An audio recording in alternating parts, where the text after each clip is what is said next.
random points today after you sent me the thing about might convert to Catholicism. It's like, man, if that's what it takes you, the church isn't going to want you. If you're that fickle, and he is going to boast about how he's been a Christian Buddhist, a Buddhist, and now a Catholic Buddhist. They're not going to want him. Isn't like I thought that was obvious. I barely know Aeon except for like a few streams, and even I got that. Yeah, well, What's the problem with Aeon this time? what His isn't the existence. problem with Aeon this time?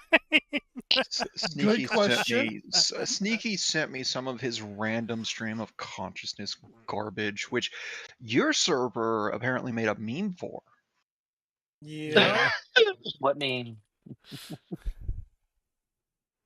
Let's Did you notice that one? Or do you not Is- know? I Is it probably in- forgot. Is it in Gary or is it in I'm pretty sure Camp- it's in Conf. Conf group memes? Oh.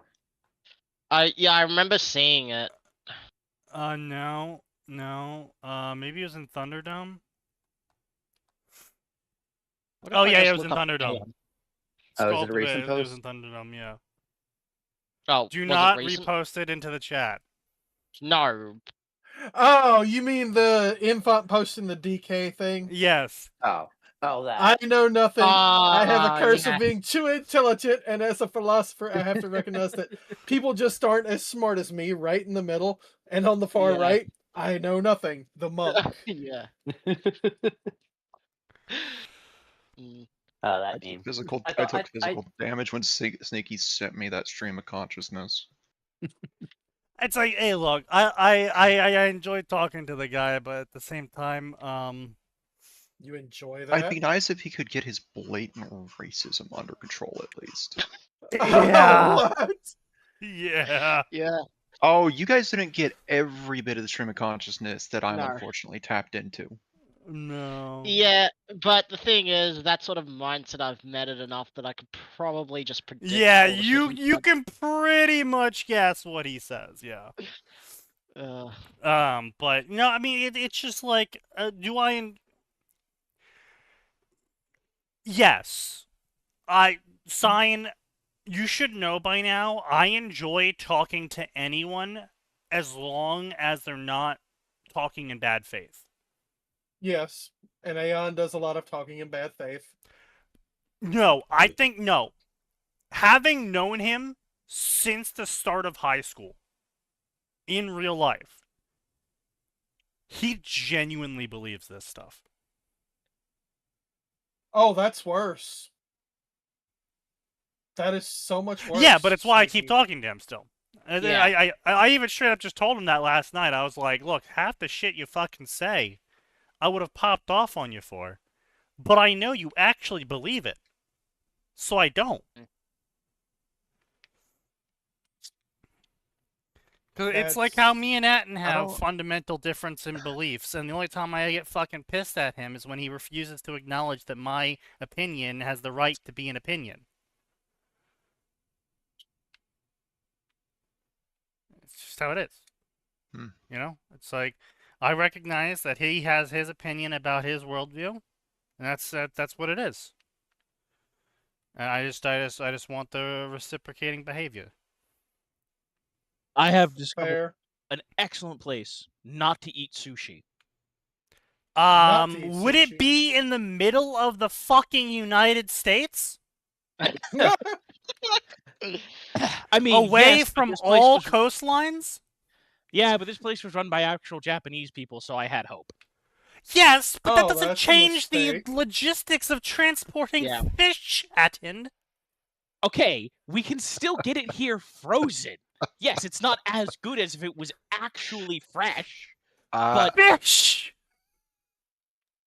Man, if you wanted like good fresh seafood, I guess I'll just have to hoof you down to Savannah the next time we're hosting you, however many years from now that is. Look, all I'm don't saying... expect fresh in Chicago. I expect the illusion of fresh. Fair, I suppose, but still. I think we all need to trigger as many red flags as possible, gentlemen. And, oh, hello, little spider. I'm going to ask you to not climb on my monitor. Oh, Well, I Ugh. appreciate your It's the service. contract. But He's, he's We'll a begin spider, running bro. the Thank microphone you. instead. Thank you. he's Okay, he's off my he's- monitor now. He climbed all up. right. Cool. You are far more tolerant of the contract breachers than I am. Oh man, the worst Depends how contract big breach. they are. No, The worst contract breach I ever he's had. being a little bit My bold. family had gone on vacation for like 2 weeks.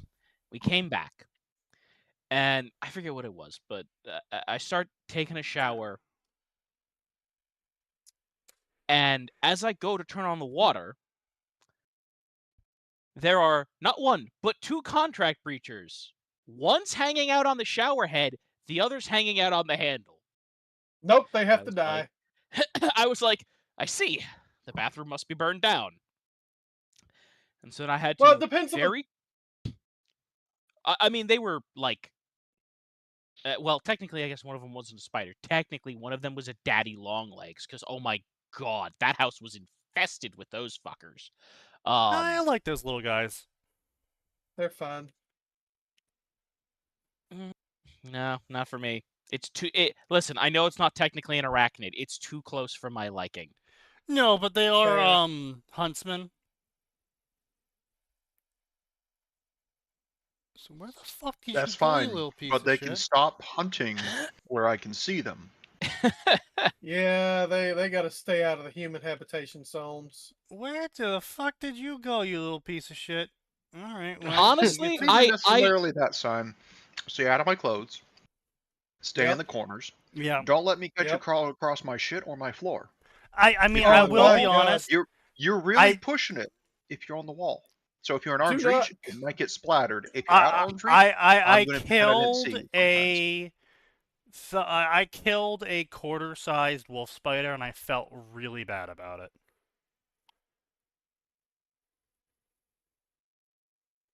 Because it was in my bag. And I hadn't used my bag in a while. He should have honored the contract. Well, I hadn't used it in a while, and it was just laying on the ground, and I can't blame him for doing it. Yeah. That's why I felt bad about it afterwards. I mean, I freaked out and fucking smashed the fuck out of him, and afterwards I was like, I kind of feel like shit now. Well, Man, there's some spider in Illinois. I'm trying to remember what it was. This little fucker's terrifying because I watched my buddy, who was a linebacker, stomp the damn thing. And I was like, shouldn't you clean that up? He's like, nah, the cats will eat it. Which, that was a whole other thing.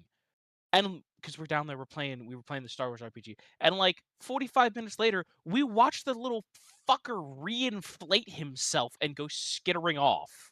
Yes. Yeah. Yep. Yep. Yeah. Some of them do that. And I Well, looked yeah, over at him and I was like, oh, cats will get it, huh? They are pressure-based creatures. So they you know, I'm aware that yeah. was still just the freakiest fucking thing ever because I was like, ah. Yeah, Which see, is- that's remember, why kids, Fascinating little that's why critters. you always flush Yeah. them.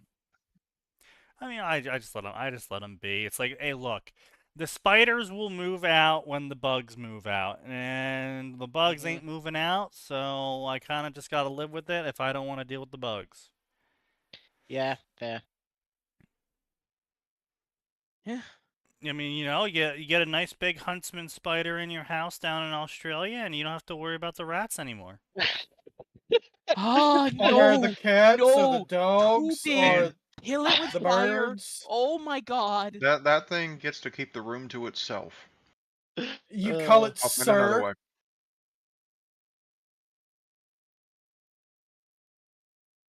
I call it get the fuck out of my building. Holy shit. Fair. It's just a huntsman. Listen, Huntsmen are honestly like, I'm in my aware that it's not opinion- going to Sneaky. I'm aware that it's not going to do anything to me. It is too fucking large. It's like the Yeah. giant fucking banana spiders. I recognize okay, that no, it whoa, poses- whoa, hold up. Banana spiders are a big fucking difference. Mm. Those fuckers kill you. Okay. The big huntsman spiders, the big ones in Australia, that's where I'm sorry, you're too large to be allowed to continue existing. I've played too much D&D. It has an I HP mean, bar. well, it okay, has well, to die. the ones that get posted online are exaggerated. They're not that Yeah. big. No. I mean, well, the they are huntsmans big aren't. There are some that actually do get that big, though. I would say, I mean, they are that big because we've seen some of them. I have dealt with spiders as big as my hand, so. I came out of the bathroom one time back in the days of high school. I came out and I was just like, there I am with a fucking towel on, and there this fucker is. I think it's like a wolf spider or some shit, just chilling in the center of my room, and this thing's as big as a fucking sand dollar. I'm like, holy shit, buddy, you need to stop existing right now. Oh yeah, no, wolf spiders. I'm sorry, wolf spiders can get large. Yeah. And then I took my Axe body spray because I was a teenage boy, and I took a lighter because I was a teenage boy, and I proceeded to flamethrower it. As one does. Because I'm a teenage boy. No, that is a perfectly rational response from any man. And then the thing proceeds to run around my room on fire, and I'm like, I did not think about this, Chloe. Yeah, everyone learns that one too. Congratulations. The only difference... You've angered it. Go ahead. No, then it exploded. Yeah. What do you mean it exploded? Well, the liquid inside of it boiled to a higher pressure. How big an explosion are we talking about? Oh, it just fucking evaporated. I say yes. You're lucky it wasn't a pregnant female, otherwise you would have been dealt with mini fragmentation fireballs. Yes. Yeah, well... Cool. Suppose that's true. Man. Again, remember, kids, the best way to kill a spider is, the way that going to cause you the least stress, it is, in fact, a thing of, sprayable deodorant. But don't use it as a flamethrower. Yeah, just spray it on, let it harden, and the thing will suffocate to death, yeah. Which is horrible, but yeah, you shouldn't have been the size of my hand. Yeah, but I mean, it's also just like I like spiders, but I don't like living in New Jersey because New Jersey, we have a problem. Brown recluses are assholes. Oh yeah. Woo, fuck those. And not only are they assholes, they're aggressive assholes, and of course, they're in New Jersey. Yeah. Yeah. My dude, they're everywhere. If you live in the United States, congrats, you've got a brown recluse somewhere within 100 yards of you. I know, and I don't like it. I'm going to be real. I do not like it at all. I hate them. Fair. Understandable.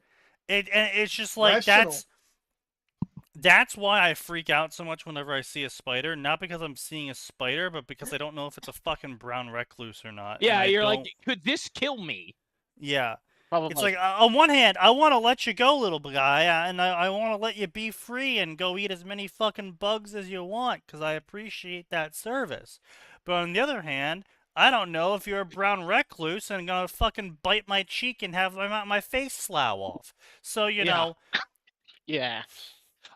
Honestly, as much as I dislike them, if I could have one minor superpower, it would be the ability to communicate with spiders. And I would be like, attention, all spiders. This is the voice of what you may consider to be God. Spider meeting in the family room. Come on, chop, chop. Here's the ground rules. You stay out of my hair. You stay out of this. And then I'm going to hold a picture of the brown recluse, and I'm going to hold a picture of the Black Widow. And I'm going to say, if you see any of this, gang war. Now, the Black Widow gets a bad rap. The Black Widow still kill me. Yes, but it's non-aggressive and No. He's correct. They're not aggressive. The problem is, if you scare them, it can kill you. So it's on the list. Yes. There is one thing that it is aggressive about, and that's if you disturb it while it's nesting. Then it will flip its fucking shit on you. No, but it will also bite when it's scared, which is. Well, yes, obviously.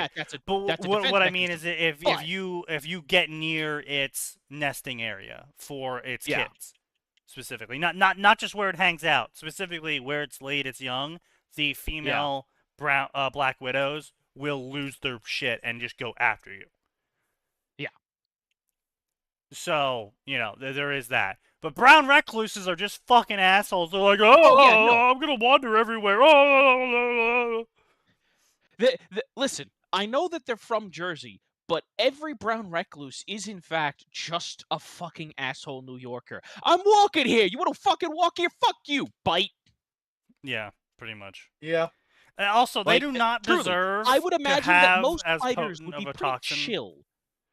Yeah. Oh, they are. Yeah, but these fuckers don't deserve to have the toxin they have.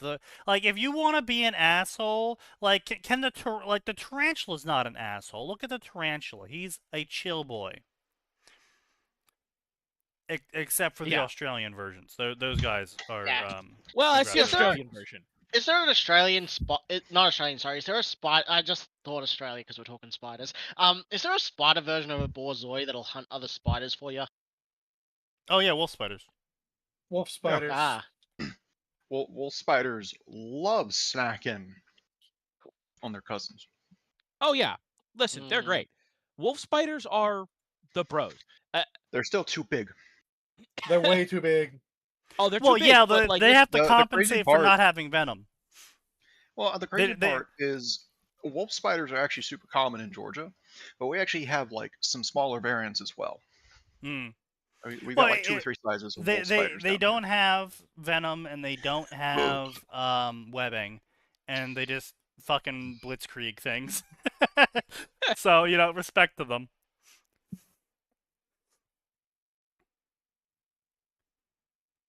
What the fuck did Phoenix post? Don't read it out loud. Excuse you. No, hang on a minute. The internet is full of liars. While often feared, brown recluses are not aggressive and typically bite only when threatened or trapped against skin, such as when putting on clothing. Bullshit! Well, it shouldn't have been in my fucking clothing! Yeah. I feel like Gray would be very much against that, considering I think, what was it? He got bit in the ass by one? Yeah. Oh, no, listen. They're fucking assholes. They're lying assholes. Yeah. But also, where did you get this information from? Or was this an AI overview? This was from Wikipedia. The brown recluse edited this page. Oh, they are lying. Yes. Where's that Tyrannid typing gif?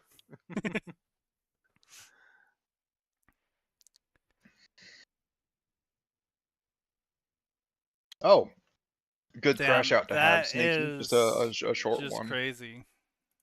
Metro 2039 was announced. Oh yeah, Metro 2039 was announced, and I am just absolutely not excited whatsoever at all for it. Look, the games were fun. The books were solid, translated from Russian.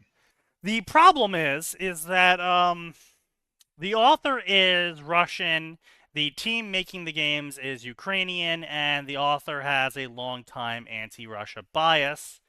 And the author also believes that Russia is secretly the inheritors of the Nazi Empire. Huh? Oh, okay. What do you? Okay, wait, hang on. What do you mean by that? Like, I mean, he's literally accused Putin's government of being Nazis. Bold choices. What I mean. So, do you know DxD Spirit Inheritors, like the heroic faction? That is basically what he's saying. Yeah. Yeah. You know, it's really weird Hitler never showed up on that one. Sneaky told me that someone in another server who knew more about the author was like, yeah, the dude's obsessed with Nazis. And my response was, gee, I never noticed. Yeah. Having read the 3 books. And wow, having Rent a played Girlfriend the 3 collapsed. games. Yeah, well, that's not a surprise. Yeah, so for whatever reason, the new game trailer, 6 minutes long, tells me nothing what's going to happen in the game aside from Artyom is like 5 or 6 layers deep in the same style as Inception. It's just hallucination after hallucination after hallucination. The Dark Ones may or may not be back. They may or may not be the bad guys. The Hansa, which is the author stand-in for the Nazis, continue to exist somehow on the surface. And apparently 2039 is the story he could never tell until reality caught up. Now it's no longer dystopia or science fiction. It's like, dude, we call that a skill. If you can't tell a story in writing because quote unquote reality didn't catch up, we call that a skill issue. Absolutely. Yeah. We have this thing called science fiction, motherfucker. Or just fiction in general. And like, again, having read his work, Nazis are bad. Yeah. I think everyone can colloquially agree Nazis are bad. Yeah. They did some pretty awful shit.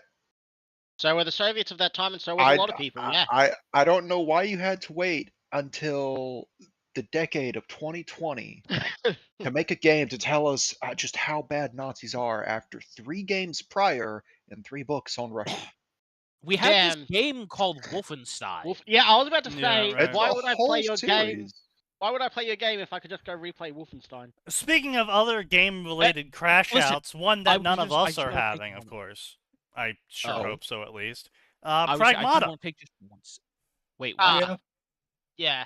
Oh yeah, the new Dad Sim. Yeah. Yeah. Yes. That I've seen people crashing out over that myself online. It's great. Oh my god, I will say it is funny as fuck. Yeah. If you buy a gift sub on a person playing Pragmata on Twitch, the company gives you a free sub badge from Anya. Yes. Nice. Yep.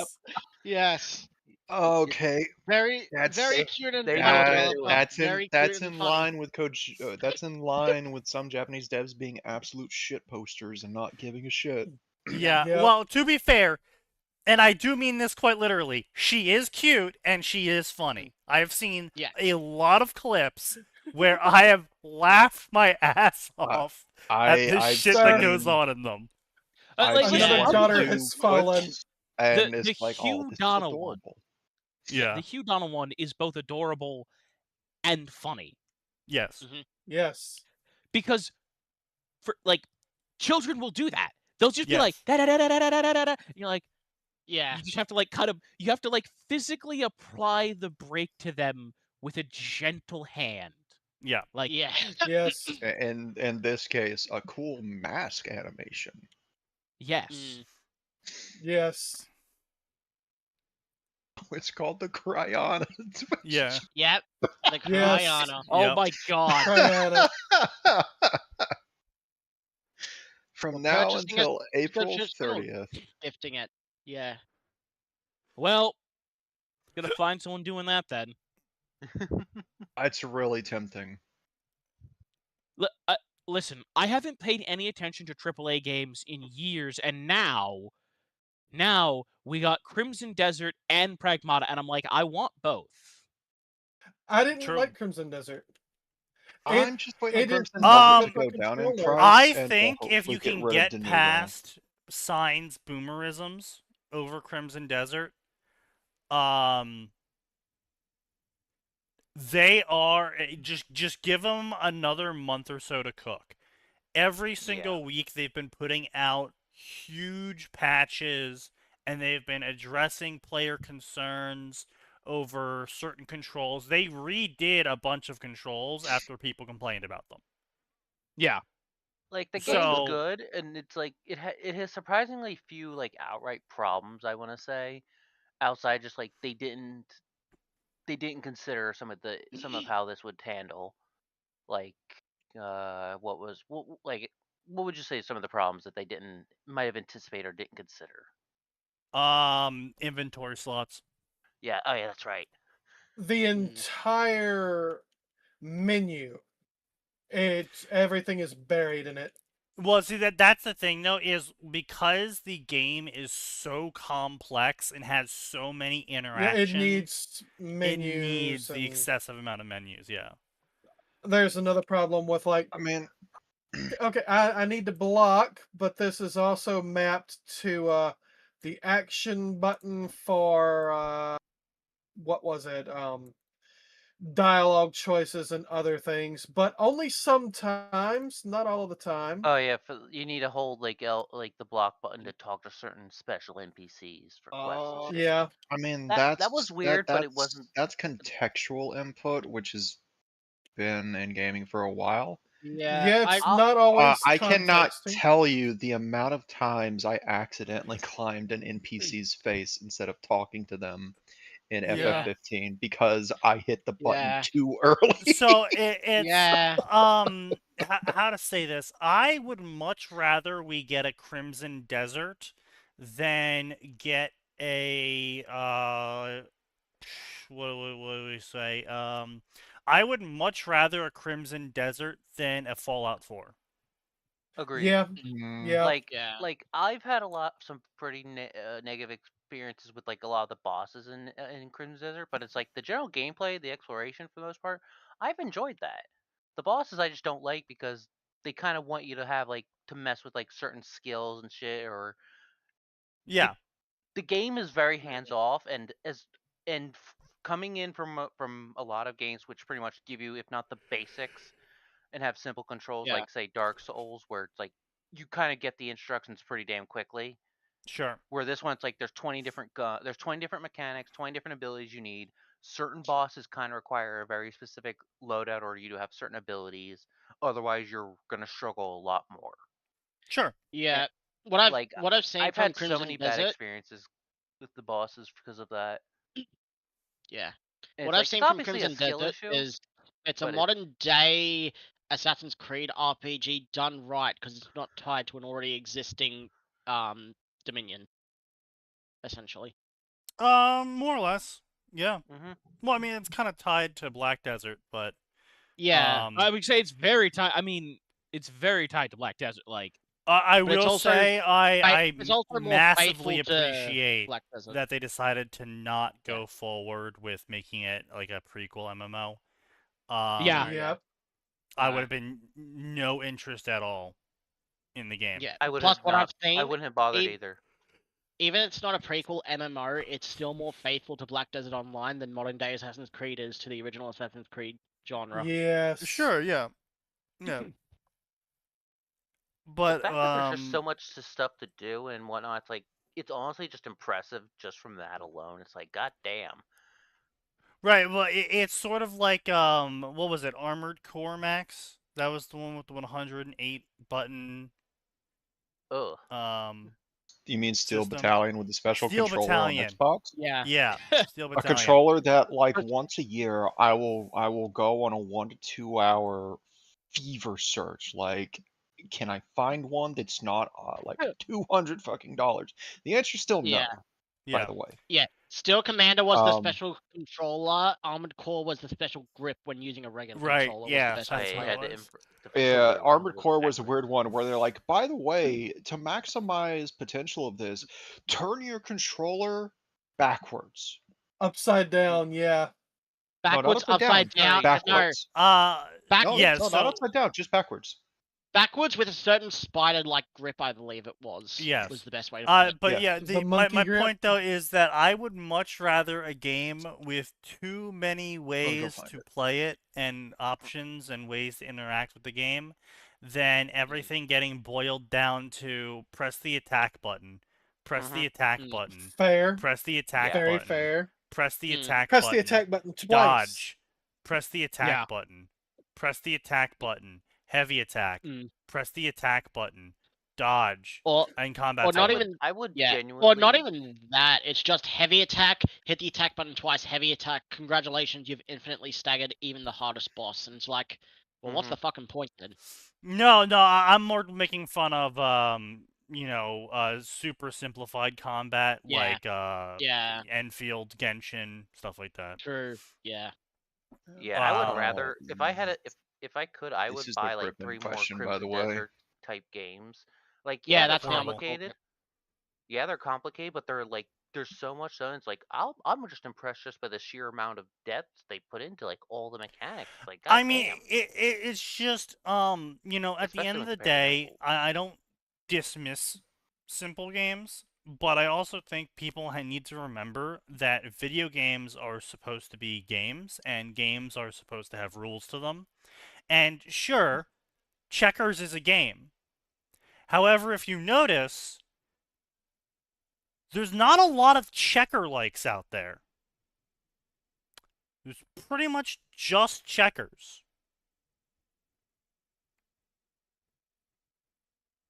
You know? Mm-hmm. There's a lot of variations of I'm trying to be chess, but different out there. There's a lot of variations of the board game out there. There's a lot of variations of the tabletop roleplay out there. But there's basically just checkers. When you boil down the game too much, you kind of just lose the game part of the game, and it just becomes a video. It's like, well, okay, well, then what are you playing? It's an interactive movie, don't you know? Effectively. You know, like, oh, what was that fucking studio? Shut the fuck up, sign. Do not start. Is it the good old Quantic Dream? Yeah, Dispatch. Quantic Dream. There we go. Mr. No, not Mr. Dispatch. David Cage. The Last of Us. Yes, David Cage. David Cage. David Cage. Last of Us is Last of Us is an interactive movie in the same way Uncharted is, where yes, sir. But Uncharted leans into it being an action movie. Well, yeah. Whereas Last of Us leans very much into like apocalypse survival situation where we're focusing on the human aspect of it, because everything went to shit 15 fucking years ago. We're way past that. Humanity's rebuilt itself in weird little settlements and mini pockets of civilization. Days gone. Yeah. Actually, let me correct myself. It's not Last of Us, it's Last of Us 2. Oh, fuck you. Nobody likes that. Is the interactive movie. Well, Last of Us Part 2 fans like Last of Us Part 2. Last of Us Part 2 fans they don't exist. Last of Us Part 2 fans should be. What's crazy? I was like, I'll at least try to give the story a try by looking up the cutscenes, and I was like, oh, good, someone put all the cutscenes up, and I just stared at it, and I'm like, I think I'd rather go watch Metal Gear Solid 4 3 times over. Yeah. Exactly. Yeah. Yeah, that checked out. Yeah. Because I know what they did, I know how they handled the characters, and I know that Mr. Druckmann doesn't know how to handle the death of a character beloved by people in a way that would make sense for the story to actually make sense. Well, that's because he killed off the character for people liking him.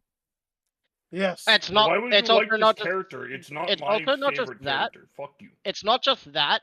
It's that he didn't kill it off in a way the audience would enjoy. He killed it off in a way he personally enjoys only. Well, I mean, it's quite literally peak his politics. If you know his politics, the fact that a female to male trans person beats a responsible father to death in front of his adopted daughter in the post-apocalypse, that is just peak progressivism. Yeah. There's also the fact that he turned the ambiguous ending of 1 into villainizing Joel at the intro of 2. Yep. Yeah. Also, I just think it's really funny that there's a trans person in the apocalypse. Especially because because did they actually canonize that? I thought they never touched on that. I thought they never mentioned any of that. That was always, I thought, like 4chan memes and shit. The trans stuff? Yeah. Yeah. Oh no, she's trans. Yeah, she they is. backdoor canonized it. To be fair, I wouldn't really have shouldn't cared have done about that. Joel being the villain if it wasn't for because compared to the rest of the world, he probably is. But then to Ellie, he was basically her hero, and that's what they fucked up. Well, no, no. Here's the biggest problem. Here's the issue with it. They wanted to cut a child open to make a vaccine for a fungus. Yeah, that's not something that happens. What actually happens is, this kid has something about them that makes them immune to the fungal infection. Well, that's just going to start slowly spreading across anyways, because if it's happened here, it's going to happen in other places. Yeah. Well, I mean, and it's not the worst part is, I think the something added a journal entry or two to the end of part 1 that confirmed the surgeons didn't even think it would work. Right. It was a dart. It was a dart board. It was a dart thrown at the board. And they're like, we don't even think this will work, but we're going to try. Yeah, it makes no fucking sense at all, because they were like, oh, we need to cut open her brain so we can possibly make a vaccine from it. It's like, how the fuck does that make sense at all. It doesn't make sense at Yeah. all. If anything, you would do something like harvest a lymph node so you can Draw you know, blood. Draw Which bone you marrow. don't- Draw which you everything. yeah. They didn't Which do is why any The Last actual. of Us They is didn't do the preliminary test they should have. The science Considering they wasn't were a bunch- sciencing. Yeah. That's because Exactly. it's not science. It's some Yeah. idiot's idea of how science Right, is supposed to work. I know. It's Reddit of This science. is smart people written by a fucking retard. Magic. Well, These my are Redditors favorite. who read a science book and called themselves scientists. Yeah, my favorite part of the attempted historic revision by people who are fans of Part 2 is you're complaining that Neil Druckmann ruined it, but he wrote the first game. It's like, look, he's on the writing credits. Like, yeah, and notice after Amy Hennig was basically chased out of Naughty Dog, all the Yep. stories started going downhill for their games. I mean, quite literally, this is what happened with Blizzard. Chris Metzen was there. He was the regulator. He was the dam holding back the retardation. And yes, these other guys were good at writing. When they had someone above them who could whip them whenever they started going off on their fucking fetishistic and progressive tangents in narrative. And then the second that guy left because he got tired of doing adult daycare, shit fell down. Went down. shit Yep. fucking imploded. Mm-hmm. And the Amy situation is a little bit different because she got forced out due to office politics. She didn't choose to leave. But still, at the end of the day, it's the same thing fucking happened. The second you took away the whip from the retard went and became retarded. And then he got put in position of power. So he's literally Yep. unstoppable. Yeah. Mm.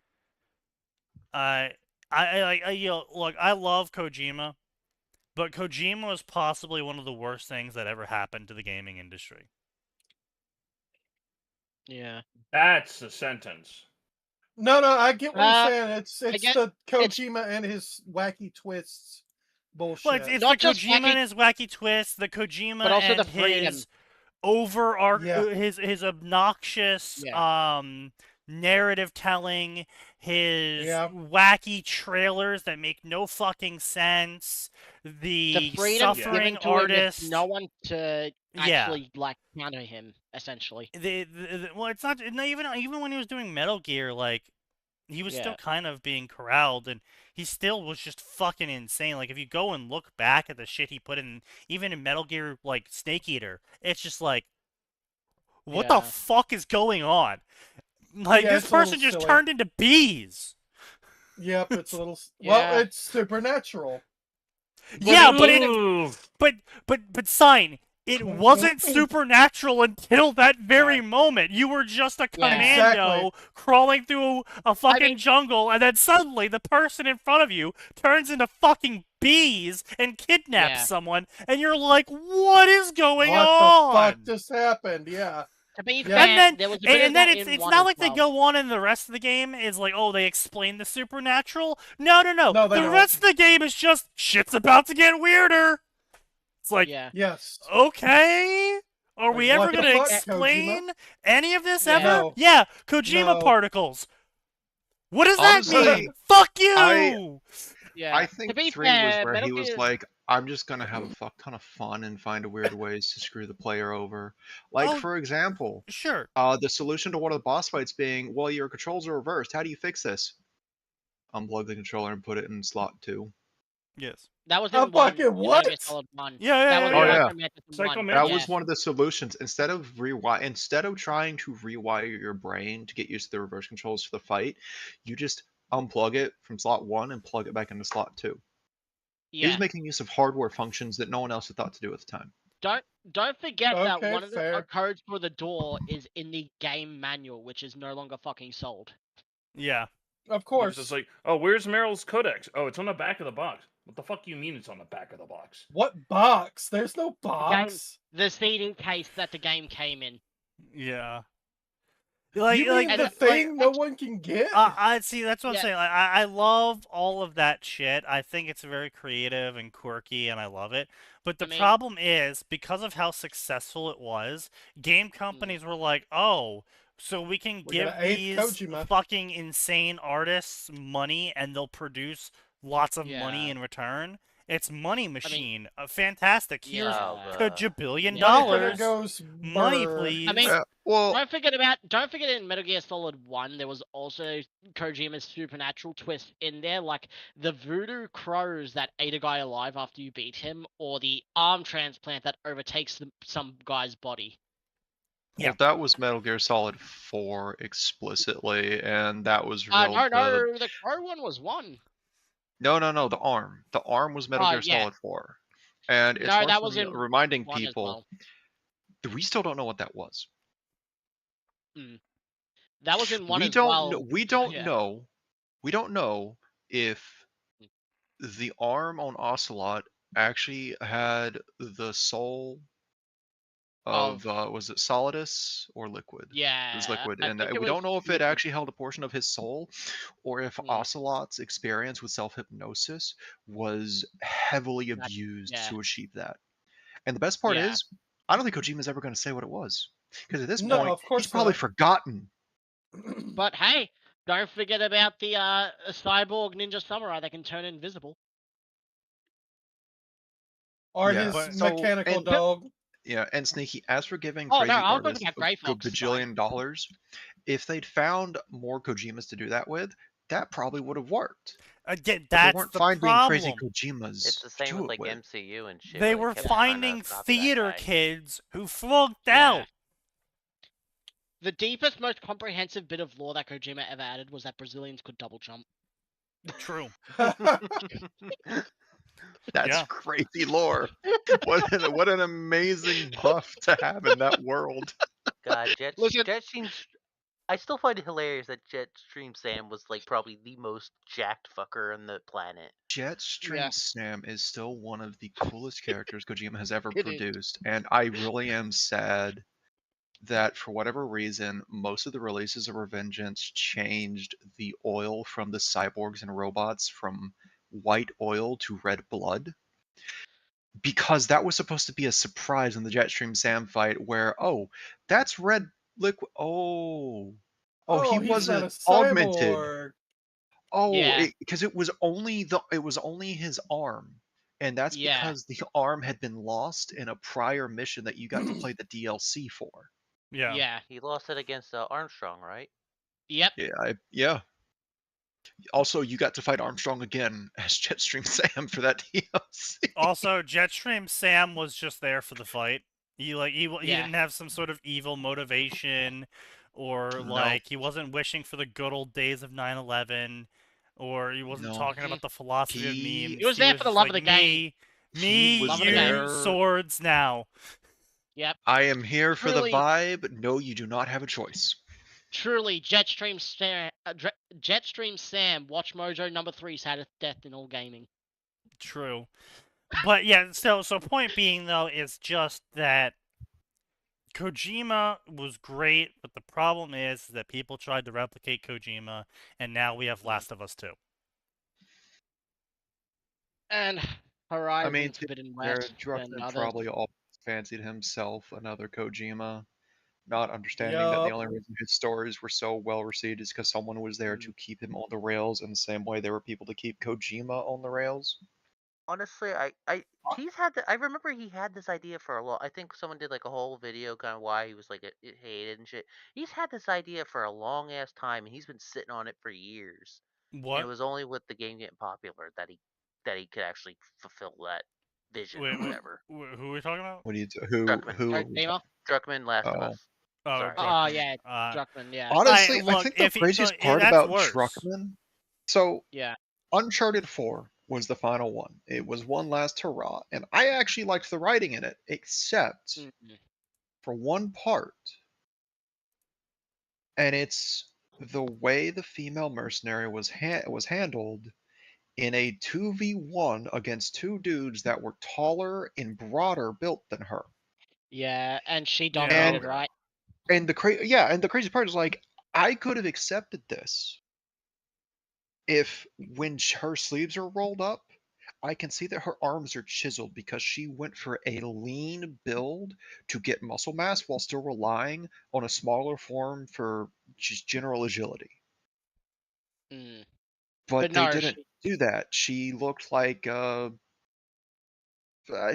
someone you might see at the gym 2 or 3 times a week. Well, I mean, just there to keep just there to keep in simple shape.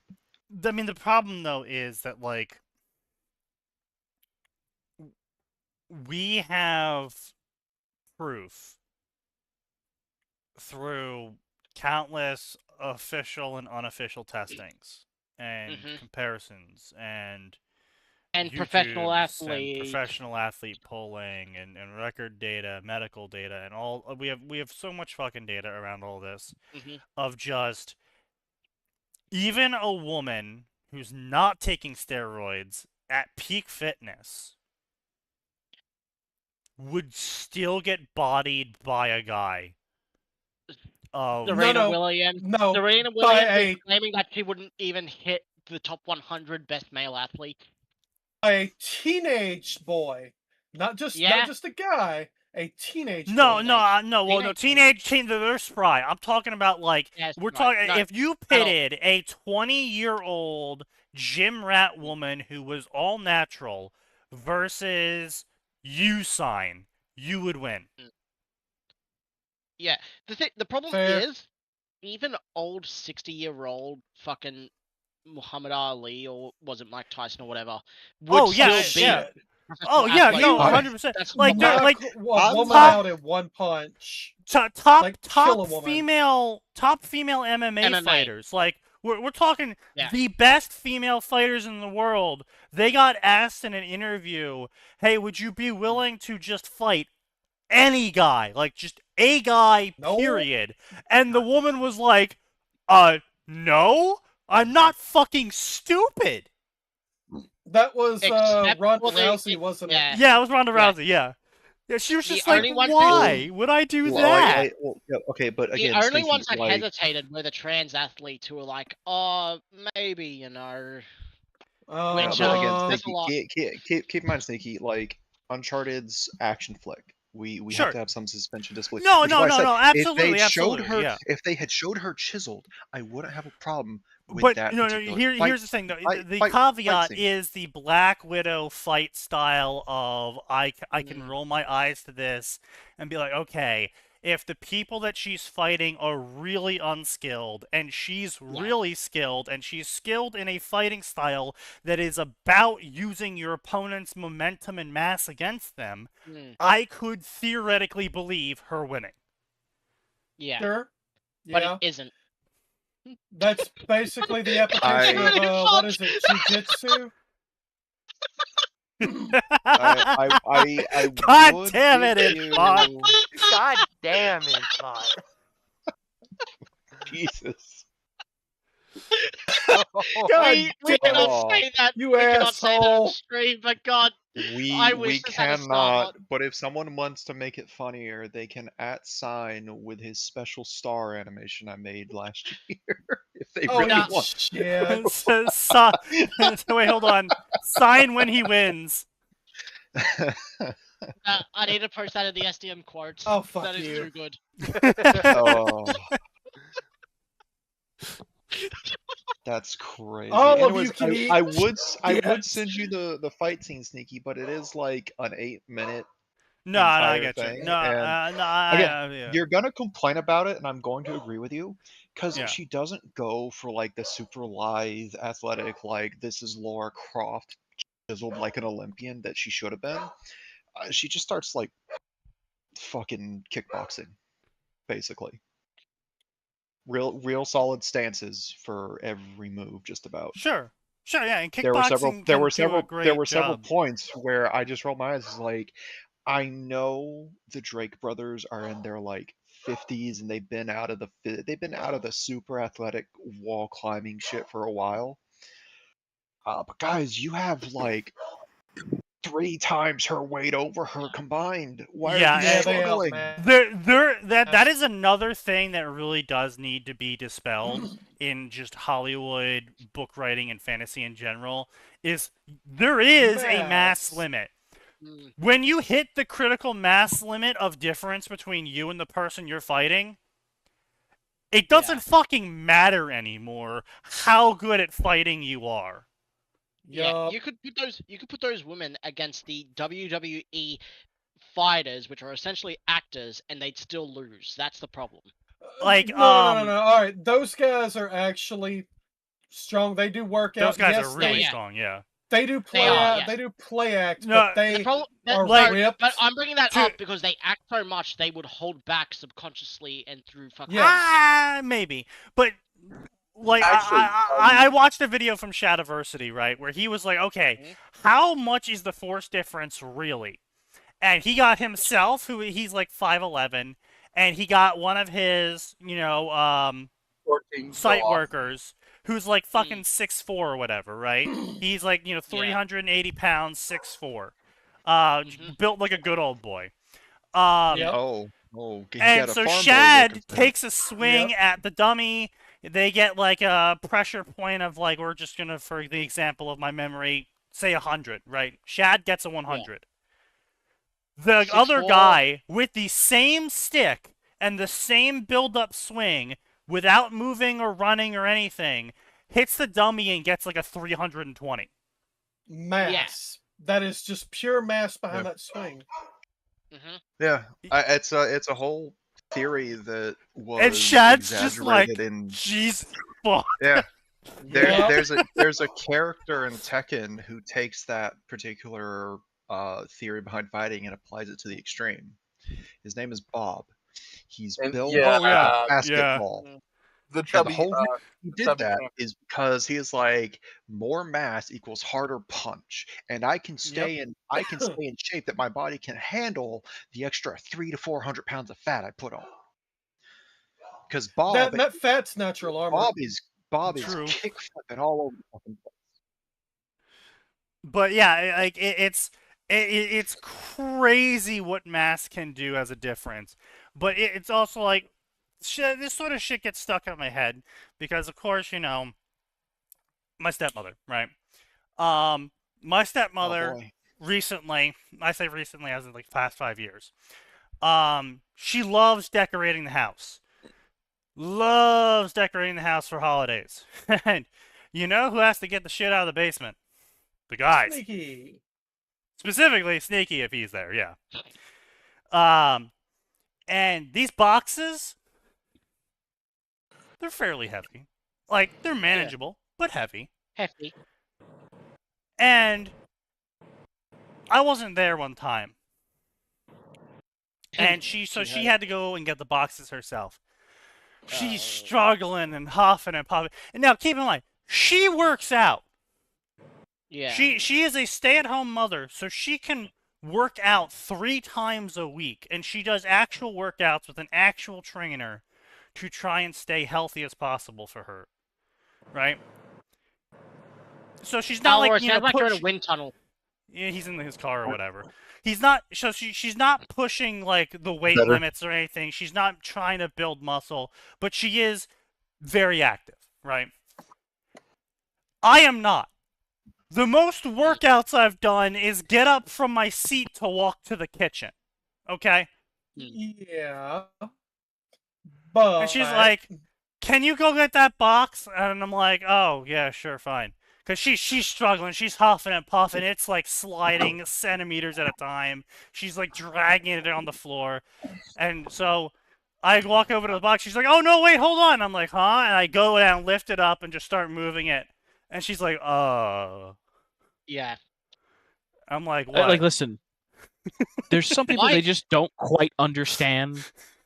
Like, at least your stepmother knows. Like, yeah. Listen, I love my mother. Did I show you the picture of the buffet that she wants us to carry? No, you have not sent that to me. Oh, okay. So this is like an old piece of. It came from like my great grandfather's farm in Indiana or something. Sure. And it's gone through the entire family. This thing is, I don't know what wood it is, but Mahogany, it's a solid piece of wood. Mahogany. Like, yeah, fucking mahogany or oak or whatever. I'm heading out to my garage to get a picture of this thing because that's where it's lived ignominious. I can't fucking talk today. Yep, it's lived in ignominy. See, I love it. Two different pronunciations fucking, right there. To God, guys. Well, they're two all right. different Anyway, words. keep going. Yeah. And it's like, how do you think we're gonna fucking move this thing? Yeah. Like, it is not gonna be light, let alone the fact that I have no idea how the fuck it's getting through our front door. You turn it on its side. A sign. Right. That's what I'm taking pictures of this fucking thing for. Carrying it on its side means two people are carrying it, and that's not happening. Right. Yeah, I mean, like, I also have a great fucking story from my my stepbrother got married, and the bar was open. Oh, he did? Yeah, a couple years back, the bar was open. Oh, that's right. And I was like, well, fuck me. The bar's open. I'd be a loser to not take advantage of this. And so I had like 10 whiskey glasses of vodka. Jesus, dude. And my sister waited until I was 10 whiskey glasses of vodka into it. To ask you to make a speech? No, she tried to make me arm wrestle her. Oh. To be fair, she may have been like 5 glasses in, so... No, she was like 1 glass in.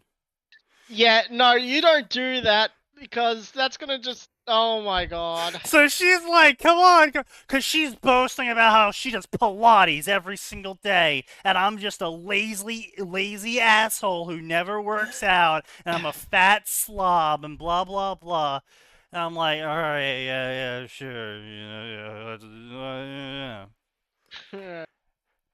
And so, you know, we put our arms on the table, and she starts struggling against me. And I just want to be clear here. My fucking wrist is thicker than her bicep. Of course. Yeah. And she's struggling and struggling. Like, my thumb is thicker than her fucking wrist. She is struggling. She's using both hands, and I'm just fucking, like, waving back and forth. I am drunk. Like, any distance she's making in this arm wrestling contest is me being drunk, not her winning. And eventually I'm just like, okay, I'm bored. Slam! And she flips out of her seat because she was both hands bracing against it, leaning sideways. Well, I would say, you're breaking all the rules at that point. So she flips out of her seat, and everyone looks over like, what the fuck is going on? They're like, Sneaky, what did you do? I'm like, she's arm wrestling. Yeah. And they're just like, why did you challenge him to an arm wrestling contest? He's like 300 pounds. You're pushing 100 when wet. She thought she'd win. And not even that, you're drunk, so your physical limiters are probably relaxed and not working as much as they should. Yup. She got that drunk strength going against her. Well, and it's not only that, though. It, like, she...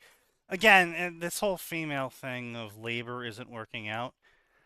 Yep. The entire time I had been staying with my parents during that year where they got married, I had been carting around over 100 pounds of wood every day. Oh, no. Yeah.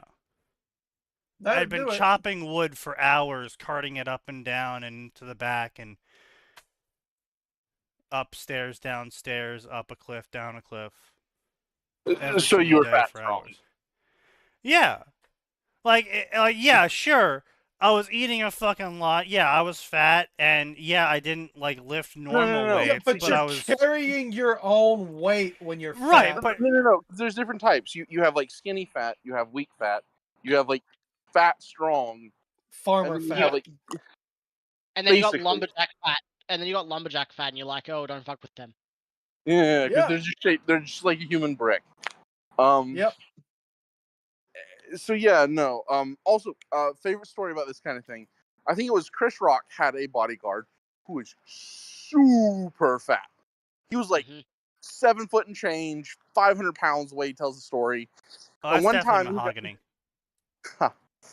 One time, Chris Rock was getting into trouble at a bar because he'd been drinking. They were talking, and his bodyguard apparently just pins one guy against the wall with his belly, and is just laughing, messing with the guy he's pinned against the wall with his belly, because the guy is struggling to get free. And that's just that kind of thing is just too fucking funny because, like you said, you get people who think they can kung fu stuff. Or they do a little bit of exercise and they'll be able to do ninja stuff. But I'll tell you what, the funniest thing is, one of my coworkers is a very strong and empowered woman.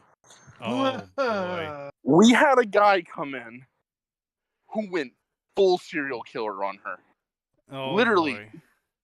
Boy. In case you guys were wondering, this guy had apparently actually killed a mall Santa over a drug dispute, I think 40 years ago. Of course, it was over a drug dispute. No, hang on a minute. Isn't this the skit though? We need you back. can't just go. He killed the mall Santa over a drug dispute. It was probably right? Came back, and this is the best thing. For like the last 3 days, she's asked me to walk her to her car every single day. Well, yeah. I mean, it's just like he's scared. Because his strength terrified her. I mean, it's like, look, all of these body cameras coming, all this body camera footage finally flooding the internet has been terrible. It's great. It's been terrible for the certain subgroups of populations. Okay. What have I missed having to run around my fucking front and backyard the last 10 minutes? Don't worry about it. Nothing. Don't worry about it. It's oh, been that's all I need to worry about it, apparently. Exactly. So it's been terrible for certain groups of people because it's just embarrassing, honestly, is really what it is. It's sad, embarrassing, and just really painful. But every single time I see a female cop, I know what's gonna happen in the clip. Yeah. He's gonna shoot someone. Well, no. It's not just shoot someone. It's they're going to flail around uselessly. They're going to accomplish nothing.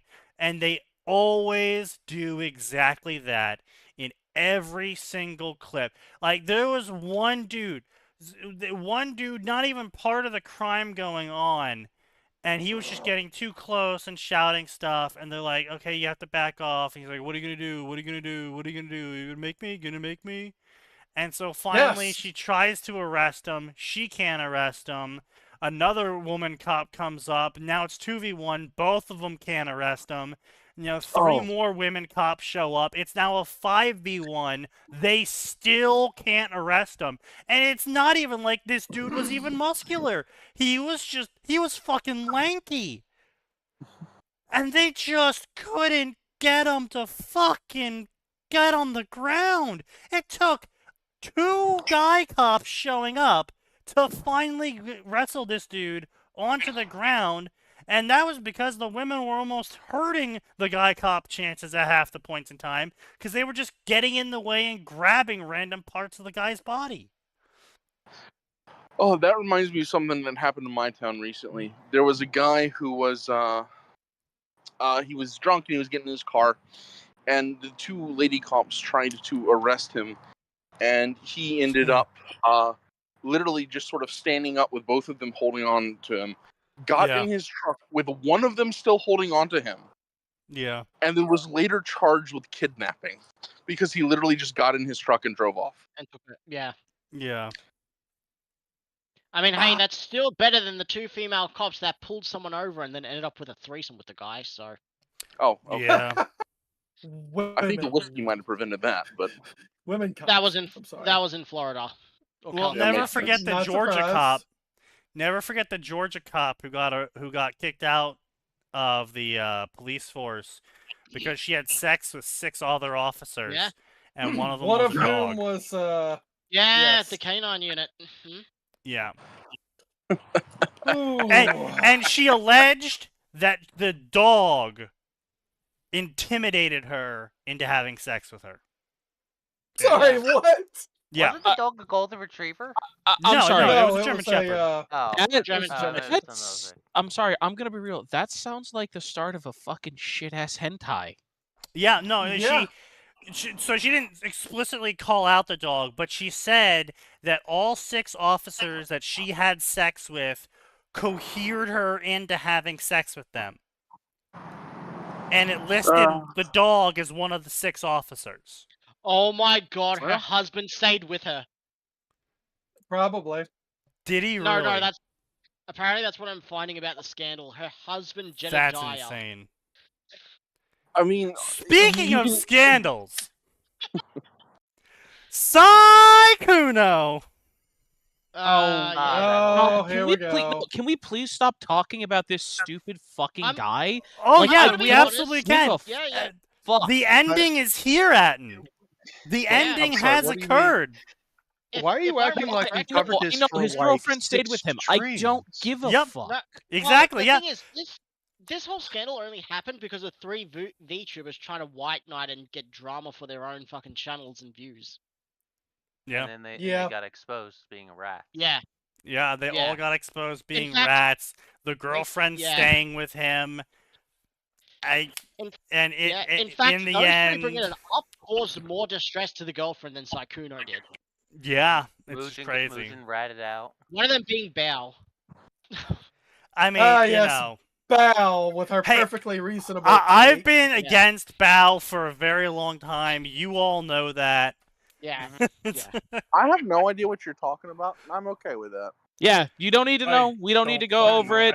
The saga's done. We can finally stop talking about this Korean streamer. No. Happy. It's a Korean streamer who was famous. And I'm going to be honest, he looked ugly as fuck in his early days. I don't know whether it was plastic surgery or makeup or styling his hair differently, but he was ugly as fuck. Nah. He started mewing. He did the clavicular thing and started, did he really?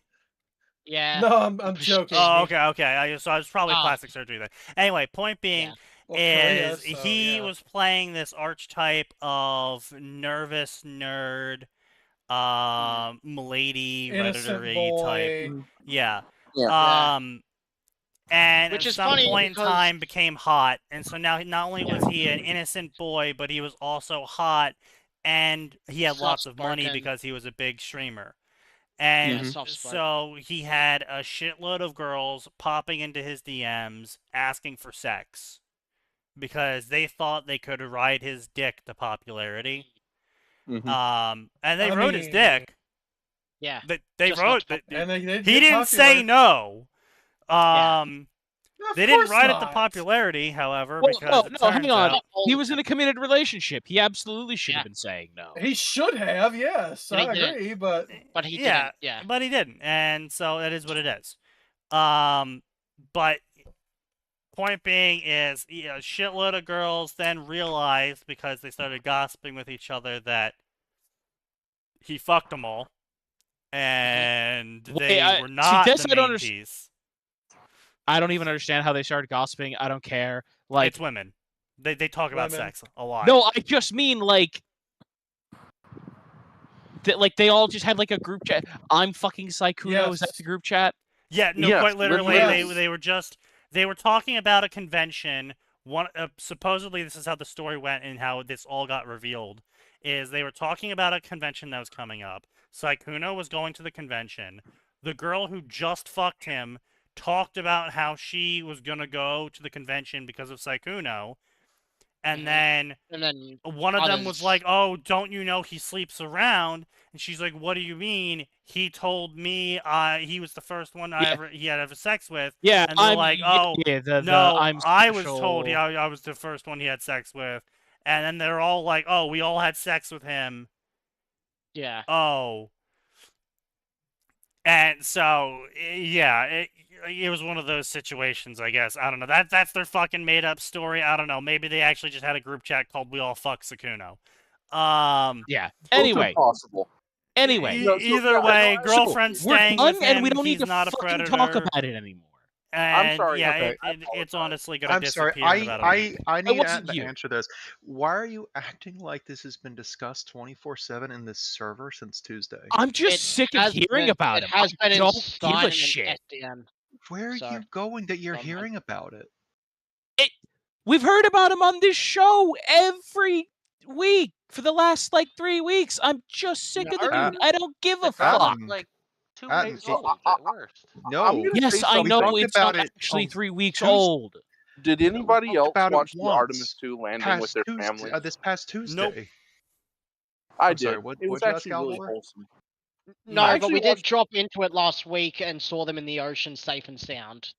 Yeah, my whole family got together. We even made a little meal out of it with leftovers and stuff. Oh, Nice. It was nice. I mean, I did get to see a Falcon 9 rocket launch from Cape Cavalcade, Cape Canaveral. Cape Canaveral. There we go. Yeah. Carnival. That was cool. Did the whole Cape tour. Henry And I Cavill. always get What? nervous watching rocket launches now because I'm just like, oh boy. Because like when you find out what a shit ass organization NASA was, you're like, oh. Nah. That stuff is usually pretty safe for the most part. Unless you're on Apollo or Challenger. Then you might be in a little bit of trouble. Yeah, I mean, unless you're running a fuel line through a heat sink. Listen. Or Streaky, ignoring they thought it it just would a go bunch of faster. rubber O-rings. Why Yeah. the fuck would we ever do that? What the? Well, you know, Just some to engineers save- get some really, really weird ideas. Yeah, it was to save like $2 million. Yeah. IRL. Those engineers shouldn't be engineers then. Holy shit! Have some fucking pride in your work. Those engineers should be dead. They should have launched the engineers on the shuttle, yes. Potentially by firing squad. I'm gonna Whoa, be wait, real. hold on. That Wildbow. Doctor put me on Oh, 30 no. days of medicine that wrecked me. I'm off it and trying to get back on track, but it's hard. I've been telling myself that for a few weeks. I promise I might break. Very long version. And to correct the record, as I've been having health issues, including brain fog, when I got sick with COVID. Oh. That sickness and aftermath slowed me down a lot. Checked, tested negative for COVID and symptoms. Okay, so not COVID, but still okay. Yeah. Actually got Problem is, after I got home, it took me a while to find a doctor because Canada. I eventually got one, and he was scratching his head. I speculated it was allergies, and I explained the symptoms such as rashes, swelling, shortness of breath, fatigue, arthritis, and circulation issues. Actually, no, all of those are now commonly known to be caused from long COVID, but yeah. Or from the vax. Well, that's what long COVID is. So long COVID is the remnant of the spike protein in your system being shown around your body, as it should be. So that's your body keeps prepared for things. You have a cell that takes a part of the infection and it brings it around to the body constantly to remind everything what it looks like. And the problem is that this specific spike protein is very damaging. And so as it's being dragged around the body, it's causing immense amounts of inflammation and reaction to it. Even though rips cells to shreds, if I recall correctly. In high enough concentrations, yeah. But I'm talking about when the body is reacting to having fought it off and won, and it's now bringing it around to make sure the rest of the body knows how to fight it. Just doing that is enough to trigger significant and severe reactions to it that can cause long-term damage the longer it goes on for. And your body is supposed to cycle this out, but some people can end up with a situation in where the cell doesn't trigger its natural death cycle to stop cycling the infected material around the body and continues to cycle the infected material around the body. And obviously, because it continues to do it, the damage over time continues to build up from it. You are literally taking a damage over time effect. Literally, yeah. Yes. And with that, I shall go. That's how most sicknesses bad. work, in fact. Good night, my friends. Good night. Good night. Take care, man. Good night. There it goes. Oh, it's already. But yeah, so anyway, being able to walk 1.5 hours, to struggling after 10 minutes. Yep, this is another common thing with the lungs. Yep. He seemed super eager to have something he could chase down, sent me for rounds of testing and allergy panels. Then he abruptly retired. Interesting. That's some piss poor timing. So here's the thing. Canada has multiple times now. I used to track this back in the day when the doctors were trying to spread the information about long COVID and stuff like that. Canada's health system was actually persecuting doctors who were investigating trends of what would then become known as long COVID before they would admit that long COVID existed. And so basically these doctors were being told to, they could either go to jail or suddenly declare retirement. Yeah, they were being run out. So they were taking the wrong lessons from the Chinese government for how to handle this stuff. Yes. Yeah. Considering that they are half Chinese government, I'm not surprised that that's what happened. But yeah, so if his doctor was investigating his issues and then suddenly retired, not dead, yeah, he was forced into it. I can probably think, yeah. Process then started over, and I couldn't get a single doctor to do it. Gee, I wonder why. Almost a half a year later, I got a new health card, but then after a brief distraction where all my hearing equipment decided to break down. Oh, he's deaf. Yeah. He's deaf, too. Yeah. Interesting. Yep. There's an element to the doctor hunt where they insist on using the phone despite me clearly saying I'm disabled and deaf, and me being bad with phones in general, so I missed calls, so some of that might be on me. You can't entirely blame Canadian healthcare. No, you can't entirely blame Canadian healthcare. Buddy, you are describing the problems I've heard articulated by people in that healthcare system. Come on. All throughout this time, I should stress I've been working twice as hard to get half as far. I've become very disorganized, needing to-do lists, including aforementioned move across country. My life is now a string of moments like where you go to the refrigerator and then stand there with the door open, unable to remember why you were opening it. Most of my energy and focus was trying to keep chapters and quality consistent. It's been a slow process because I'm a mess. I got a doctor towards the start of this year, explained my symptoms, and she said the first thing she wanted to do was get a baseline. So we got blood and urine and etc. She put me on meds because of the result. Within 30 days of the third med to prevent side effects, it turns out that the third med caused fatigue and brain fog as side effect on top of what I was already having.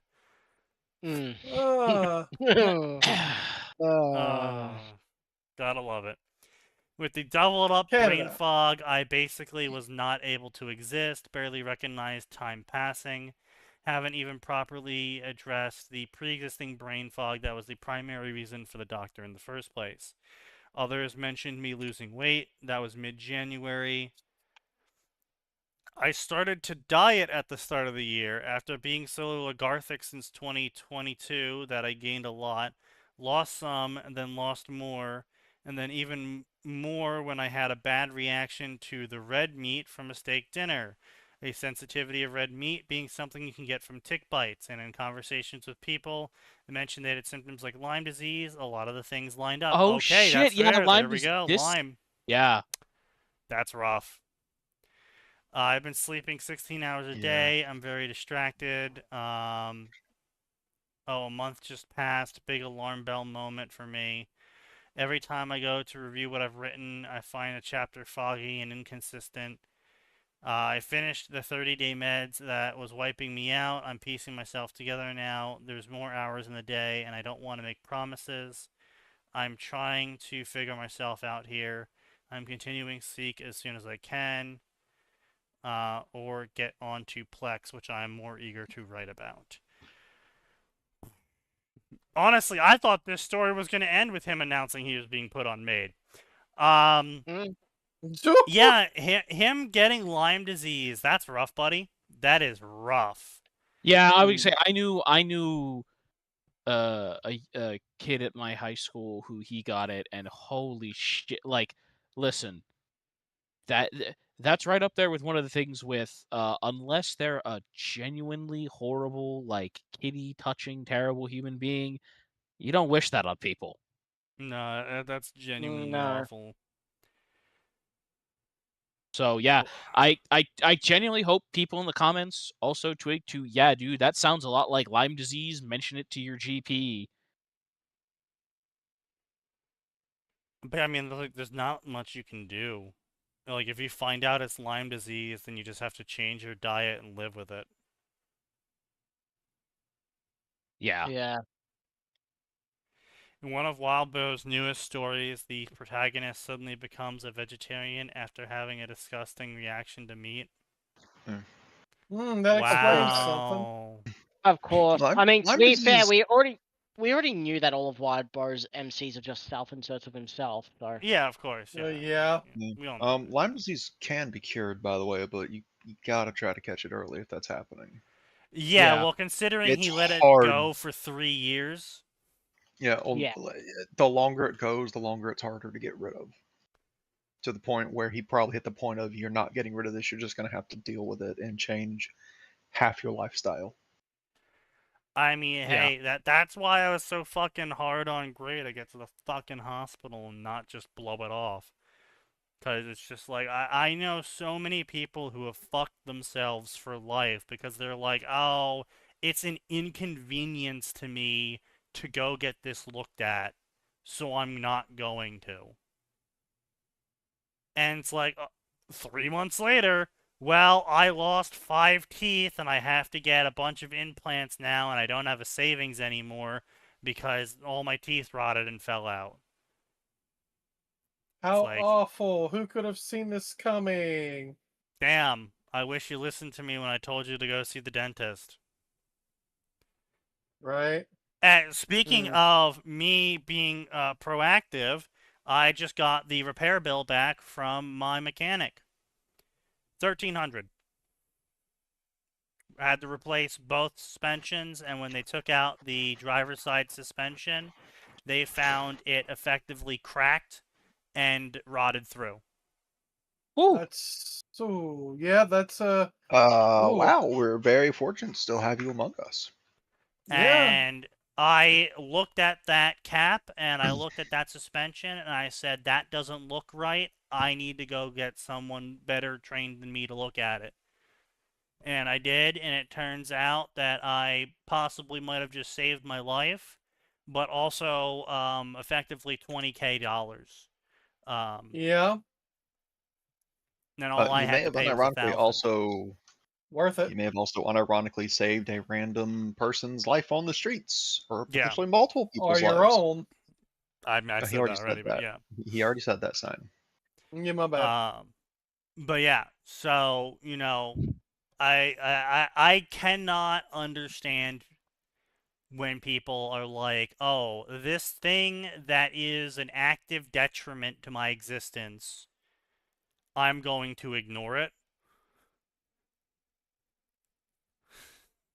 I mean, I'm fine with them doing that as long as they are willing to accept the consequences of said action.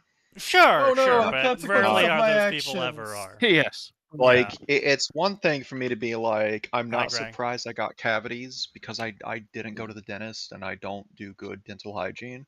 It's another thing for me to sit here and bitch about, I don't know why I don't get cavities, and ignore the fact that I had those habits. Right. That would contribute to it's like cavities. See, that's the other thing, right? It's like with dentistry, it's like there is a person among us who had a chipped tooth and they let it go for a little bit. But like the second I realized one of my teeth, one of my fillings had cracked, I fucking got an appointment as soon as possible. I didn't go, oh, well, you know, I'll just wait for the 6-month checkup. Because you know what was underneath that filling? The start of a cavity. Cavity. Yeah. Mm-hmm. So if I'd Yeah, waited you know, another actually, 3 months. crazy info, by the way, for people who aren't aware of this. If you have dental insurance, whether it's your out of pocket or through a workplace, you can have up to like 4 cleanings a year. Yeah. You can have more if you're willing to pay out of pocket, but they'll cover like up to 4 cleanings every single year. Yeah. Same thing for vision insurance. If you don't have insurance and you go and talk to them, they will negotiate the price way down from any quoted price. Well, that depends if they don't already have a policy in place. Like the place I go to for dental, if you don't have insurance, they have what they call a coverage plan, which is a 1-year plan that you pay once for. It's like $150 up front, but they do 2 cleanings and they cover 1 filling if it needs to happen. That's pretty good. $150 Yeah, I would say a that's a year, pretty sweet deal. Yeah, $150 a year. or $150 a month. Wow.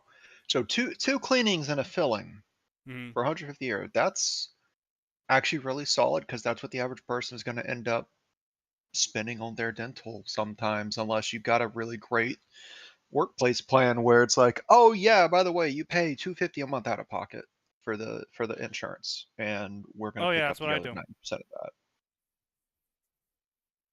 Yeah, that's surprisingly difficult to find places that are willing to do that.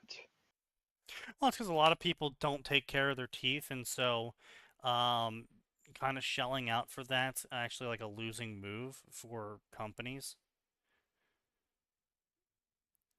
Well, I mean, I think it's worth pointing out that in this day and age, the reason we don't see more people making use of those dental benefits is because they don't have time, because of the job market being the way it is. Sure. No, I get that. But I mean, I don't know. It's kind of just I'm going to be really biased on this, because whenever I've needed to get a job, I did eventually end up finding one that met my criteria of what I was willing to do for the pay they were paying. I don't know. I just kind of... I mean, that's fine, but how long have you held your current job? Oh, 4 years now. Yeah, okay. So like 2022, it all went to fucking shit, just in general. Yep. Oh no, it went to because shit back people, in like 2020.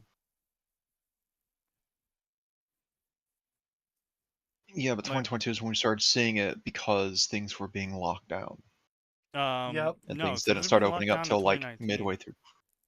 No, things were being locked down in 2020. The first signs of the virus were in late 2019. Yeah. And then the rest of the world found out January, February of 2020. Hey, yeah, so Chinese government fucked up again, but now it's going to affect all of you. Again. Mm-hmm. Do note that every major do flu like making and their sickness, fuck-ups our problems. Yeah, every major flu and sickness throughout the entirety of history that has involved a death count in the millions has been caused by China. No, not yellow fever. Came from China. No. The variant in South America.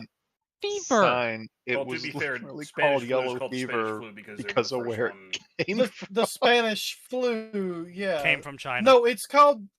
I thought it was called yellow fever because it literally turned your skin yellow for a time. No, that's jaundice. No, yeah. Yeah, I thought it... Oh, it's one of those... No, jaundice is a separate disease. Okay. Yeah, to my understanding, the yellow fever got its name because it ended up hopping the boats from China. Spanish flu is called the Spanish flu because the first European case was in Spain, but it came from China. Mm-hmm. Black Death came from China. Yeah, I was about to say, I'm pretty sure the bubonic plague was also of origins from roughly that spot. Pretty much every major deadly flu or sickness that has ever happened in the world came from China. God starts it in China and then it spreads to everywhere else. Just like God keeps trying to suck me down. For chlamydia. Yeah, that came from the alpacas, didn't it? That came from Christopher Columbus having sex with an alpaca. Yeah. I'm fucking sorry. Excuse you? Oh, yeah. yeah. That's the thing that happened. What? That's Did the thing you that not happened. know that? Yeah. No, it's not. Yes. So there was chlamydia there was pre Christopher Columbus going to the New World. In alpacas. Chlamydia didn't exist as a human STD. Yeah. Anywhere in the world. And then it spread from his crew to others. Yeah. His crew specifically him, suddenly had a new disease they were spreading. So we have them to blame for the clap. Yes. Yeah. Because they couldn't keep it out of a... That's some crazy new lore I've just learned about Columbus. Right? Yeah, no. Did you guys not know that? I've known that for like a decade or more. Yeah. Why would I know that? Why would I know that? I thought it would have come up in the internet before. Like you guys would have been exposed to it. No! What about my Somehow, personality makes you think I would miraculously, go anywhere near such Oh, sources? my bad. Also AIDS. AIDS also did not come from China. From human. It came from Africa. Yeah, it came from Africa. Specifically, Africans having sex with monkeys. Because the human immuno or homo immune deficiency virus or whatever the fuck it's called, that was actually the simian immunodeficiency virus before it mutated and jumped. Yeah. Yeah. Yep. Yeah.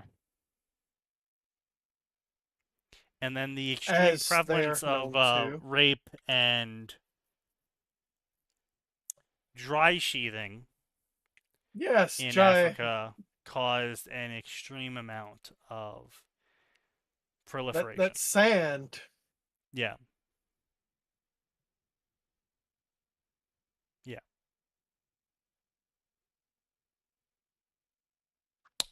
So, aside from the clap and AIDS, everything came from China.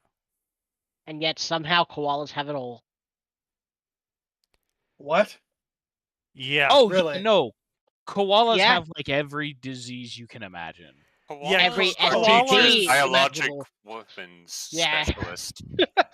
Koalas, they reproduce by rape. Yeah, only by rape. Yeah. Fucking excuse me? Yeah, they're worse than dolphins. By rape. Yeah. Yeah. And one of the dirtiest animals where even brushing it can give you a disease or an STD. Because see, the thing is that koalas are so stupid that they actually cannot communicate with each other. So it's physically impossible for the male to entice the female. Because the female is quite literally too retarded to actually understand there is another koala in front of her. Anyone who has ever talked to an Australia will say if there's one animal they would remove, it would be the koala. Yeah. They also don't eat unless it's on a stick. So if it falls off the stick, they will starve themselves to death. Wow, that is something. Koalas are... It is a miracle they have still lasted for this long, to be honest. Well, no, it's not a miracle at all. It makes complete sense. They are massive disease vaults. Their meat is dog shit. Their fur and fat and flabby skin is disgusting. They are low energy. You don't get energy from eating them. You can get sick really badly from eating them. And They aren't a good food source, just period. And so They of course also nothing don't hunts them. stop any predator or anything prey-like. So if you killed them, it wouldn't change the ecosystem. That's what I meant. Like they bring nothing to the table. Yeah, honestly, they should just die. We should actually just kill them all. They are a horrid animal. Unlike cheetahs, which are just actually, if I remember correctly, dogs in a cat body. Tasmanian devils became like endangered and then extinct because they also kept eating koalas and growing sick. They're not extinct. They almost are. Extinct doesn't actually mean they're dead. Yeah. No, extinct is a certain population level. Yeah.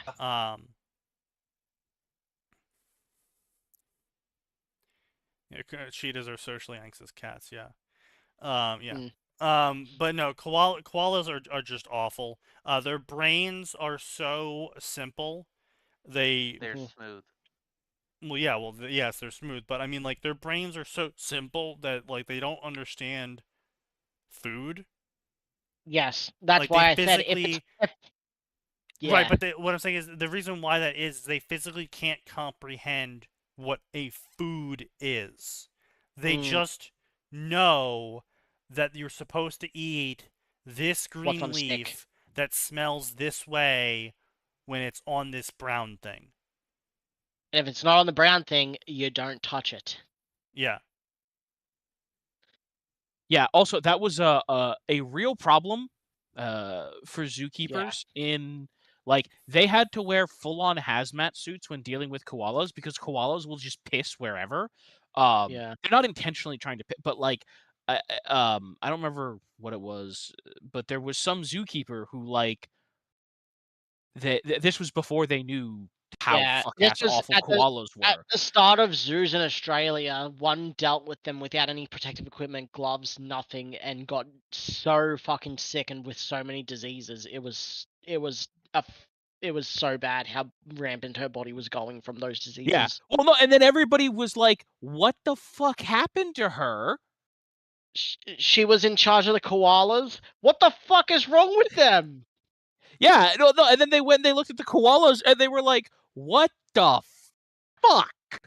Yeah, and then because somehow everyone else had just managed to curve, getting horribly ill from koalas. Yeah. You know what? Out of everything, that's what makes me disappointed in Australia because they saw that happen and they were like, "Yeah, we still got to keep these things around. We have to protect this thing." You know. Yeah, I don't think we do. No, let's just let it die. It's like pandas. Yeah. I'm actually not. The pandas are too lazy to fuck. Okay, they don't deserve to continue existing. Yeah. I don't care how cool Po was in Kung Fu Panda. If they don't want to reproduce, don't make them. I mean, also, it's just like you rolled some bad fucking RNG. It's not that they're even too lazy to fuck. It's that they're randomly during one specific week of the year fertile. Yeah. Only that 1 week. And then that's not even taking into account the pandas that fall in love with their fucking handlers and zookeepers. Oh, yeah. Yeah. Like the birds. But yeah, so it's a big problem. They're also fat, lazy, and they eat bamboo shoots and shit, and so that doesn't give them a lot of energy. But yeah, so they have a lot of problems going on with them. And it's another one of those things. It's like, look, I can totally get conserving species. I totally back species conservation. But if the species is going to die out because it's too taking care of elephants and rhinos because those things got overhunted by assholes. Totally different. Right? Trying to bring back buffalo because we succeeded. Genocided them. we elephants is one thing I'm Yellowstone National Park actually exports buffalo now. Yeah, elephants is one thing I'm all for saving because they actually remember you treating them well and they pay back that debt. People who treat elephants well when they're attacked by a predator in the wild, those elephants will come and save them because they like those people. Yeah. They'll be like, "Hey, wait a minute, that's the dude with the stickers, you fuck off." I also find it really funny that elephants also understand what a tithe is. Yeah. and sort of semi-understand currency as well. It's like, I do this, I get paid in peanuts. Holy shit! Hell yeah. They also understand what a road tax is, and that was actually a major problem. Is because they were road taxing sugarcane cars.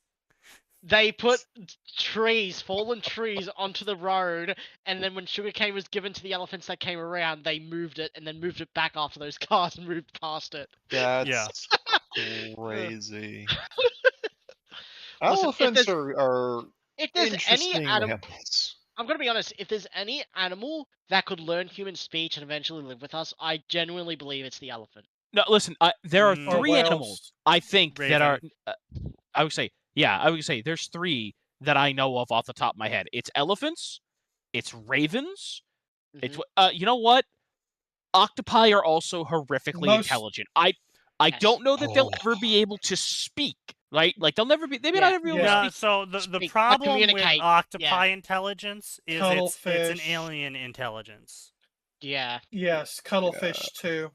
And when I say alien intelligence, what I mean by that is that the pathway that octopi took down the evolutionary tree is a fundamentally different one. No, it's not. Doesn't mesh. It's that they are fundamentally different. It's like if humans and other mammalian adjacent species went down the path of like C.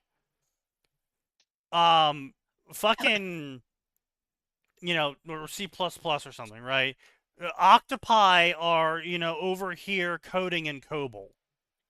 Yeah. Yeah. They're making offshoots of Temple OS or some shit. Effectively. How they approach situations, while they can reach the same answers and while they can understand, okay, this creature wearing this color does this thing at this time on these days, and they work on a schedule shift of these days, and, this is the feeding schedule, and this is what's next to me, and this is how I reach the tank, and these are how the locks work. Octopi still fundamentally think they got to those answers differently than mammals did. There's a reason why Lovecraft based the Elder Gods on cephalopods. Yeah. Yeah, but he didn't know that cephalopods could open a fucking locked door. Or that they could somehow create a community when left alone for long enough in some ways. Yes. But, yeah, so, I mean, and birds are kind of like... FB. I almost want to say... like the hybrid of the lizard line of intelligence and the mammalian line of intelligence. They can be smart. Yeah, ravens and crows are terrifyingly intelligent sometimes. Crows are actually better. All corvids. Yeah. Crows are actually better than ravens when it comes to social intelligence. In that, yes, you can teach a raven more words and you can teach it more things. But a crow will understand things like exchange of resources, and it will also understand how to pass that information on.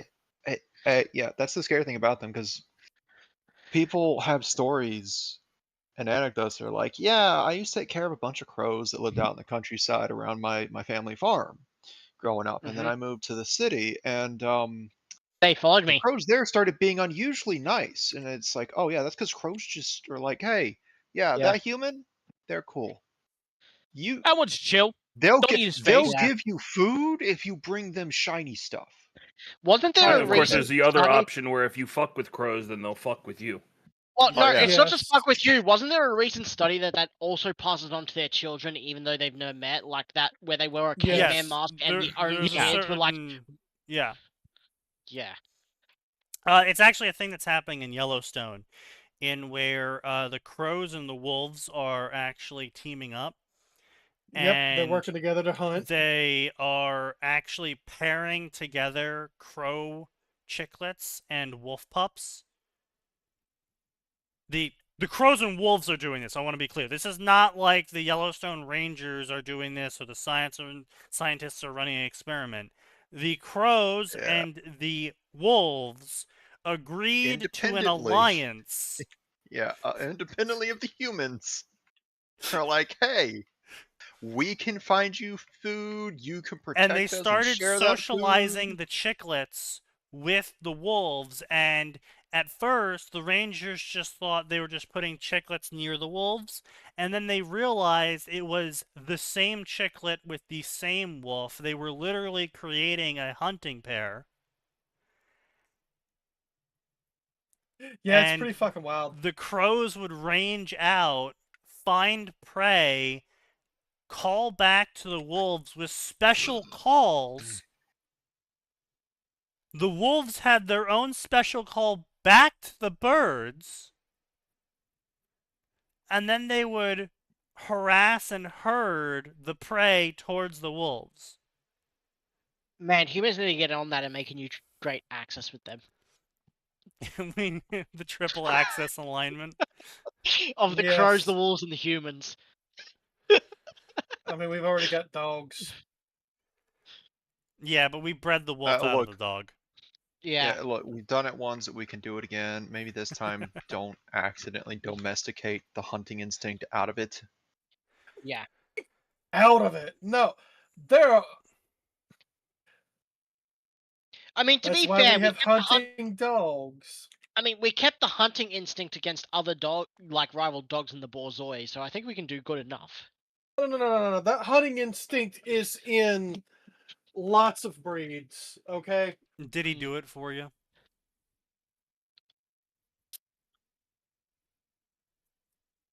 I see.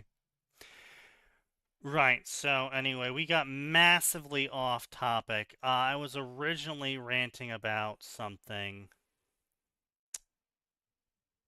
and I don't even know what I originally was ranting about anymore. I blame you guys. Wild Boar Medical Care, when everything came from China?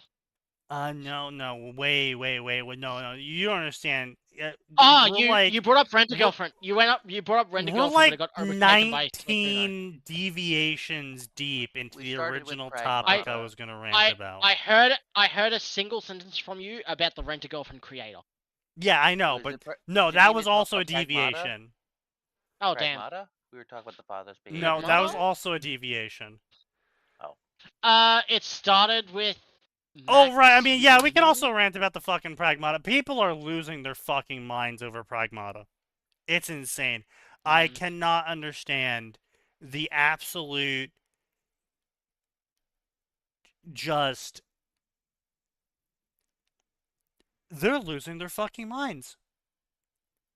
And the worst bit is they're losing their fucking minds over their own fatherless behavior. Yeah, and that's what's really weird about it, is they are just like, no, he's gonna rape her. And it's like, where are you getting that from? Yeah. Treating a young girl like that, like a loving daughter, is pedophilia. And it's like, oh, wait, yeah, what? That's mainly what I've seen about Pragmata, of people complaining about it, and I was like, where the fuck do you get that from? I'm nice people who grabbed the frame of Lloyd Forger holding up Anya in the anime, and for some reason calling it sexualized. Yep. Yeah. Oh, those fucking. Well, weirdos. I'm maybe real. I think it's. We can kind of blame social media, but we can also mostly blame women. So why I say this is a recent study actually came out showing that in the age group of women under 25, 40% of them hate men, identified as hating men, and only 16% of them said they liked men. And the under 25 age demographic is the TikTok generation. And, like, they are deep in the TikTok generation. Like, if you are under 25, TikTok is basically all you knew. You don't watch YouTube. If you do a YouTube watch, it's probably someone doing a reel of TikToks. And if it's not someone doing a reel of TikToks, it's like you're watching that video along with like 7 other videos simultaneously at the same time while 9 people in a Discord call talk. Yeah. Actually, my little brother sent me something recently with that, I believe. Damn, Sneaky, we're so close. We've got 8 people in Discord call. No.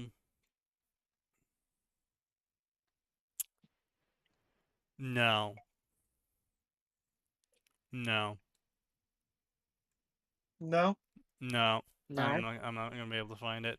But yeah, basically it was like me getting into a Discord call to do a watch along, and there's like a movie playing, someone's playing a video of someone playing side scrollers, and then there's another video of fucking a watermelon being squeezed, and then there's another video of random gibberish and music blasting. Yeah. And then there's like 2 Discord chats scrolling. They're playing RuneScape off in the corner, and also some other fucking thing was on the 3rd monitor. And it was just like, Jesus Christ, overstimulation much. And like I said, 9 people in Discord call.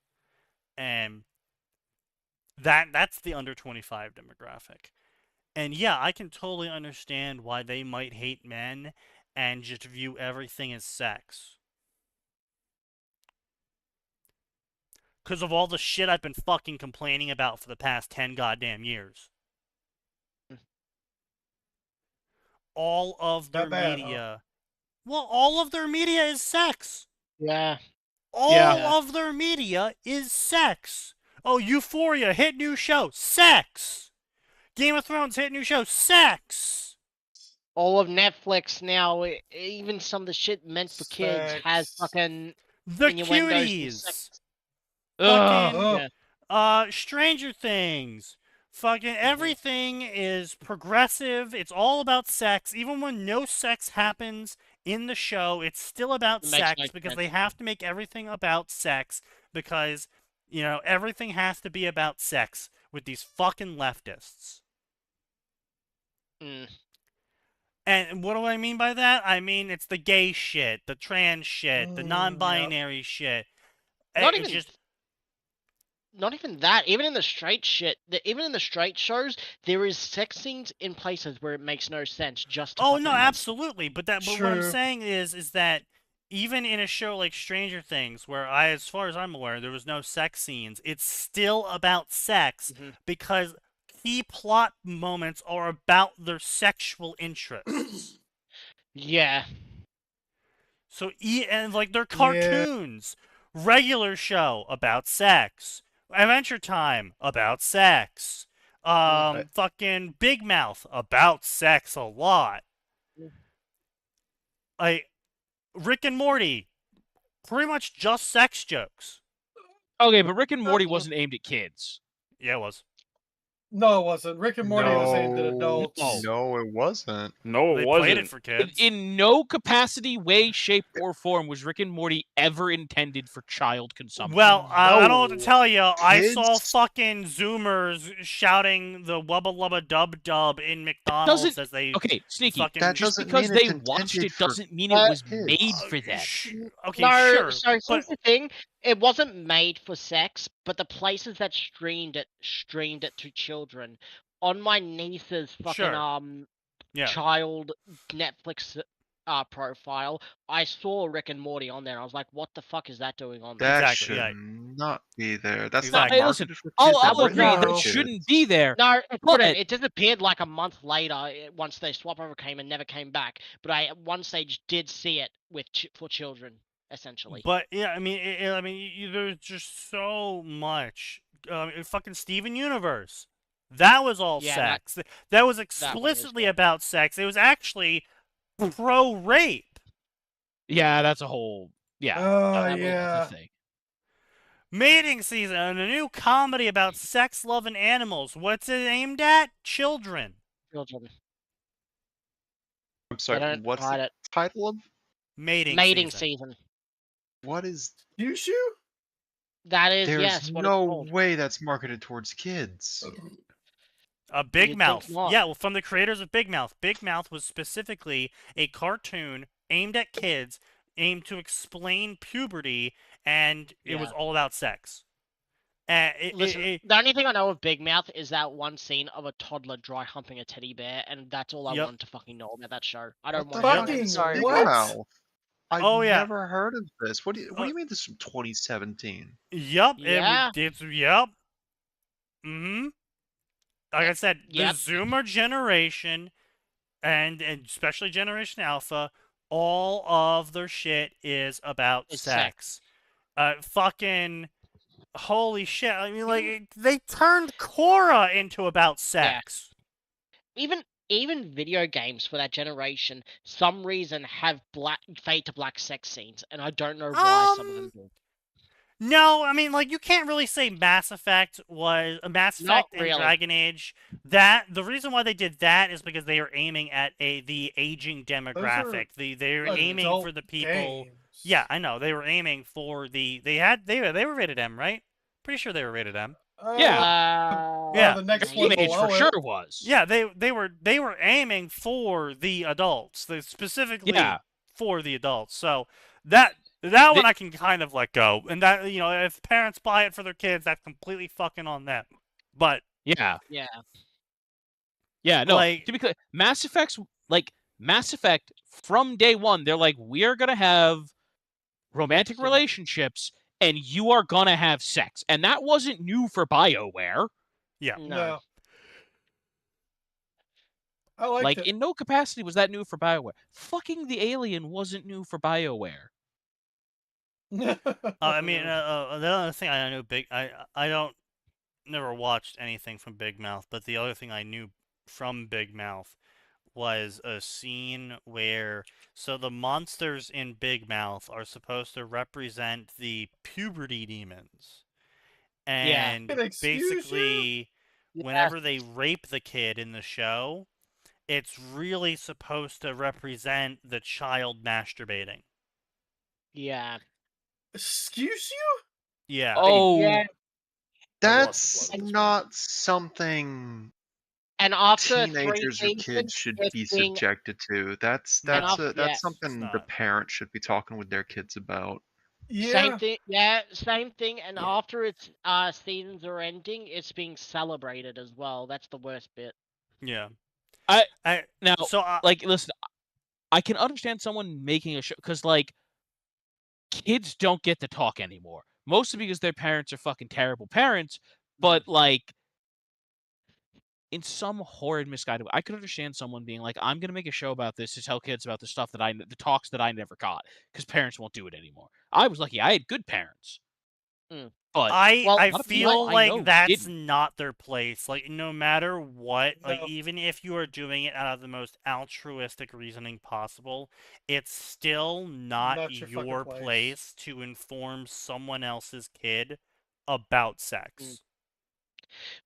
Yeah. I mean, to be fair, my counterpoint to that is, if your kid's finding a way to watch this...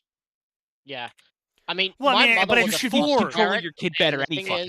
It's for your kids, though. Like, Big Mouth was on the for kids section of Netflix. Like, it was a show made for children to explain to kids why masturbating is okay. Yeah, same thing with things like Smiling Friends and other shit like that. Well, you can 100% blame the fact that child education when it came to sex was terrible.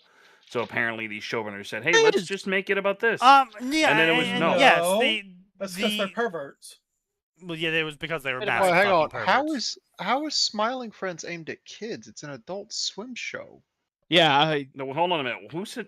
I mean, kids probably watch it. Kaz just claimed Smiling Friends was made for kids. No, I It's didn't say not. smiling friends, but I'm saying that they let their kids watch that sort of shit as well, I expecting mean, that it'd be good. Look, some parents let their kids play.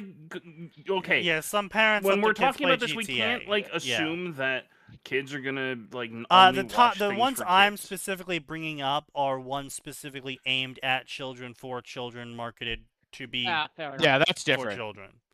Listen, when you talked about like I was bringing up because fucking my rape mother was their demons or whatever, I was like, foster oh, parent. okay, so this is not marketed to children. No, yeah, Yeah. this was the big Nah, hullabaloo over it. It was for kids, and people were like, Yeah, "Well, why are I there was- rape demons?" Yeah, I was bringing up how my mother was a foster parent, and before they came to us, they would actually have their parents put that on just to fucking say distract them and have them watch that instead of having to care for their kids. Yeah, no, I mean that makes sense. Yeah, no, and exactly, and there is a major problem in where people who shouldn't be having kids are having kids.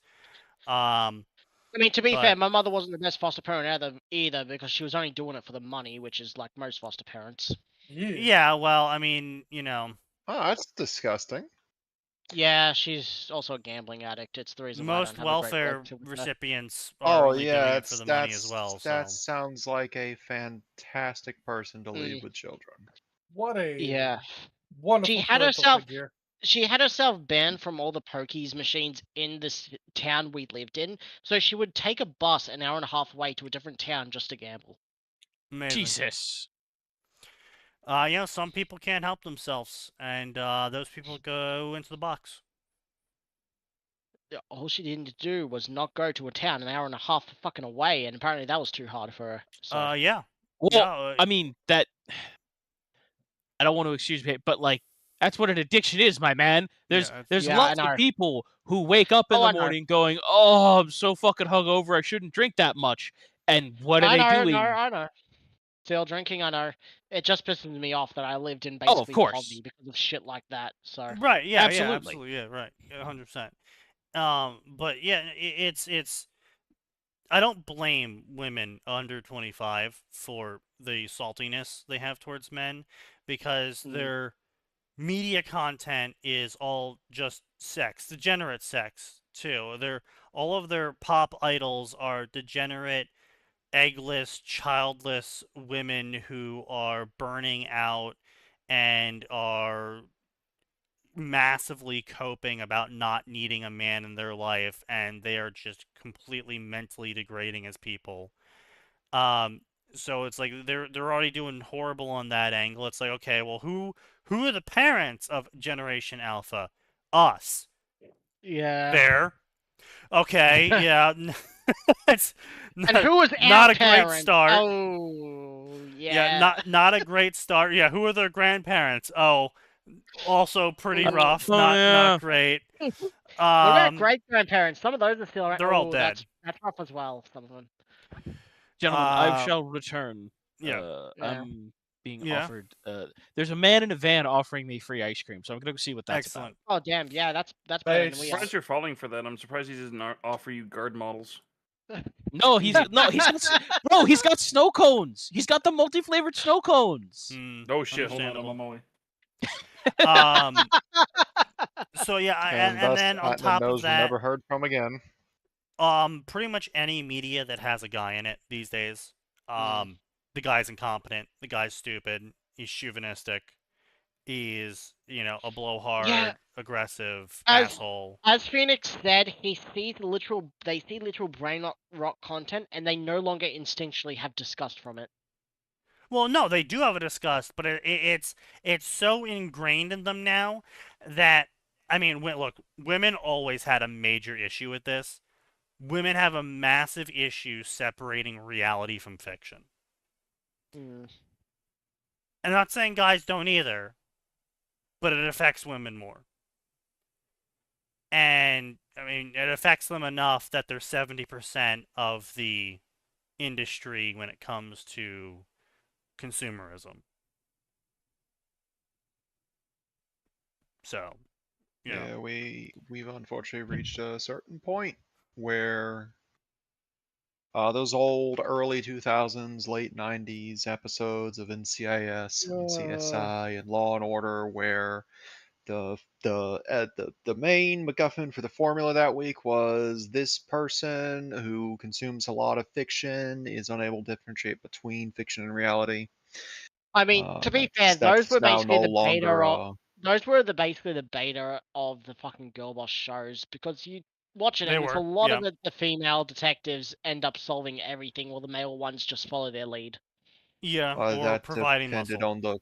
That depended on the formula of the show, for one, and two, I've got bad news for you, Kaz. Some of the most popular media over the last 50 years has actually been hyper-progressive when viewed through the modern lens. Sure. Oh, I know that, yes. Again, part of the reason half of our generation is fine with live and let live is because we grew up with that media that was like, hey, it's pretty cool to treat people like people. And it's really cool if you extend that same courtesy to people who treat you like a person. Well, see, unfortunately, the other half of our generation doesn't understand how to treat people like people. Well, the other half of that problem is treating people like people is fine and dandy. The problem is that everyone is stuck on treat people like people, and then when they get treated like shit, they don't know what to do, and they are coping. So like, no, I need to treat him like a person. I need to treat him like a person. If I just treat him like a person, then he'll just magically treat me like a person. I just need to keep treating him like a person. It's like, yes. And when you treat people like people, you need to also have consequences for when they react badly. Some people are people and don't deserve to be treated like people. No, it's not even don't deserve to be treated like people. It's just hold them to account. It's literally just hold them to the standard. You force them to take responsibility. It's obvious some people didn't take all the lessons taken from the childhood movies and animated films they grew up on, and only took bits and pieces that left them incomplete. Well, they took the first half. That's the problem. Yeah. They took the first half of we just all need to get along and be together.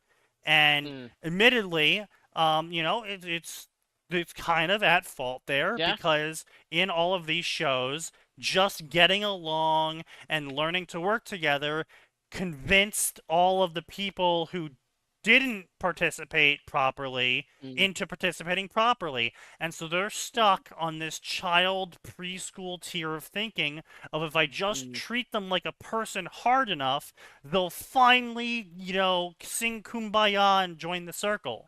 And it turns out that some people just don't want to do that. And instead of admitting, okay, maybe we need to put them away from everyone else so they can't hurt anyone else anymore, put them in a box. They go, no, we just need to treat them like a person even harder. Surely this time they'll finally act normal. You didn't accept them hard enough. Yeah, you just got to accept them even harder this time.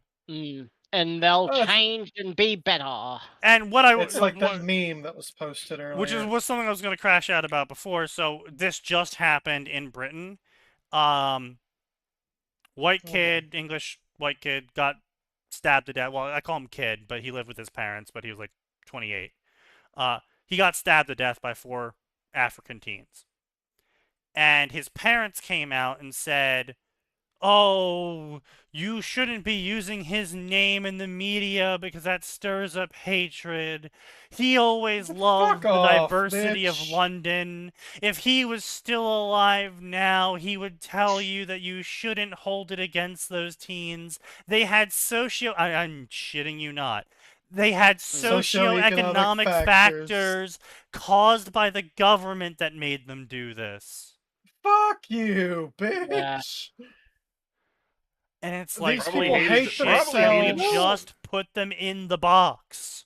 You know what I realized that I have a violent operation for? Socioeconomic factors? The fact that for every one piece of shit I've seen that did what they did because of quote-unquote socioeconomic factors, I've seen 4 or 5 who chose not to do that. Who chose to try to be a better person. Oh, that too, yeah. Because they didn't want to be a burden on society. Sure. Because they're like, I wouldn't want someone doing that to me even on my worst days. Yeah, why would criminality is super low. Like genuine actual criminality is super low. Like we know for a fact, this isn't speculation. 500 people in Washington, D.C. In the city of Washington, D.C., 500 people specifically. We know all of their names because they've been in and out of the system. Those specific 500 people are responsible for something like 90% of all crime in Washington, D.C. Not surprised. And if we just put them in a box, crime goes down by 90%. Those it's 500 people. It's just something that's bothered me for a long time, and I did ask this of someone who's further left than me one time, and I just looked at him like, why do you want to focus on defending the one person in a shitty situation doing a shitty thing and ignore the possibility of helping the 4 or 5 people in worse situations than that motherfucker who chose not to do the shitty thing, who are in worse positions every single day of their lives? I feel like I can predict what their answer was. I was not given an answer. Oh, not given one. I wasn't given an answer because when you rephrase things, when you phrase things to certain people in your life that you do believe are intelligent, but have weird consonant dissonance, all they need to do is have someone they trust to not be arguing in bad faith, be like, hey, how about we take A, B, and C, and we swap the positions? Right. Yeah, to just question or theoretically challenge rather than argue. What the fuck? Yeah, because I can't answer the question because I've never thought about it that way before.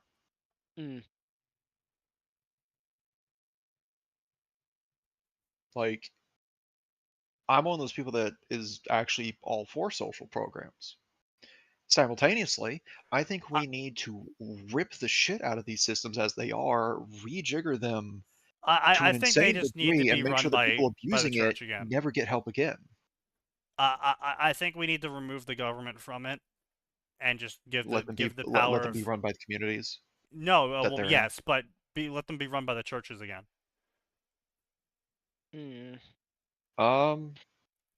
I don't know. We've had a church. Look, I'm not even religious. I don't even like the churches. I understand where you're coming from, Sneaky, but the modern day churches are not even the churches from 10 years ago. Yeah, no, I know. No, it's not even the modern day. I'm hesitant because if we give this power to mega churches, that's where I'm like, we might need to clean house again. Because when churches reach a certain size, you start seeing problems.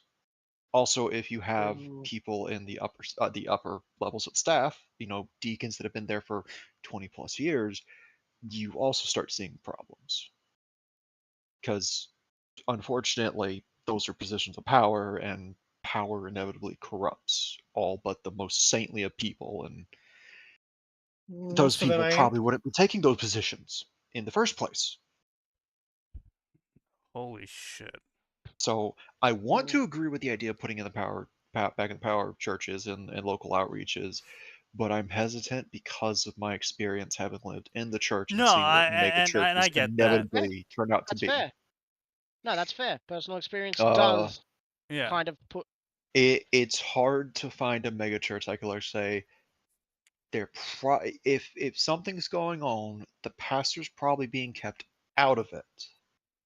Yeah, but I can't say the same for the staff.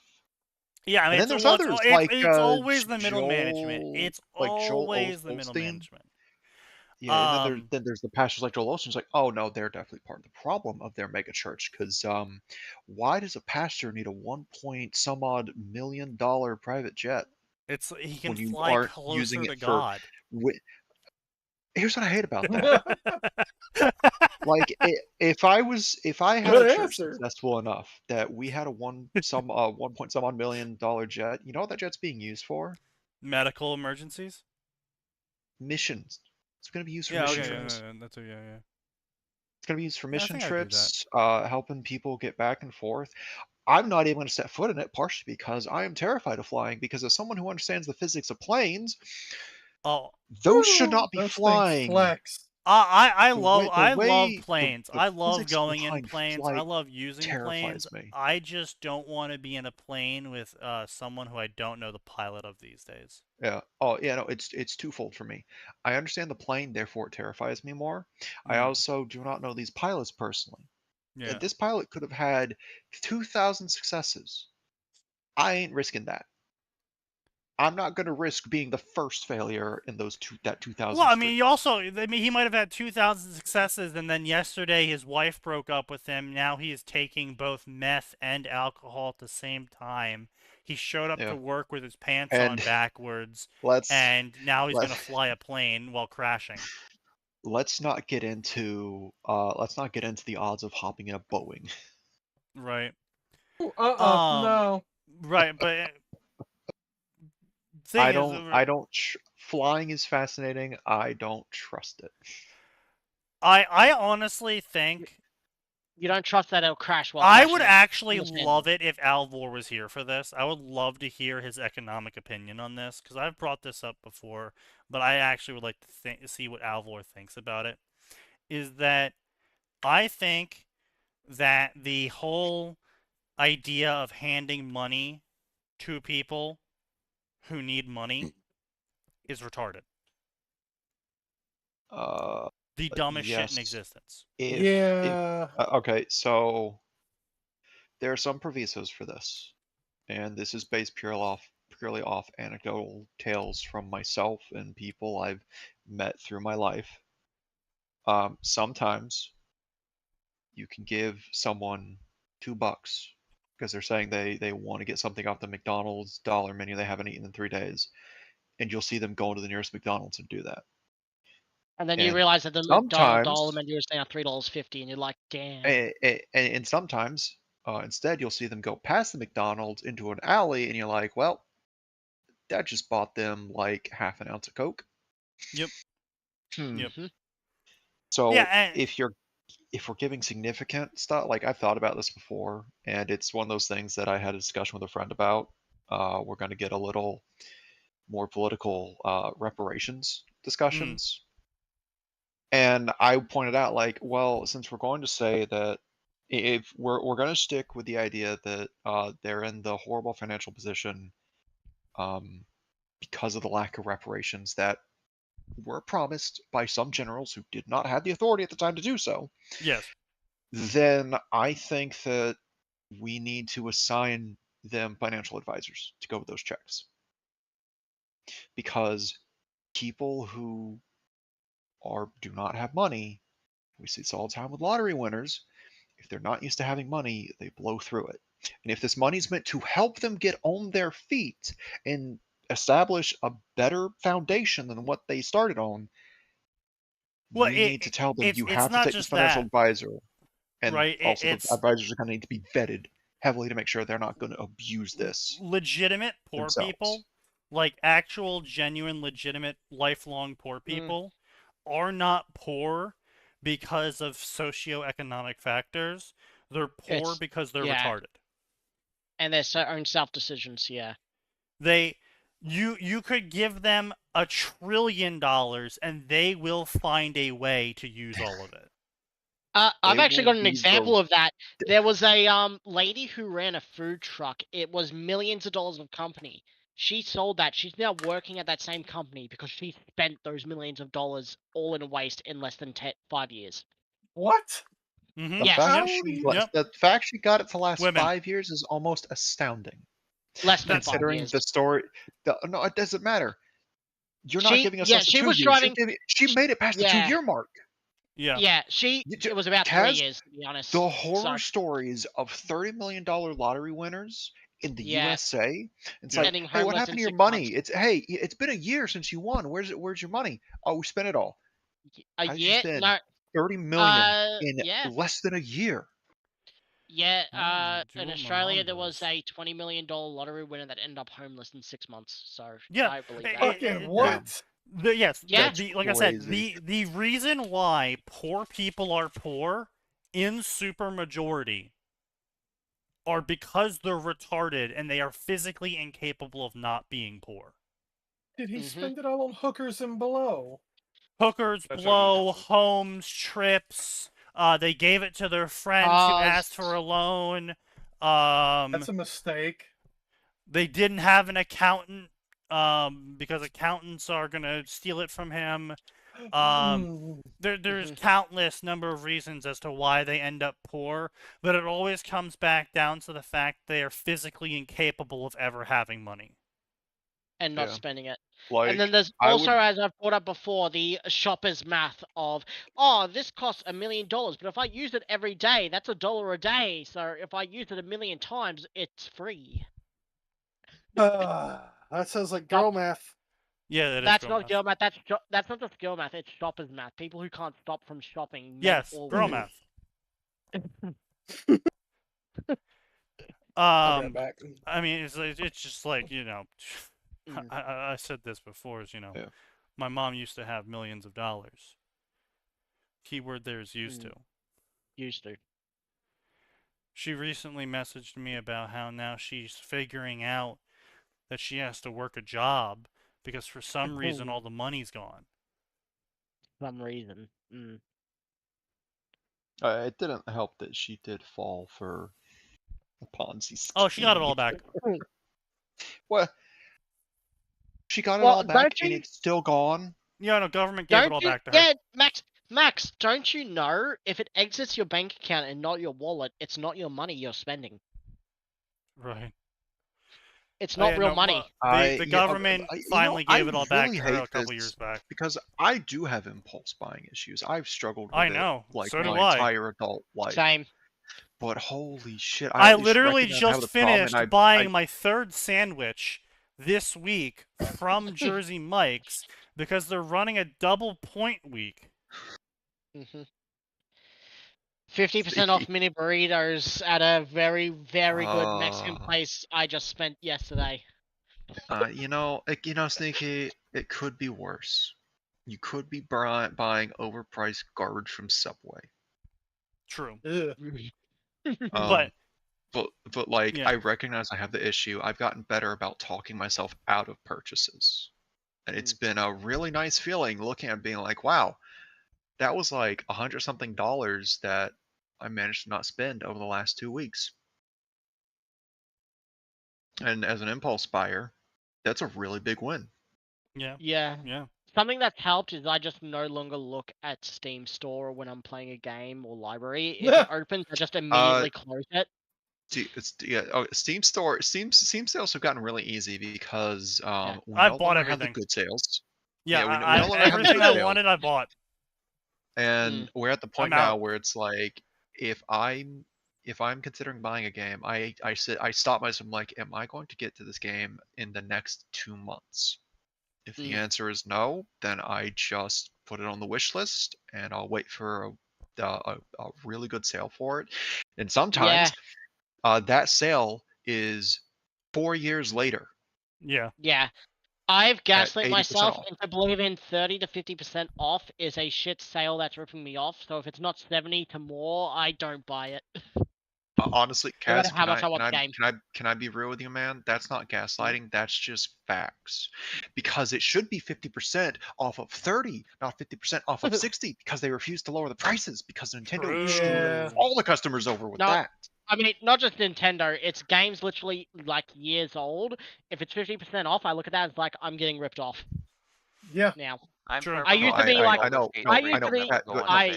Those games are not lowering in price. That is Nintendo's fault. Nintendo set that standard, and that's the rest of the industry. Yep. Yeah.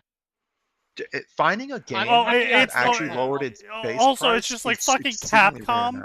Capcom and Sony are like, hey, this game that came out in 2011, we still want full price for it. And it's just like, fucking shove it up your ass and swivel. Tell you what, I'll give you full price for it at 80%. Their I don't think I've seen Chrono Trigger, a game from early 2000s, early 90s, be less than 70% off. But Nintendo games don't depreciate in value, don't you know? No, they do. Because they delete them. No, they totally don't. No, that makes them appreciate in value. They get more value because they're rare. Fire Emblem Three Houses depreciates in value just because we another 3 years. Emblem Three Houses. Also, Kaz, I don't know how relevant this is to your argument because I don't know how good the Steam port of Chrono Trigger is, but like, it's a $15 game at base. That's actually completely fine considering how much you'll get out of that game. That is not a $15 game for me in Australian dollars, so. Oh, I'm sorry. It's $100 for you. My bad. No, it's closer to 25, but even that's like I know it's a good game, but I can also emulate it for free. So. Well, yeah. Right. But anyway, none of us were saying the quiet part out loud until you did. Yes. What about it? So women and money, easily parted. Horrible combination. Yes. Horrible combination. So rewind. Okay, Kaz, help me remember. We were talking about women. Women. You were talking about your mother, how she lost millions. Yeah, and then got it back. Yeah, that was just an example. Yeah. We just move past that. Yeah. Why did we get to talking about women with money? Lottery winners. Then what was and before the lottery winners?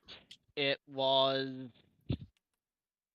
Social programs. Social programs. Right. That's right. Social programs being back in the hands of social churches. programs, right. Yes, so and we went my to idea, churches. Yeah. My idea for the social program to replace welfare is because I don't believe that we should be just giving money to people who need welfare. I'm fine with feeding them. Yeah. It's like, feeding them is fine. Clothing them with like old clothes or discount. No, not giving them dog shit. But No, not dog shit. But the thing is, I know for a fact that clothing that's a year old in clothing warehouses gets given away to the employees for free. That's only a year old. Sure. Yeah. I mean, ones that are older. A lot of that one clothing. That's only one that's only 3 years older. They would lose nothing from giving that away to charity or to people. No, I thought you meant like literally like we're just gonna fucking drag it out of old boxes and like. No, the shit that doesn't sell that's sitting around in warehouses. Right. Oh yeah. Get through it. Yeah. I know there's some warehouses that will take a knife to those clothings and damage it so it can't be sold because it. I totally believe that. Yeah, but so my idea for all of this, right, is that the government, if they're going to do welfare, it shouldn't be providing the equivalent of middle income, right? It should be welfare should be something you want to get off of, and I don't mean, and some people can't get off of it, and it is what it is. But sucks to suck. It happens. You're never going to have a 100% success policy, and unfortunately there's more stupid poor people than there are disabled people, and so we have to cater the welfare program to stupid poor people instead of disabled people, because if we try to do disabled people as a separate program, eventually it's going to get corrupted and turned into the stupid people program. So you just got to set the baseline. That's why I brought up the clothing, because if it's a year old, they give it away to the workers. If the workers don't want it, I've seen my work say, no, we can't keep it or give it away. Take a knife to it and throw it in the bin. Mm-hmm. Right. So the idea here would be that the government will buy the products, and unlike in a communist system, or unlike in a socialist system where everything becomes graft because the companies just charge $1 billion, the government is only ever allowed to buy the products for less value than, let's say, 50% what it can be sold for. So if the meat sells for $5 a pound, the government is only allowed to pay $2.50 for it.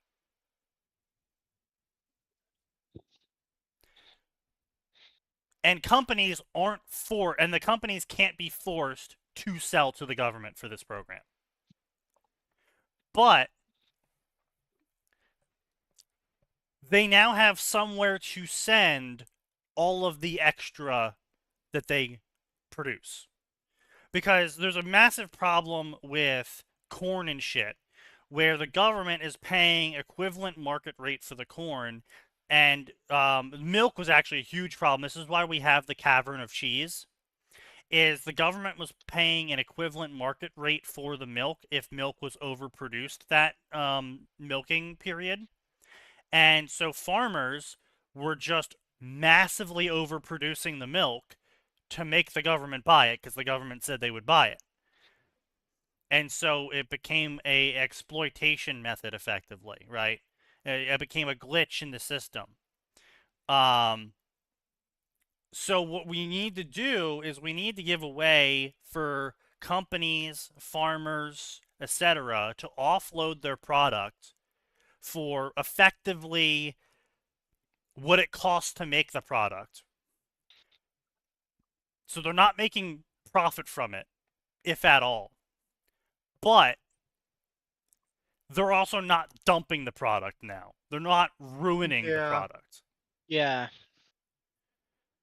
So I mean that 50-cent thing was just me talking out of my ass, but I was just throwing out that as an example of, like, basically the government isn't allowed to buy the product at a level that would provide really any profit, because it's not supposed to be a production incentive.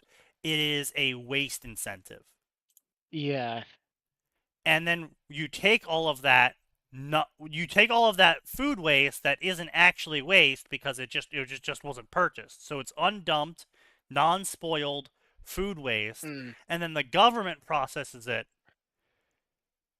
And then they have government grocery stores, which you can only buy from there with government scrip. Special welfare dollars. You can't spend the welfare dollars anywhere else besides at the government stores. Yeah. And that way, the government stores can't compete with normal stores. Yeah, but the people on welfare will compete with each other by selling those welfare dollars. That's the problem. Yep. That doesn't matter. They will sell the shit they just bought. Really. No, if the dollars can only be exchanged for a given set of things, if you're on the welfare, you're not going to have the money to trade for it. And as a normal person with money, it's doubtful that the exchange rate is going to be in your favor from those people. If you have a livable income, it's not worth buying it from them. EBT is already a 2-to-1 transfer rate for resale. So this is already a thing that happens. For every 2 EBT dollars you have, you're able to turn it into $1 through various schemes and scams that people run. And so the going rate's about 50% of your EBT gets scammed off the top effectively by these schemes and scams to turn it into non-EBT money.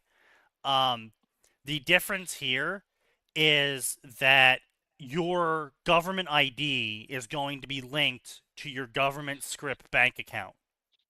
And you can only spend the government scrip at government stores. So someone can't come in with your ID because they'll have your ID right there to look at and be like, well, you don't look like a Johanna, ma'am.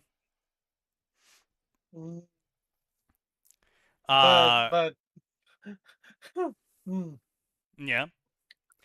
But that's discrimination and that's I don't racist. Care. See, that's the fun thing, is I don't give a shit. Because this is treating everyone equally, and that's what they really wanted, right? No. Right? No. I know. The point is to make them say it. No, not like this. No, right? No, not like this. The point is to make them say it. And so anyway, because all of it's worth no money, technically speaking, there is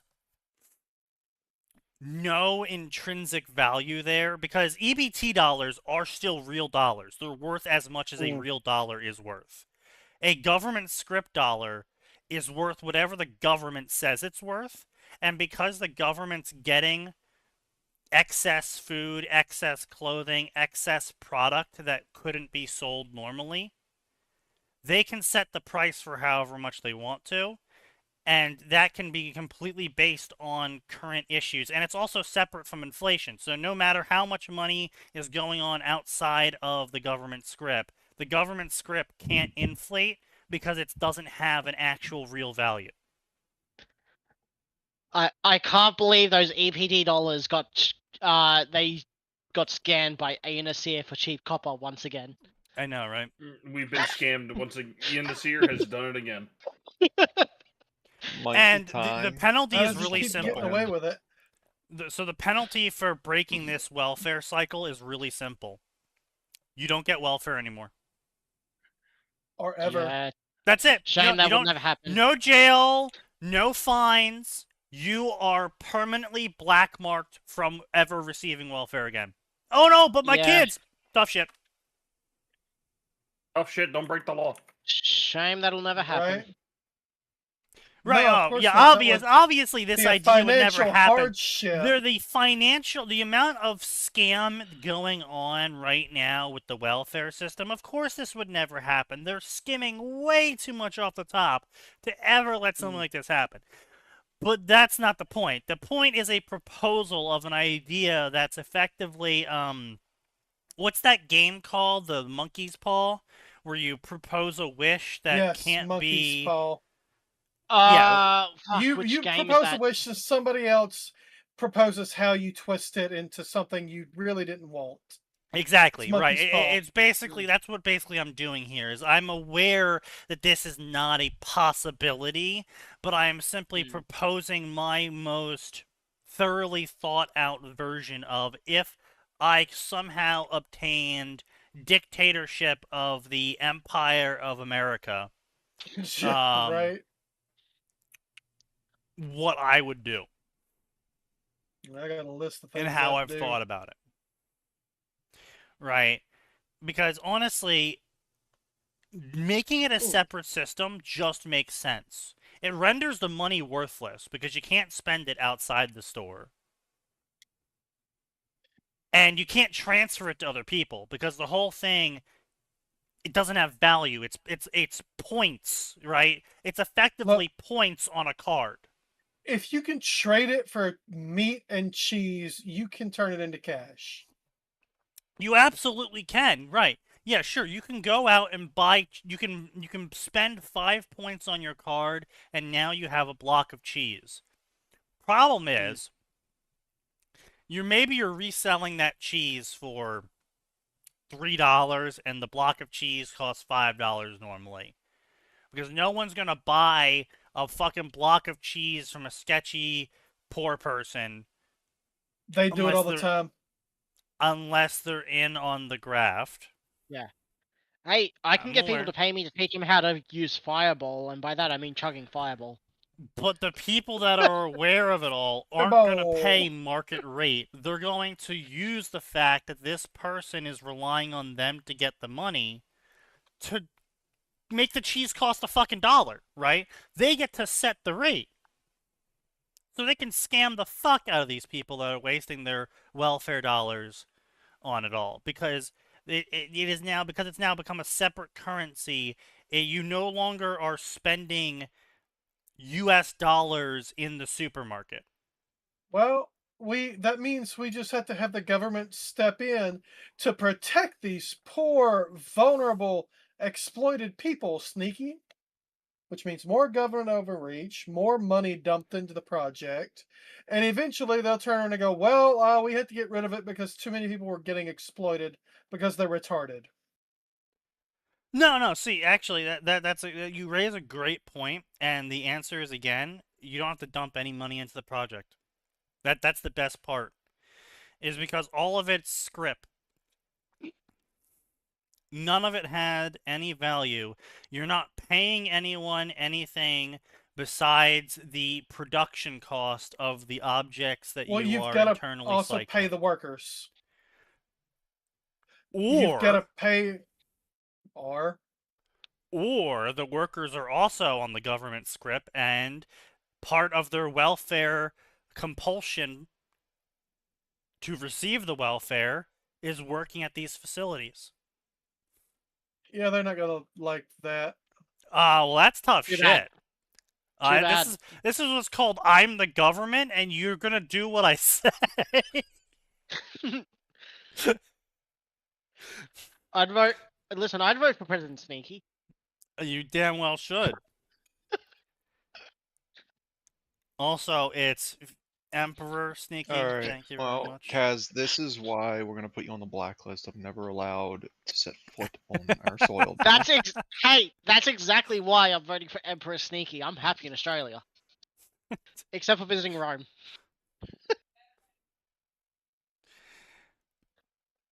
But no, and like, look, I realize that there's a lot of flaws with the idea, but right now the system we have is worse. I mean, Sneaky, you've got a big advantage with your flawed idea here. You actually are offering an alternative. True. Yeah, that's true. Like, I can sit here and say I do think we need to gut it and do it from the ground up, but I don't have a solid foundation of where to start. And if you talk to other people about it, like, well, yeah, I guess our welfare system could be better, but what else are we supposed to do? They're just as much part of the problem.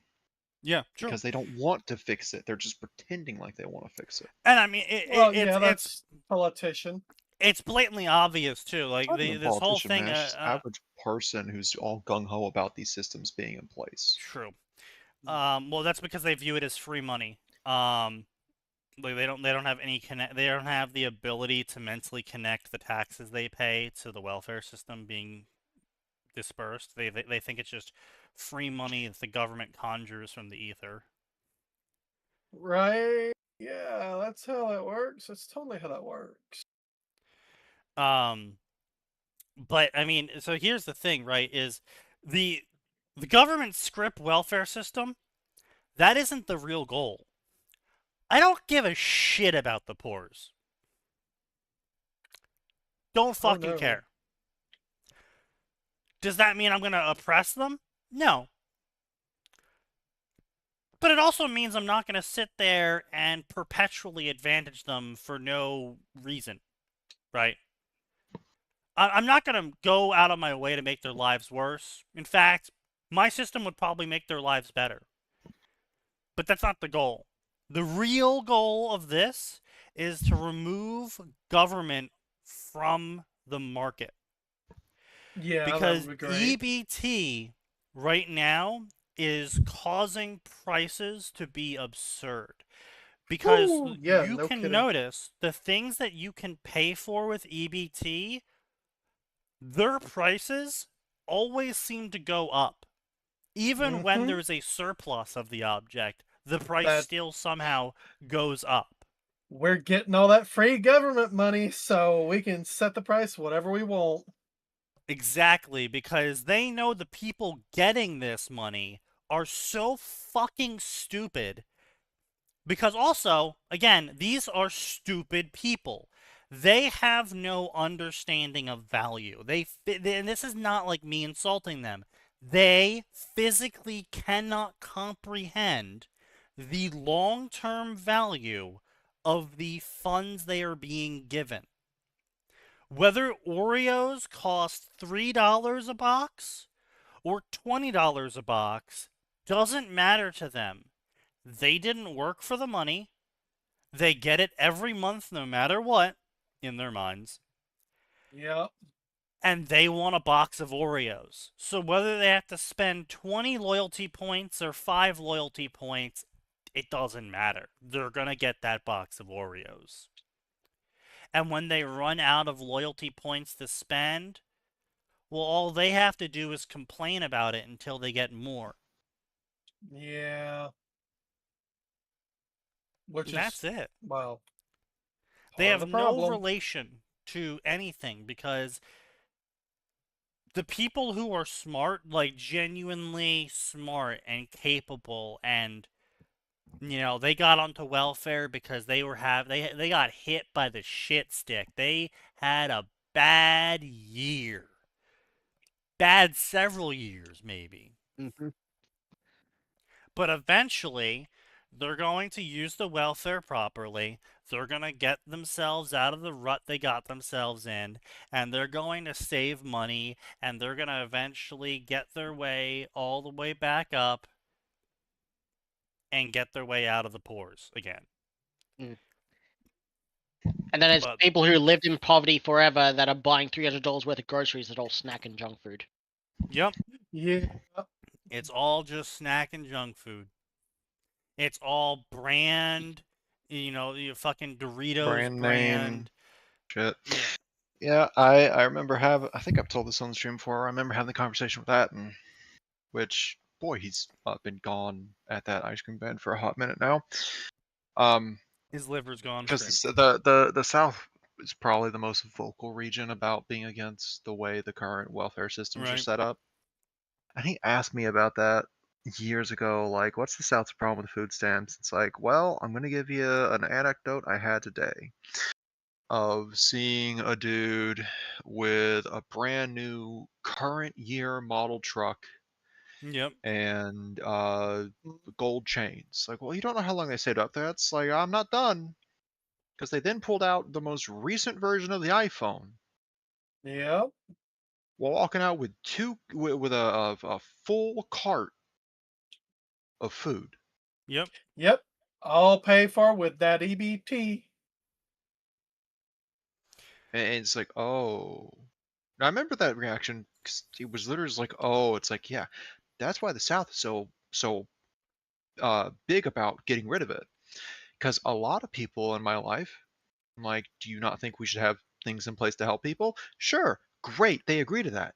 They also agree with, but we gotta fix it so it doesn't get abused so much. Exactly. And it's really galling when the same people who will talk about how if 1% of people that are found guilty are actually innocent, then we can't trust the justice system, are fine with the fact that it's 20 some odd % of people abusing the system. Suddenly it's okay. Suddenly it's okay to hurt the taxpayer and their fellow citizen. Well, I mean, this is, Max, this is probably the actually genuinely racist you'll ever see me. Because this is what I just call EBT. Oh, jeez. Thank you for not saying it out loud. Yeah, I figured you would have no idea what that is without even looking. Yeah. Let me have a look. You probably already know. Yeah. It's absurd. Like New York City. New York City is a great example of this right now. New York City is currently spending $80K per homeless person. Oh, yeah, God, I love seeing the numbers associated with that, by the way, in larger cities. I'm like, that is literally enough money to house anywhere from 2 to 4 people in an apartment to live like decently. How have you guys not solved your homeless problems? Because it's all crap. I mean, like it's the famous Chicago joke, right? Katy Perry donated $100 million to Chicago, and the mayor thanks her for her $50 million donation to Chicago, and the local school thanks her for her $10 million donation to the school, and the teachers thank her for the extra $10 they get on their paycheck. Mm-hmm. Yeah, if I was in that equation there that you just spelled out for me, I'd be taking your asses to federal court for wasting my money like that. Oh, you're gonna fight the government? Good luck with that. The problem is, Max, is that they don't donate this money. The problem sign is I'd be fighting the local government, and I could do that by going to the federal government, especially because, probably unlike the person in this thing, my donation would come with an itemized list of what I expect this to be spent on, and if I see 1 cent not going where it's allocated, I'm raising a fucking stink, because you actually can't tell them this is what my donation is for and this is how you will spend it. But Max, with, here's of the course, problem, the assumption right? that they got to take something out for quote unquote administrative fees. Is a super majority of people though that do these sorts of donations, they're doing it for the headline. They don't actually care if it makes the teachers get paid more. Well, at the end of the day, They want the headline of donating $100 million. Well, it's also the extra. It's also a little extra expense off the. Oh yeah, they got the claim on taxes and all that fun stuff. Yeah. Oh, of course, on their taxes, they claim they donated $500 million. Yeah, because they did. They did donate the $500 million. It's just you just need to fight the local government to prove it. Well, no, you don't have to do that. You can just make the claim, I donated the $500 million, and it's like, oh yeah, well, let's call town hall. Oh yeah, they said you sent $500 million. Okay. They don't ask what that went towards. No, of course not. They don't double check that. No. Unless you're, working class. Then they got to be absolutely sure. Yeah. Yeah. But yeah, so it's the real goal of my whole script idea is to remove poor people, which are, and if you listen to me rant politically long enough, you'll start to notice some patterns. Poor people. Yes, I know. Not with you. You'll start to notice some patterns in my political thinking. I'm anti-exploitation. The whole idea of getting the poors onto the script system is to remove them from the marketplace of exploitation. Because the poors are retarded. And if businesses can't exploit the poors anymore, then they actually have to produce a fucking product. Yeah. Well, it's also worth pointing out that your solution to getting rid of the poor is literally getting to a point where they're no longer poor. Yes. You're not talking about the solution that certain brain-rotted individuals would assume you're talking about. You're discussing an attempt to actually help fix their socioeconomic problem. It's the final solution to the poor's, Max. We are removing them from the economy. Well, gotta do it. Technically, you're helping them move into the economy. True. Technically. We are forcefully removing all of the poors from the economy from the streets. So they can go back into the economy as a rich person. Okay, so Sneaky, what you actually want that tagline to be to piss as many people off is you're removing them from the streets. Damn, I will clean the streets of the poors. Damn, taking advantage of the poors, aka reincarnated devils. Are we looking at DxD tonight on fanfiction? Well, actually, should I frame this is every single social change. Every single social change is dictated by people being either annoyed or afraid of the poor people. Wait, hold on. What you wrote, Steve. I noticed. Hold on. I have a better idea. Wait. Is the tagline sweeping the streets with the poors? And in reality, I'm giving them all jobs to clean the streets up. I mean, hell, with the way the economy's been going, that might be some of the only jobs we have left. It's like, hey, what are you doing? I'm sweeping the street. Why? It's contract work. Oh, government work. Okay. Atten's apparently about to deal with the storm. Oh boy. Oh, that sucks. But see, and this could actually be like a triple-edged sword, right? Where it cuts the poors out of the merchant economy, and then it also cuts the contractors out of the lazy fund economy, where we no longer have hordes of contractors spending 30 years on a road that never gets fucking finished.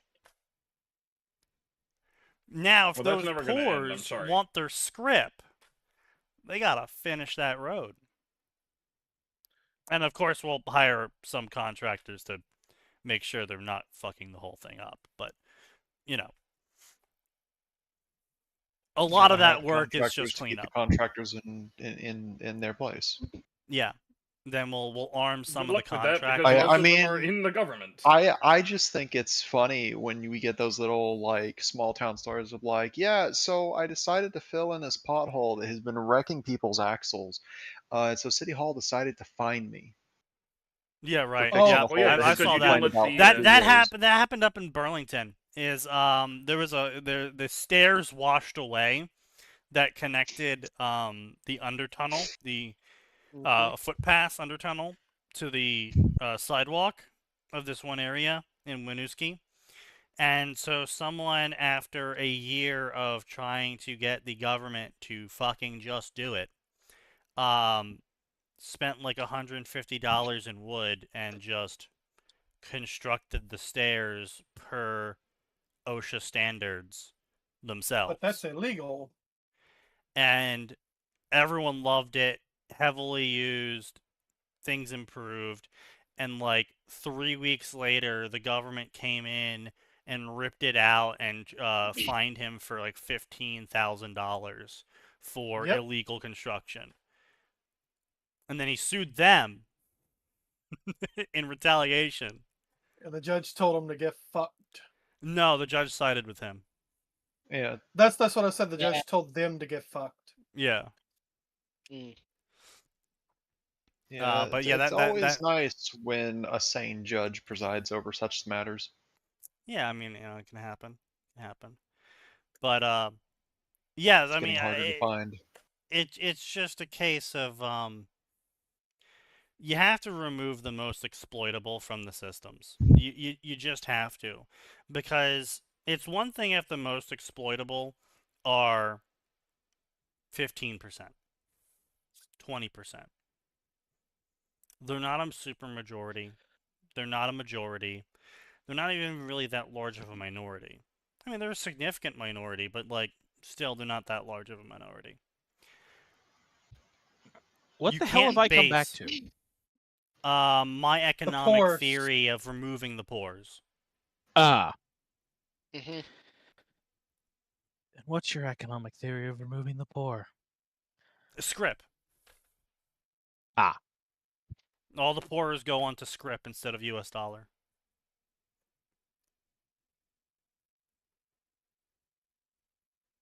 Because if you remove them from the economy of exploitation, then the businesses will be forced to actually produce a product instead of relying on the least common denominator in society to purchase it anyway. It's the same story that happens every single society. Every single change is dictated by either a fear of the poor or a dislike of the poor. Yeah, well, they do tend to ruin things, so they do. I'm not going to touch that one, but yes, also, but yeah. So, yes. I had a little debate with my brother in the car as we were talking about isekais. Right. The first isekai is obviously Wizard of Oz, right? No, not even slightly. Yankee and Mark Camelot Twain's Court. Yankee of course. I'm sorry, you're right. Yeah, Yankee. Yeah, Yankee. Actually, no. There's you're right. others I completely that forgot came... Connecticut Yankee, but we did it first. No. What? I don't remember the one, but there's something somewhere else that did it first. It's just that's the first American one.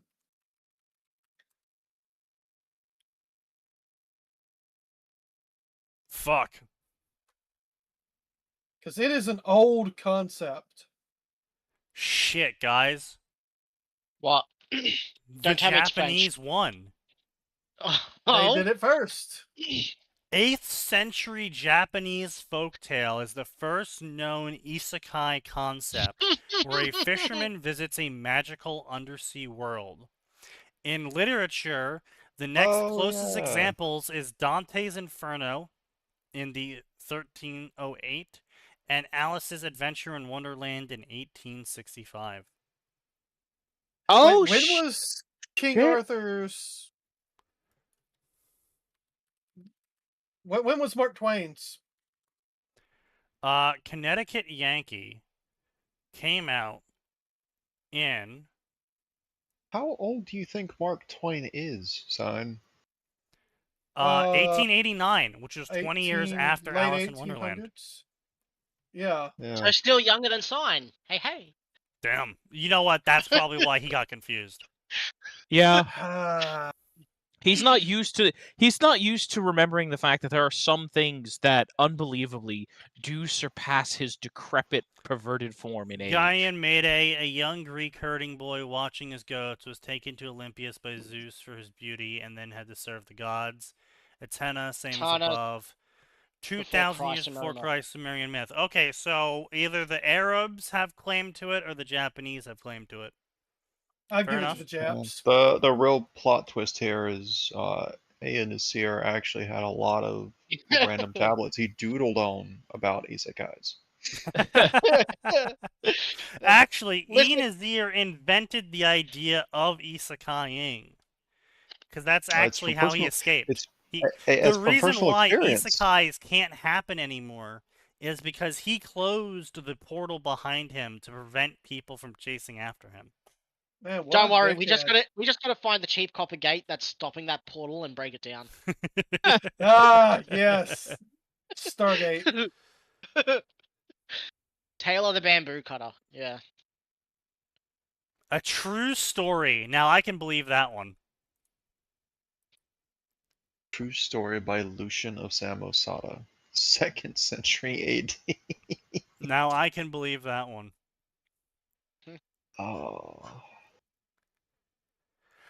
So here's the thing. The problem with that Irish tale, well, Pendigraphy Defred, all Irish tales are invented. They're all neo-modern inventions.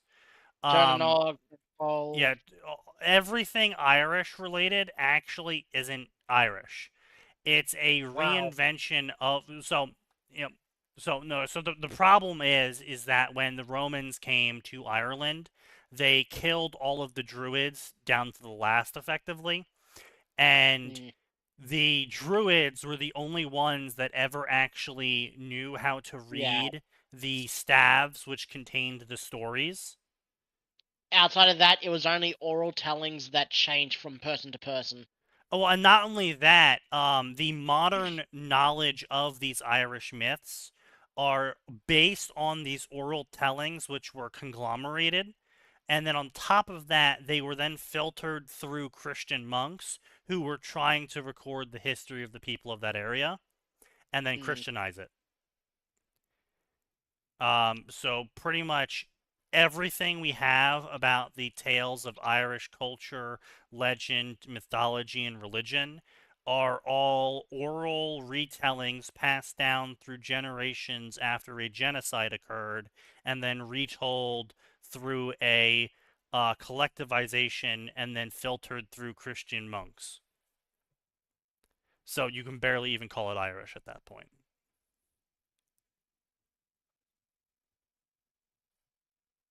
So I don't call it Irish. It's the same thing that happened with the Scandinavians. Is pretty much all of the Scandinavian texts, writings, and stories are either people taught by Christian monks or recorded by Christian monks or translated by Christian monks.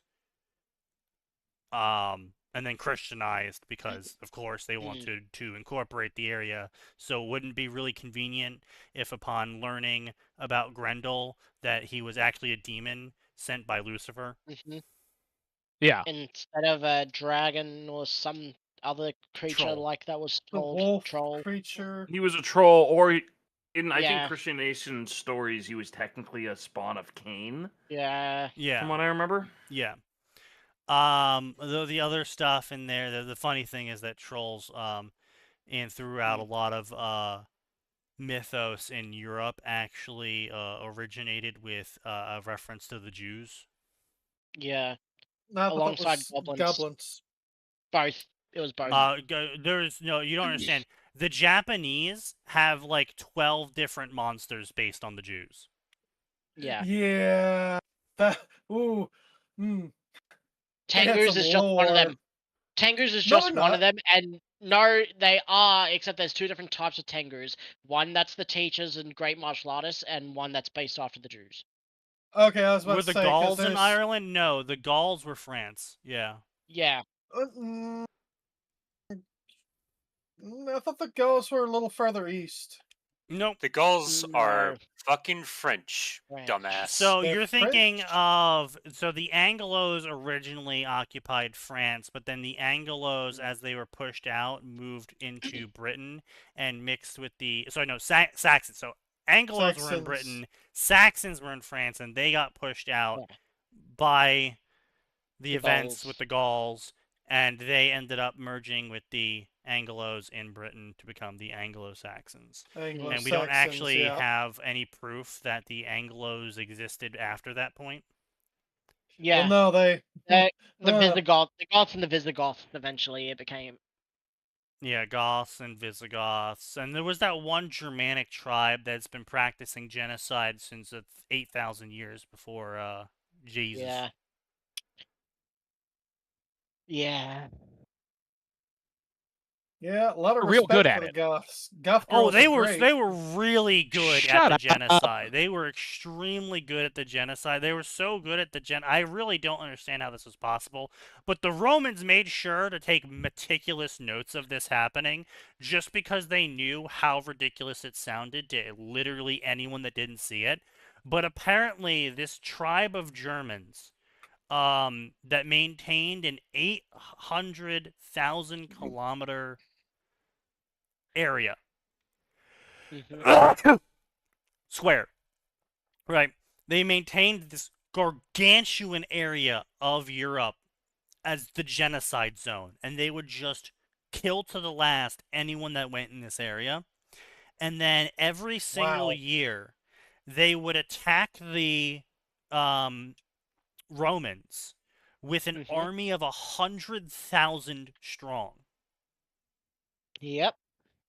That's why there was always had to be a strong general along the Gaulish border that Julius Caesar created, or Kaiser.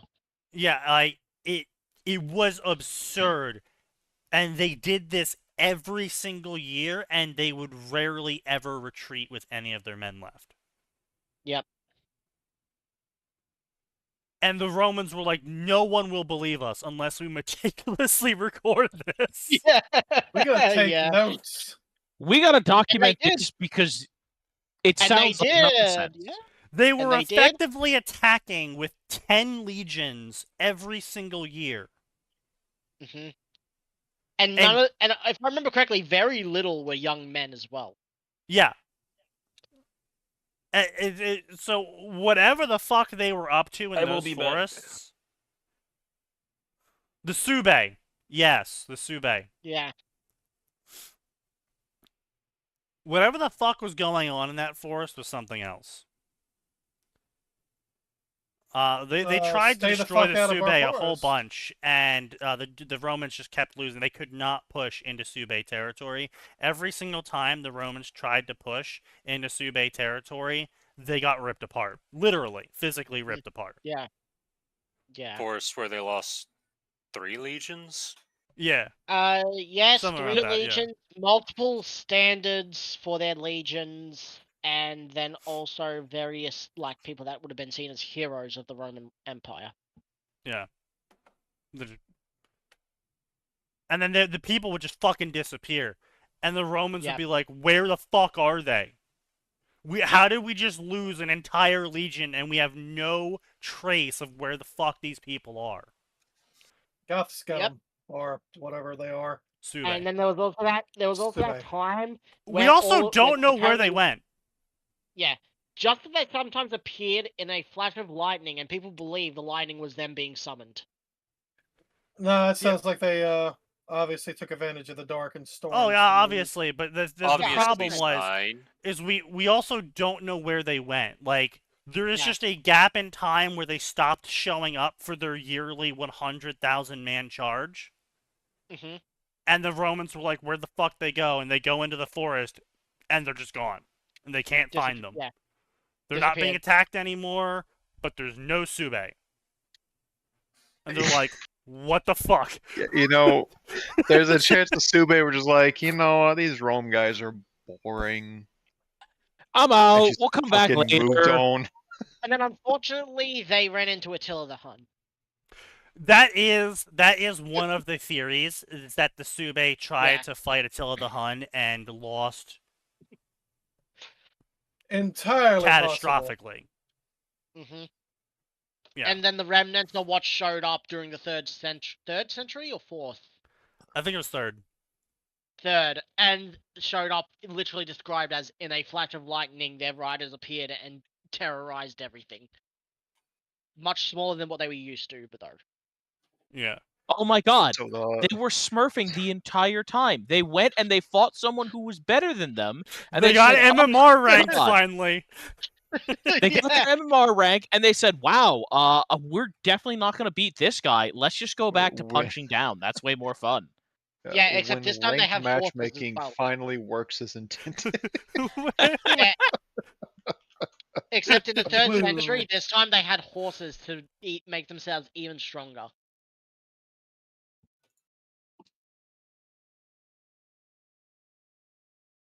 Yeah, I wonder where they got all the horses from. Yeah. It's weird, weird, almost like Attila the Hun really used a lot of horses in his campaign. That's weird. Where'd all the horses come from? Yeah. Yeah. What's this horse thing? Yeah. I mean, Chandragupta paying Hannibal 500 elephants to fuck off is actually possibly my favorite transaction in history.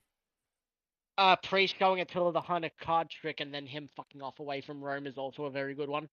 That too, yeah. That was a good one, yeah. Sneaky, my personal favorite historical interaction was us paying the Huns several 100,000 gold to fuck off and become Rome's problem. Yes. So here's the thing. They wouldn't take money to peace us, but they would take money to attack someone else first. So we said, fuck it, and just we were just like, all right, fine. Go fucking attack them. No, really, I think I genuinely think we gave them like 300,000 gold. Oh, easily. And we were like, just look, we don't want you to make peace with us. Just go be Rome's problem. Attack them first, please. Please. Someone else's problem. And they were like, fight you sure. in 100 years. Here's $100 to go bother someone else. And they were like, roads and golden rice. And they were like, all right, bet. And then we showed up at Rome. And I'm like, oh, buddy, you know how we paid the Huns to go away and they had like 2 armies when we did that? Like I can see at least 10. Yeah. Oh, they expanded. Yeah, and that money to really good use. They put that money to really good use. They were like tier 4, tier 5 max stack armies, and they had 30 of them. We were like, oh. And the only reason we won was because of the bubonic plague, baby. Yeah, the bubonic plague swept in and just fucking killed all of them. That's crazy. Oh, no, Attila I specifically... was a fun game. I got an army stack that was hiding in Rome, and Rome, they just finished sacking Rome, so Rome was an absolute filthy shithole. Not that it wasn't a filthy shithole before they sacked it. But it was even more of one. Yeah. And I just camped that army in there, and it kept, obviously, it made this horrible Nurgle-esque plague stew, and they kept sieging me, but they didn't want to come in and fight me because I had 2 catapults in there, and we'd gotten the catapults that had, like, a black powder bomb. Yeah. Which, by the way, boy howdy, did I teach them a lesson about spacing with those fucking things. No, literally, was it 3 or 4 armies I had to kill, and you had to stay zoomed out the entire way because your computer kept crashing from the bodies?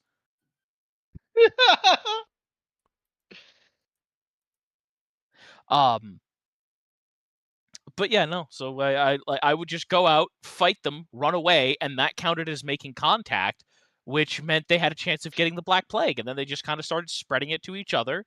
And Sneaky and I have like 4 armies waiting out of sight. Like, how many troops they got left? Meanwhile, I'm over here making maximum stack tier 6 unit infantry armies as fast as I fucking possibly can. Oh. Yeah, that's And I that's still pretty didn't have a far. functioning government. Yep. That's a pretty far That was cry from the honestly last the Civ best 5 part of game that I had one. with you. Oh, it was absolutely the funniest part. Because she wouldn't die. The French government could never have a government because the only French noble left alive was on another player's permanent alliance team, which means she couldn't be assassinated. Which game was this again? Was Total War Attila, baby. Back when it was still fun. Damn. Oh, that's always an awful qualifier. Oh yeah, it used to be But, really fun. Yeah, that's a pretty far cry from the last Civ 5 game I ever had with Sneaky, in which he and our other teammate, was either Rob or Aeon at the time, It was Aeon. declared war on the enemy team of AI while I was surrounded by all three of them on the other continent. So what we didn't know is without that warning me and Aeon were on that one was continent, gonna happen. and we didn't know that the AI didn't spawn on our continent. And then Max was a little bit over there, but we thought he was still on our continent. And all of the AI spawned on his continent. And so Aeon and I rapidly expanded on our continent. And Max got surrounded next to immediately. And yeah, while only by had the one way, city. while playing as Japan, yeah, which means that I have to juggle building my economy with my military tech, because Japan gets military buffs that are absolutely insane for Civ 5. And then you need money to make them. One of the AI spawned a city on the last remaining part of territory that neither Aeon or I had taken on our continent. And we were like, oh, let's look over at Max. Oh, China's surrounding him. Is that China that's just spawned here? No, China didn't just spawn here. Okay, we're going to declare war on them. And then it turns out they were, all three of them, directly bordering him. Yeah, the so AI I got was the set to sudden random. alert. I got the sudden alert. Yeah. That my team was at war with the enemy team. Yeah. Oh no. And the way war works in Civ 5 is when you declare war, the fog lifts. Yeah. Around your enemy's cities. So I went from being mostly black with a bit of China on one side, and I think I could see England was one of the other ones, like at the very tip. It was somewhere. England, yep. It was England, China, and it was a third female leader. Can't remember which one. France? Potentially France. Hell no, I don't well, think yeah, it was Joan of I suddenly get the Maybe warning. It was Joan of Arc? I suddenly get the warning that war's been declared. I'm like, guys, what happened? And then the fog lifts. I'm like, guys, I'm surrounded. Oh, it was China, Spain, and England, I think. Oh yeah, okay. You're in Spain anyway, without the app, surrounded by all those. Max is surrounded by 3 baddies. Not in the fun way. Not in the fun way. And Max is like, Sneaky, you asshole! And I'm like, what? Huh? Oh, shit! Go check Sorry, Max's Max! Empire. Oh, wait, Max is on a different continent. Oh, no. Max is surrounded.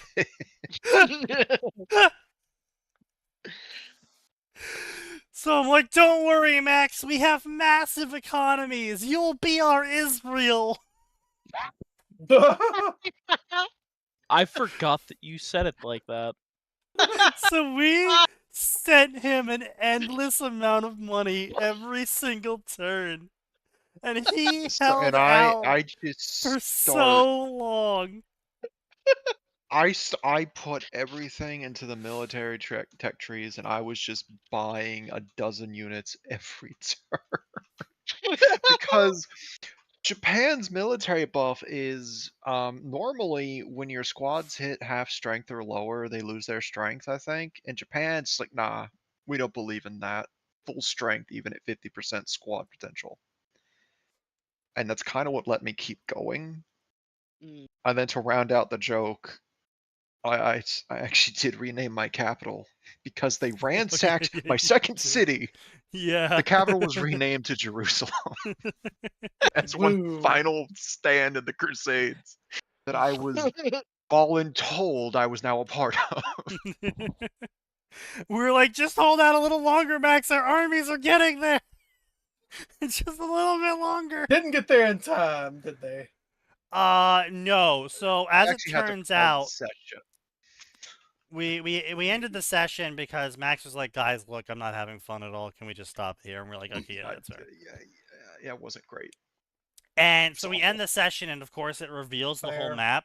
The continent that Max spawned on was 3 times bigger than the continent that Aeon and I were on. And so they had like 4 times the cities we had. Yeah. Wow. And the only way that we would have stood a chance in that is if we could have also shared tech tree stuff. Yeah. Because if I could have blitzed my military branch, I could have been running around with giant nuke-powered robots that would have stomped through their Iron Age units. As it was, I was holding ground against their Iron Age units with the age prior because the military buff is just that good for Japan. Yeah. So you'd have got mechas if you'd have held out.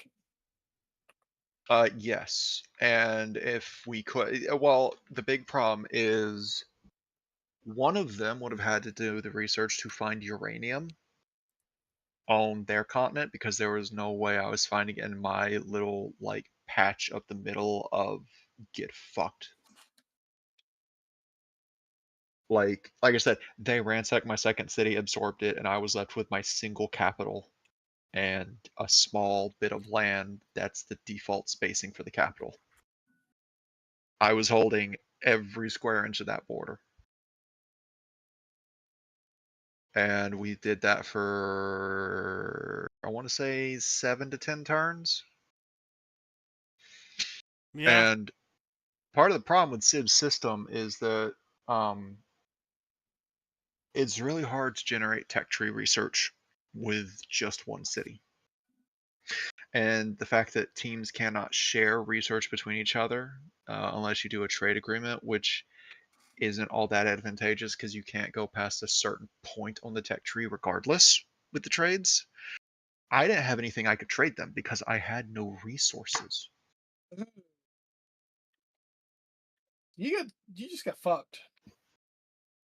Yes. It was the worst spawn I've had in a Civ 5 game to this day. I don't know, Max. I think the golden age of riots was possibly... You know, the golden age of riots I look upon fondly because I broke the happiness meter playing as India so hard. I had a golden age of riots running for a solid 200 years. People were just as happy as they were pissed, and it was hilarious. Literally, everything was burning down. Every single tile had been sacked by barbarians. He had no workers, no units, was relying on me constantly sending a stream of warriors in to keep the tide of unending bandits at bay. And meanwhile, I am producing great artists and philosophers and generals and scientists like every 2 turns because of the golden age. Yeah, India's buff to population and happiness. Yeah, you hit a sweet spot. You just start breaking the golden age system. Yeah. Like it did. there was a single turn where I wasn't able to keep the Golden Age going, and that was like a 5-year turn, I think. Yeah. And then the next turn, I was able to restart into the a Golden Age. Yeah.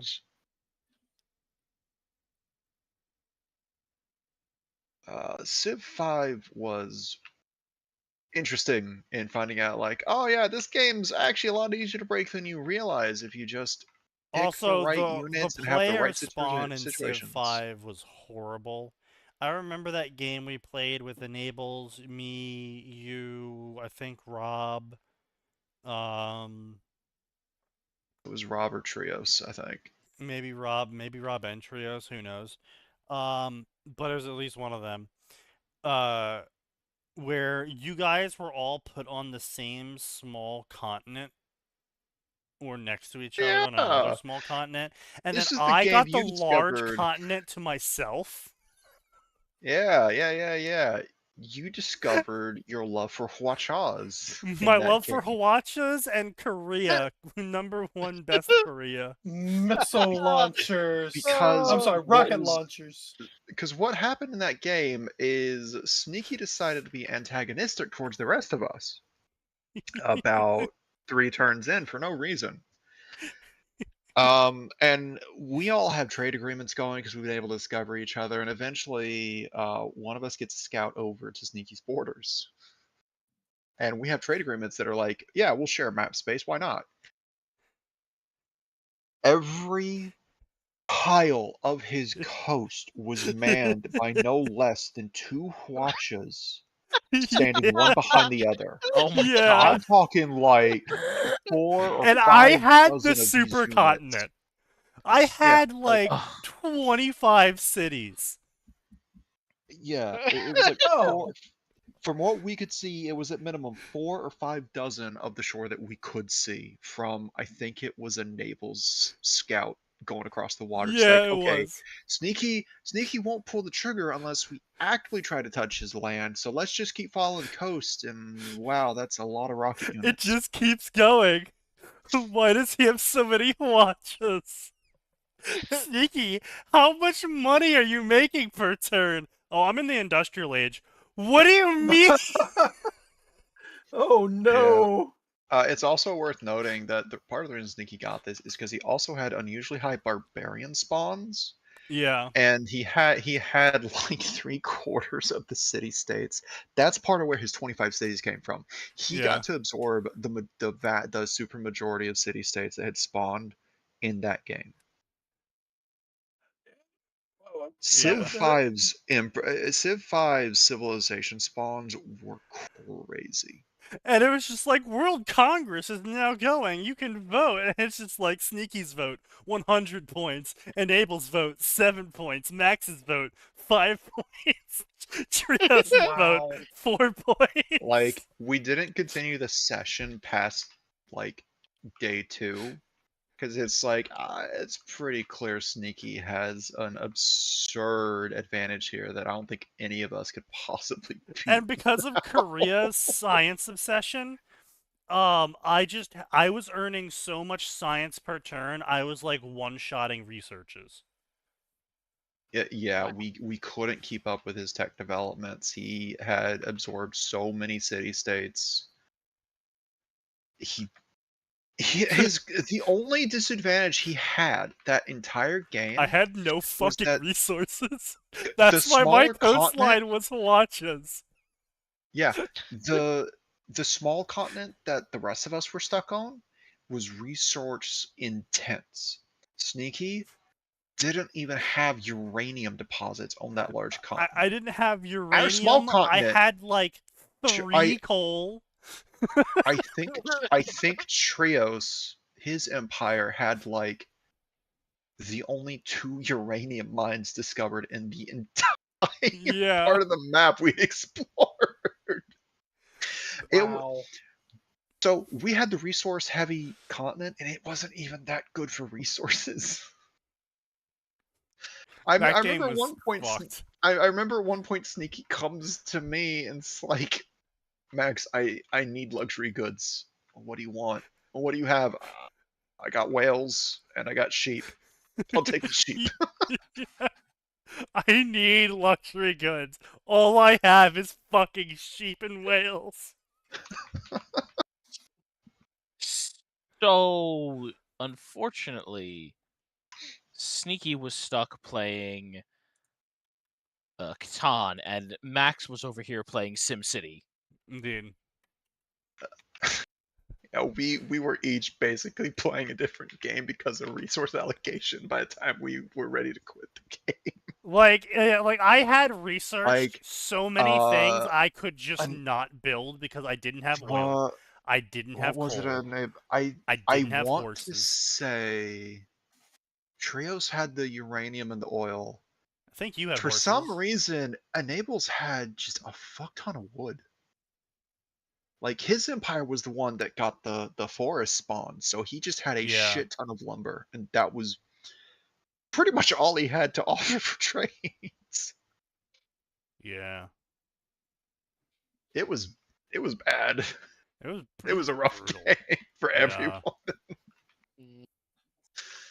But Sneaky being sneaky, sneakied and persevered into a victory that we all just like, we're not going to finish the game out. This is rough for everyone. Just Sneaky has clearly won in the way that matters. It was so shit for me because I couldn't even do anything with my massive technological advantage because you need coal and oil and uranium to build all of the and aluminum. I didn't have any fucking aluminum either. Yeah, and we were all leary of giving him these resources because we're all like, if we give this to him, but if any of us gives him anything, he's just going to instantly declare war on us. In anything that's not a luxury good, he will declare war.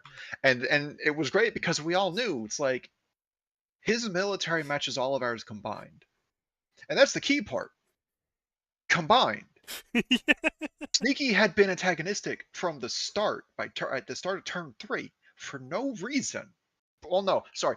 The reason was probably because you thought you had the good continent, and then we kept playing it out, playing it out, and you realized, oh, so if he declared war on one of us, we all agreed, yeah, we're just going to blitzkrieg him because we can buy units faster than he can at the time. Because we had better economies by that point in the game, because we all just had goods that built economies. Well, okay, you say better economies, but in reality, like, 90% of my economy was Hwachas. Oh, I know, and the problem is that your Hwachas weren't particularly tough. That was their trade-off. No, that's why I had so many of them. I know, but also you could only move so many within firing range. I know. So by the time you move the backups in place, we're already attacking the backups. That was the problem. Yeah, basically, it was just like we couldn't really declare war because it would take them forever to actually push into my continent. And the more units they killed trying to do that, the more money I earned per turn to replace them. But at the same time, I couldn't actually invade them because I couldn't build anything that could get fucking to them without dying. Yeah. Oh no. So we might have a chance to push onto his continent. He definitely was not getting onto ours. And to be fair, we saw what you did with your coastline and said, we're just not going to touch it. And that was the goal. And it succeeded to your detriment in some respects. But again, we still agreed. You won that game.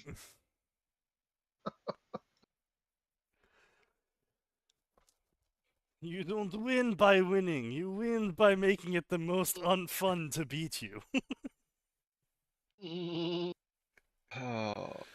So, to close out the night, Create Aeronautics is finally here.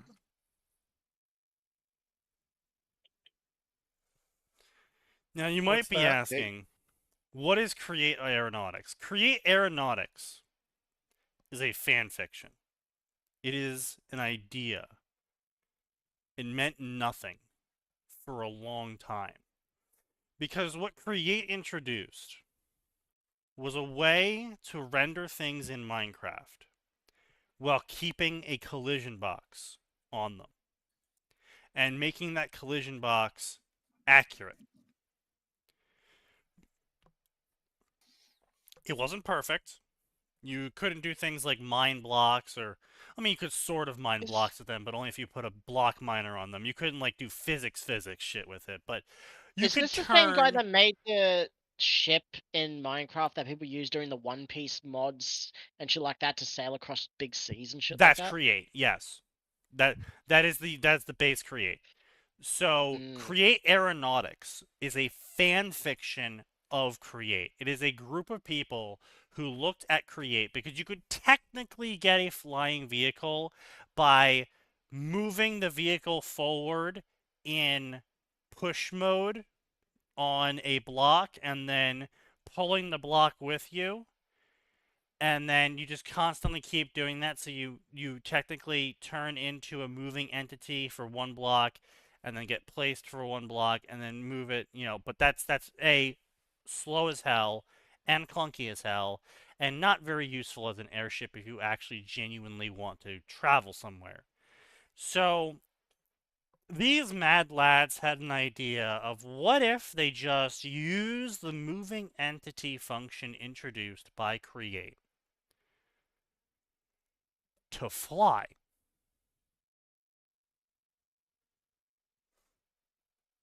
And they figured it out. Okay. After 7 years, they finally figured it out. Sorry, hold on. 8 years, they finally figured it out. And what they did was effectively created a copy of everything on the flying vehicle. Put it in a separate dimension. Converted the flying vehicle to a moving entity inside the game's systems, allowing it to freely move. And then controlling the movement of the moving entity by relying on the copy of the dimensionally displaced version of the ship to tell it how to orient and move forward and backwards and etc.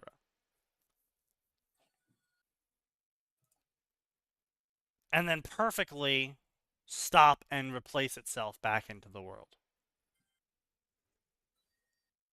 Okay. Magical. It is. Very magical for a game that was never capable of ever doing anything like this before. Yeah. And they worked with Create Big Cannons, which adds big cannons using Create magic to the game. So now you can arm your Zeppelin.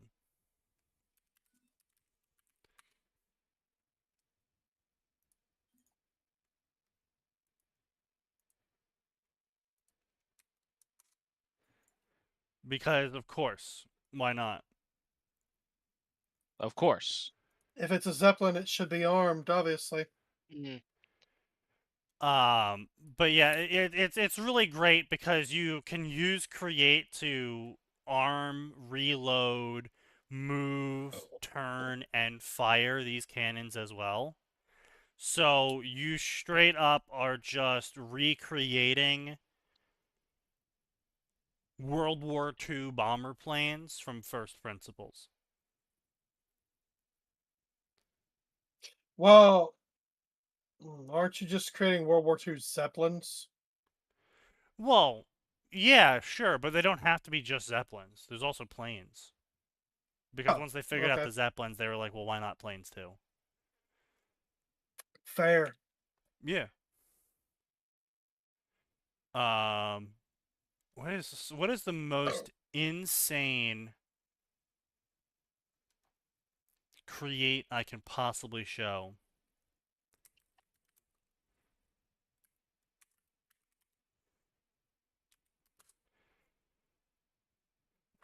Fantastic.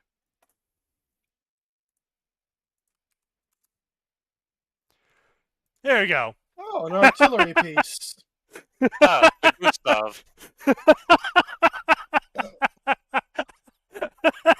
Okay, they made the Gustav.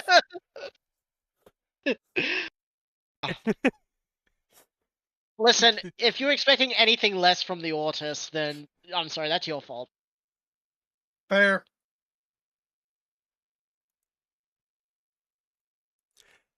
God, that's so crazy.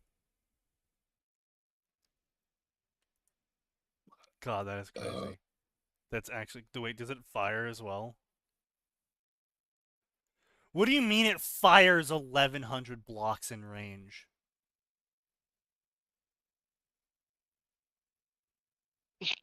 Oh my god. Oh my god, it actually works. It fires.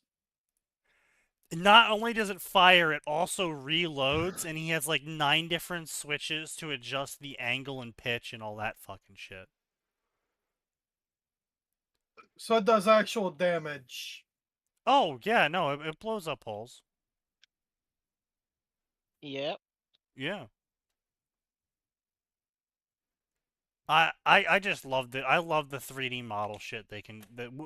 Create figured out how to do 3D models, and ever since then, for Minecraft, shit's just got crazy. Because it was one of the biggest... Because the whole thing about it is that... Let's see, hold on, let me get this date right. 16 years ago, a random Japanese modder posted on a no-view YouTube channel with no subscribers a full-length 20-minute video of coding that he personally did, showing off how with the Minecraft engine you can have moving entity collision physics, allowing you to have real gate doors that swing in and out and that are like giant, that aren't just like a single fucking door block that you put down, but are actually giant multi-block entities. This was long before the idea of multi-block was even a thing. Giant multi-block entities of these giant swinging fantasy doors working off of axles and gears and angles and shit. A working and Ferris angles wheel. And shit. Okay. Hey, look, man, I'm like on my third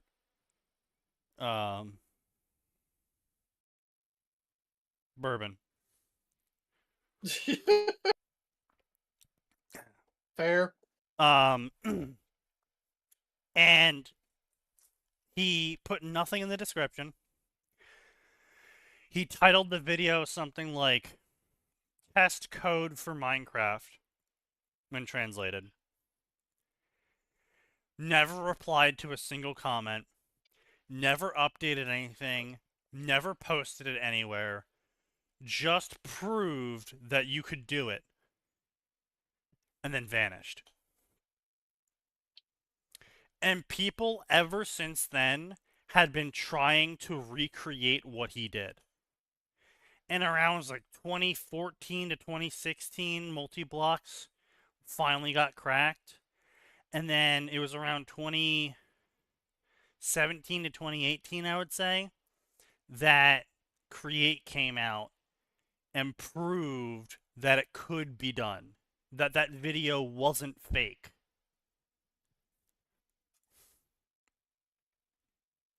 Oh, was that 2020? Okay. Damn. 6 Is that years. really 2020? Jesus.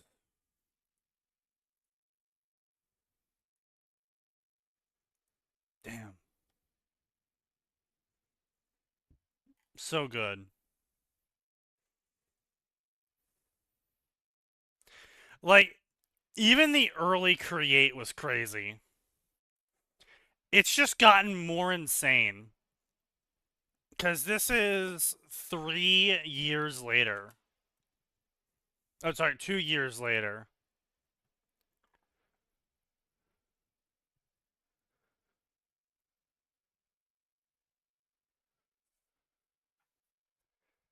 Just so fucking insane, man. Good days. Good days.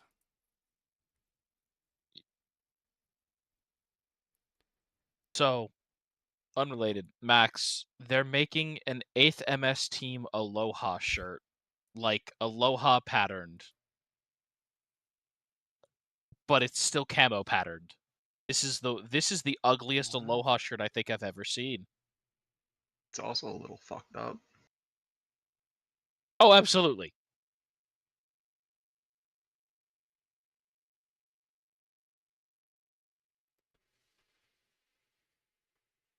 Oh, God. Oh, why? Why is it so long?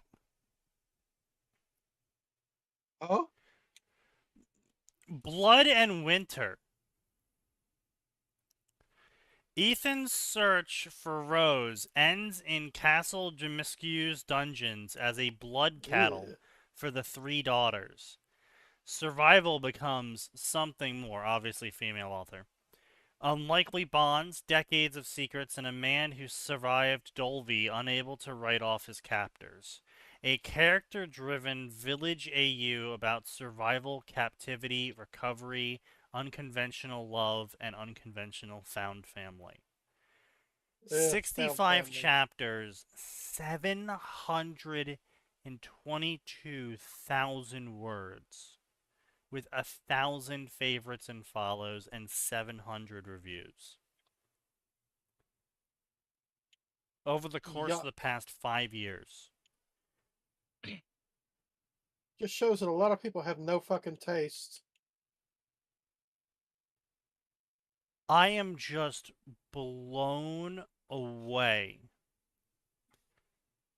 by the idea of humanizing 3 corpses made out of bugs. I'm sorry, what? You didn't know? Sorry, that's the I haven't spoiler. played that game. Right, that's a spoiler for RE7. Is that if you search all of the lore notes inside the castle when you're running away from the daughters, part of the daughter section, it gets revealed that the 3 girls that are chasing you that look like hot young women are actually several hundred years old, I believe. Yeah, I would say they're several hundred years old, and Lady Dimitrescu turned them into not quite vampires with the parasite. Yeah. No, she didn't use. I don't think she used the parasite. She used parasite infected, not parasite, mold infected bugs. And what happened was the bugs ate the corpses because she was. So the whole thing is that the big bad is trying to search for a way to revive someone who died. And so part of that research is immortality, but it's also a resurrection. And so the 3 daughters, the 3 Dramescu daughters, are actually servants and people she kidnapped who were eaten by bugs, by infected bugs. And these bug corpses, upon eating the infected flesh of these 3 dead people, they died at different times, not at the same time, to be clear. They were part of a series of experiments. And they were eaten by these bugs, and the bugs fused together with the flesh of the person and the sort of semi-hive identity of them, and effectively got reborn as that person, sort of Alex Mercer style, in where that they didn't have really that much memory of their previous lives. Either, because they were also a bug, and then they were also, because they were part of the hive mind as well. So it kind of just worked out that they were loyal with no memories, and actually could break apart their body into a giant swarm of the insects that are originally fused together to make them, to move places. You defeat them by making them cold. But the point here is that they aren't people. They don't have bugs in existence beyond a fake personality that was crafted by faded recollections and a fungus-based hive mind. So there isn't secrets with them. There isn't, like, everything they do is kind of just a performance. Okay. What I'm trying to say is you can't fuck them because there's nothing to fuck. It's just a corpse made out of dead bugs and fungus. Wow. It sounds like you're trying to direct this at me specifically, Sneaky. Yeah, I am. Are you aware that you cannot fuck this? No, I wasn't aware, but I am now. See, I don't even bother with Kaz because I know he's getting hornier the more I talk. Wait, what? Sorry, I was talking to. He's hoping the bugs will sound the best. Oh, no, I'm sorry, what? Bugs, the RE7 bugs actually don't do anything for me. Oh, well, there we go. Yeah. Great. I'm actually proud of you, Kaz. Well, I don't know if proud is the word to use, but there's definitely an emotion. I mean, there. Maybe relief.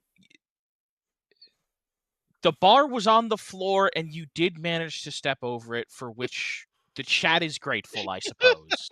Leon times OC. Leon times OC. Leon times OC. Leon times Claire, but really I'm Claire. Leon times Claire, but really I'm Claire. Leon fights Chris, who hunted him down for the sake of his sister. Slash fic, Leon times Chris, yep. Yuck. Oh god, that's not what I meant. Leon times Ada times Ashley.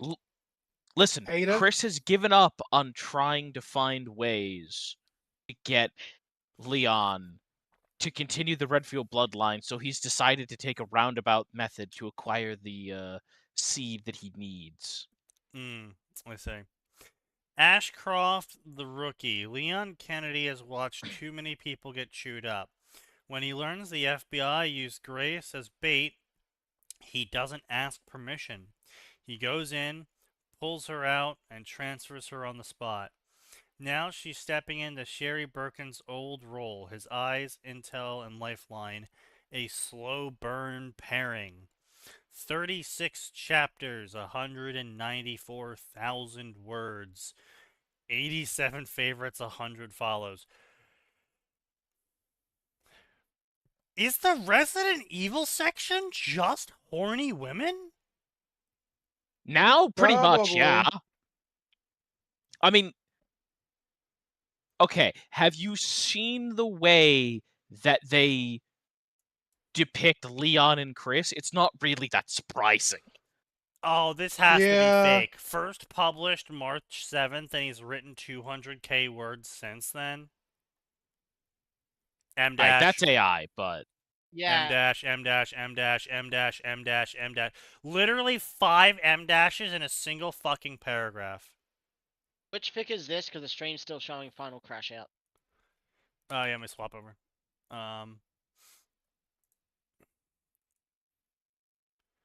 Ashcroft the rookie.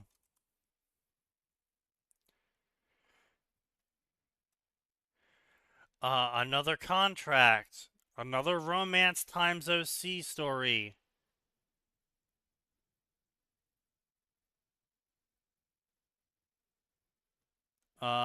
Sherry times Ada times Ashley. Ooh.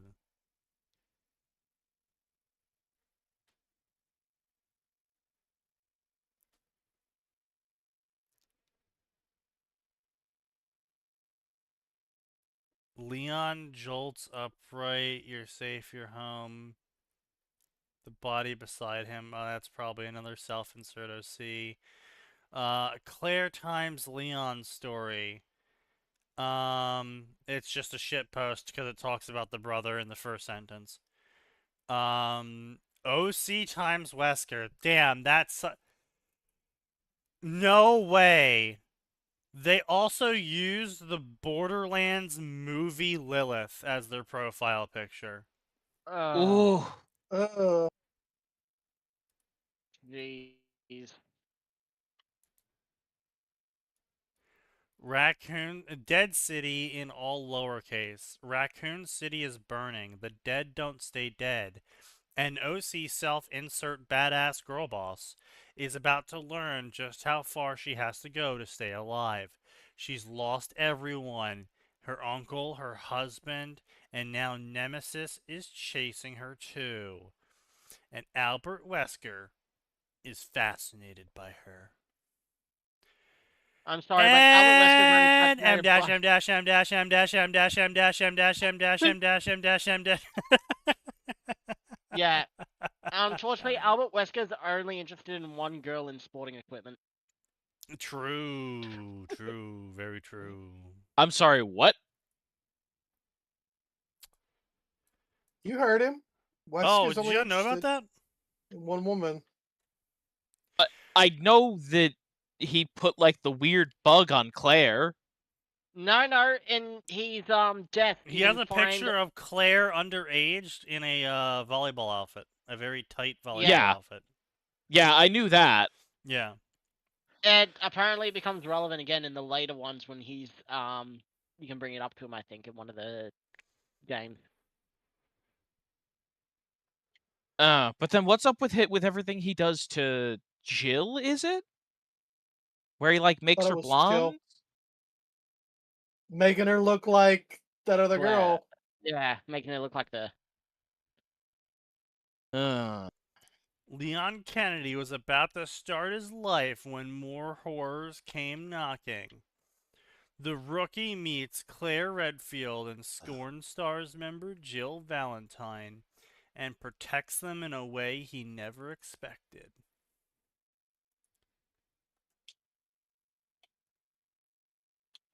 No M dashes, but the author does enjoy large paragraphs. Not quite wall of text, though? Not quite wall of text, though. Hey, listen, I'll just take the fact that it's not got M dashes. Yeah. Primal Imperative. Excelia Gione has created a living weapon. She considers him to be her masterpiece. His skill in battle is unmatched. He is a super soldier, but he is not a slave. Excella and all the other women will learn this lesson the hard way. Does that give us female author syndrome on the bingo? No, this is not written by a guy. Sorry, this is not written by a girl. This is 100% a dude. Then what about all the Rebecca times OC, Jill times OC, Excella times OC. This is 100% a dude. I'm sorry. 34 stories written. Mass Effect, Justice League, Overwatch, Young Justice, Song of Ice and Fire, DC Superheroes, Resident Evil. If you didn't think he was a guy yet, League of Legends. Marvel, Avatar, Batman, Hogwarts, Spider-Man, and Tomb Raider. I have a Patreon and a Tumblr. So we got what? OC Canon, Padaron, ChatGPT, and does that count as harem with multiple women? Of course. OC Canon. Do we have Padaron and ChatGPT on this board? I do not.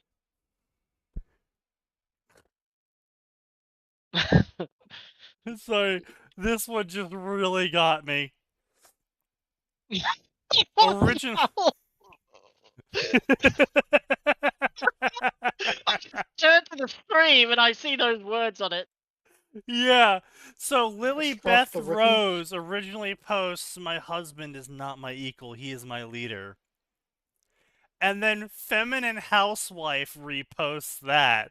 And then Savage Masculinity reposts Feminine Housewife. Okay. Oh, he's savage masculinity. Oh my god, he is so a guy. If there was any doubt from everything else, he is so a guy. My liege, your counsel would not advise this course of action, but we all agree it would be pretty funny regardless. Based. Oh man, yeah, he is. Oh my god. I have never seen. I'm gonna be honest. This is my hermetism showing here. I have never seen someone fetishize tradition before. Yeah. Tradition. This is either fetishizing tradition or misogyny. No, Well, like no, it's a return to both? tradition. True. It's no, not no. misogyny. It's a return to No, tradition. you don't understand. But you It's like he's posting things like cute, demure housewife. That's what I'm searching for. Can I go back for a second? Did you just pronounce that sign as my soggy knee? Yes. No, he did not quite. Misogyny. If you like savage masculinity, check these people out. Trad Midwest Man, Modesty and Etiquette, Mrs. Rogers, All-American Hero. The cold Hey, one. Oh, no. You do not fucking get Mr. Rogers involved in your bullshit. You leave the Rogers the fuck out of He's this. talking about Mr. Risewell Rogers' is wife, impressively making $1,000 a month. Is that the author? That's him.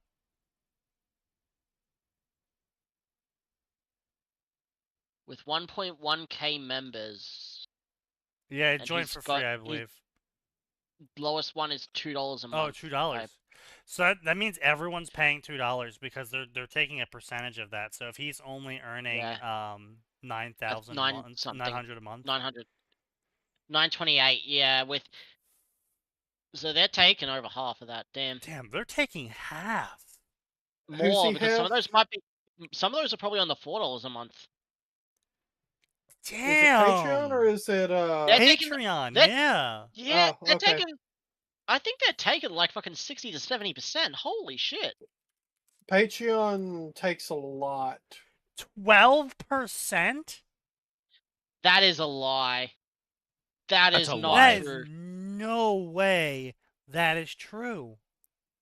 Otherwise, he'd be making way more than 900 a month, 928 a month on 1,100 people paying $2. Not even counting some that's on 4. Okay, okay. If you have 100 patrons paying $5 each under the Pro plan, you're technically making $500. Patreon takes $44 in processing, takes $40 in platform fees, and then you approximately earn $416, aka 83% of the fee. Note for purchases made via the iOS app, Apple takes 30%, which replaces Patreon's standard processing fee. So Apple's taking 30%, and then Patreon takes another 10% off the top. And then if you've got to convert currency, it's not just the conversion that lowers it, but also a 2.5% tax on that. That's holy shit. That is literally ridiculous. Fucking 50% tax. Brutal. You really are getting like 40%. Yeah, you are getting fucked. Ooh, Patreon, what the fuck happened to you? Holy shit. What do you think everybody happened? left, so they had to try and make money somehow. No, the real problem is they tried to dip into Apple. And here's the thing. Yeah. Patreon didn't originally have an Apple app. The reason why Apple's able to take 30% is because they made an Apple app and then allowed people to subscribe using the Apple Wallet. But the requirements to using the Apple Wallet is allowing for 30% cut to go to Apple. And they had two choices from there. They could either charge people more money when using the iPhone, or they could just take it out of whatever's already being paid for your membership fee. Yeah. And instead, they knew that if they charged people more money to use Apple, then people weren't going to. So they kept the cost the same and then just took it out of the money that actually makes it to you instead. Which technically, yeah, they're allowed to do that.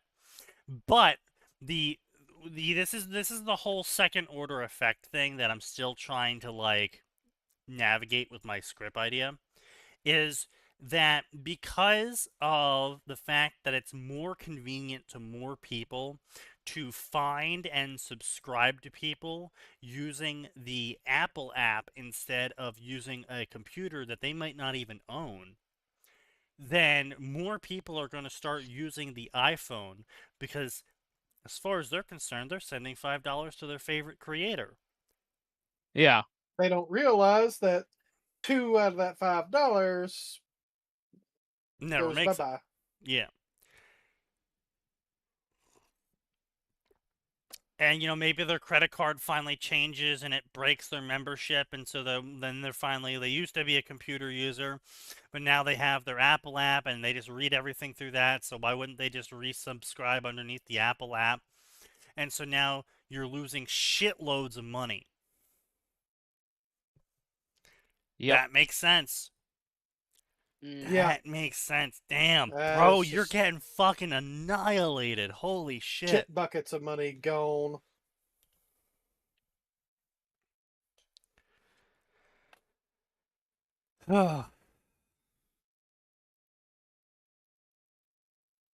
Man, we could start a website To do the processing for that.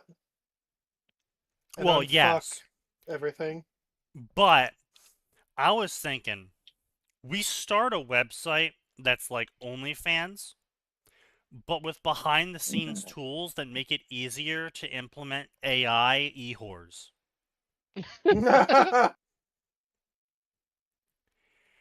And then subscription-based? Yeah, no, of course, subscription-based. Obviously. Now, also, you can pay per picture as well, you know, Yeah. for the convenience. Listen, I've always been for taking advantage of gooners with AI. Exactly, right? And then, on top of that, what we do is with the integrated AI tools to allow the proliferation of e-whores, we don't even have to manage the e-whores anymore. We can just take a fee off a small fee, like a 3% fee off the top, with enough e-whoring. E-whoring fee. Yeah. And then so we can get other people to create and manage the e-whores for us, and then we just take the profit. And we don't even have to, like, give them insurance or anything. No, of course not. What the fuck would they need insurance for? Exactly. It's an idea. We could do it. Host it out of Sign's house. Fuck you. Yeah, you're not getting my internet to do that. I'm sorry, Sneaky, we can't. There's too much chance of the children escaping the basement if we do that. No, come first on. of all, I don't have a doesn't basement. have a basement. I mean, yeah. I don't think about the great start in marketing. We've got so many users, the servers are slammed. Right. True. And then with all of the AI tools we have, we could make AI whores to then sell to AI people who then give AI reviews. And because of the super proliferation of AI at this point, people won't even be able to tell that it's not a real person just using AI to make the review.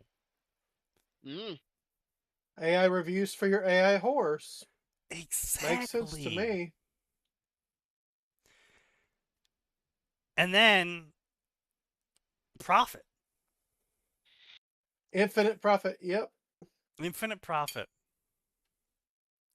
And then we use our payment services for everyone else that needs a payment service that won't kick them out for, you know, adult material. Mm. And then we start a bank. And then we all get assassinated. By the Rothschilds? Yes. I mean, there's a couple of people that might do it, but yeah. Yeah. Damn. We could make a lot of money. Okay. Join my Tumblr to read one chapter ahead. Only one? Damn. Why the Tumblr? Why would you know? That's a good. That's why a good advertising question. your Tumblr? You don't get. I don't think Tumblr has monetization practices, does it? No, Yeah, it doesn't. Not, I was gonna say, not as far as I know. Lewd Enjoyer for $2. You get access to the chapters early, the most recent one. Art Supporter for those who want to pitch in more, so I can buy artwork of my story.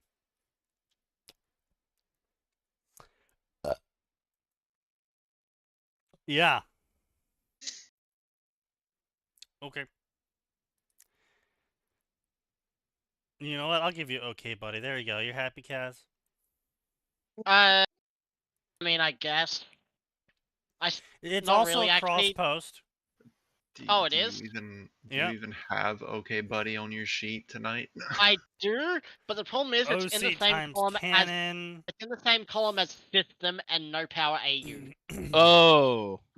And then its side, its row is wall of text, don't read, first chapter doesn't get to the point, and misunderstood evil villain. So, okay, but he's not that great. Yep, okay, goes on to talk about this, her champion is nothing to sneeze at, he's so amazing, he's big, he's thick, he's tall, he's powering, he's wide, he's such an amazing man of sweaty perfection. Yeah, I can really... So how old is this dude? Because this is clearly his real account, because he's got profit motive going on here. So he joined in 2019, which means he was 13 years old in 2019. He's 20 to 21. Yeah, this is exactly the sort of story I expect to see out of a 20-year-old. Yep. Also, does that give us opening character description? He's buff, he's powerful and thick. Stretching the sweatpants. Yeah, okay, I don't need to hear about all that, Man of Tomorrow. That's a very familiar description. Yeah. By the way, it's 11. Thought we were done. Oh, we were done, and then I looked and I saw some funny things, and I decided to talk about the funny. Gugu Gamor Gil Earl of the Week. AUOC. Okay. Chris and Leon. Leon fucks Claire. As it should be. Zombies, tyrants, lickers, and Gyarados. The list of creatures he could face without flinching was endless.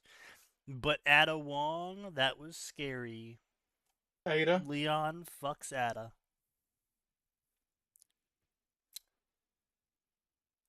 By Sissy Siren. Yeah, I'm sorry, what? What? By 1991, She, Her. A troubleshooting space diva. Yeah, I can definitely believe you were born in 1991 with that sort of description. Yep. Yep.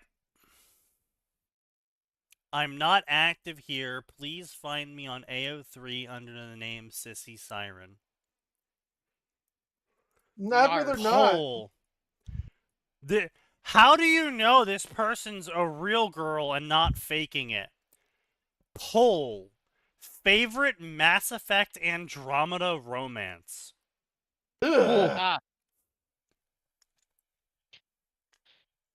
I appreciate the sync on you three.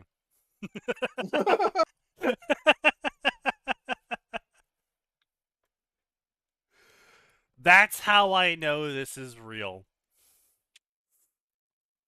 Yep. Oh, wow. 10 years from now, a Dragon Age story.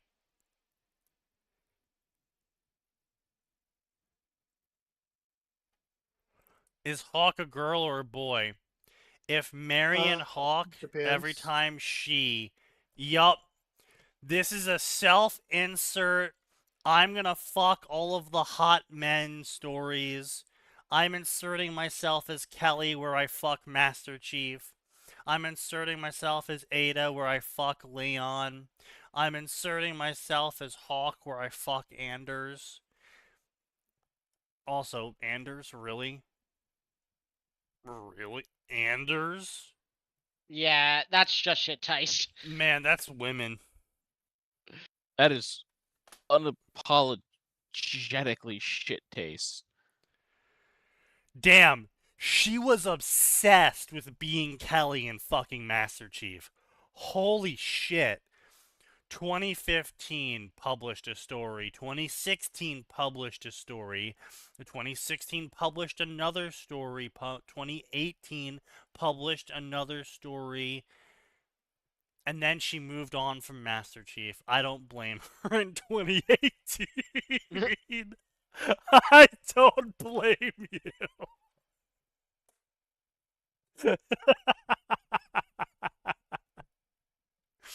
343 even defeated female horny. Damn.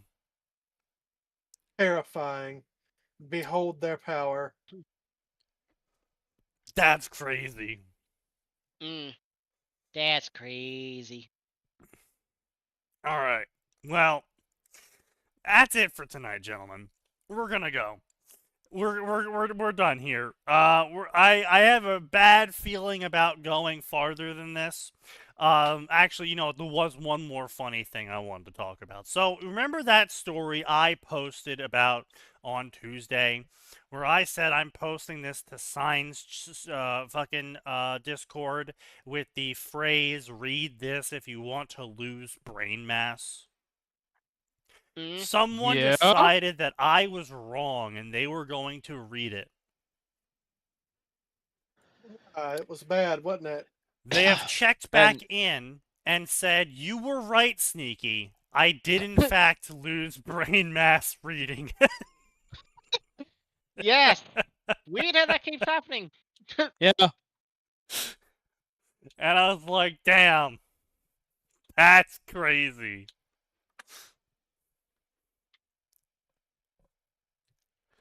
So, there we go.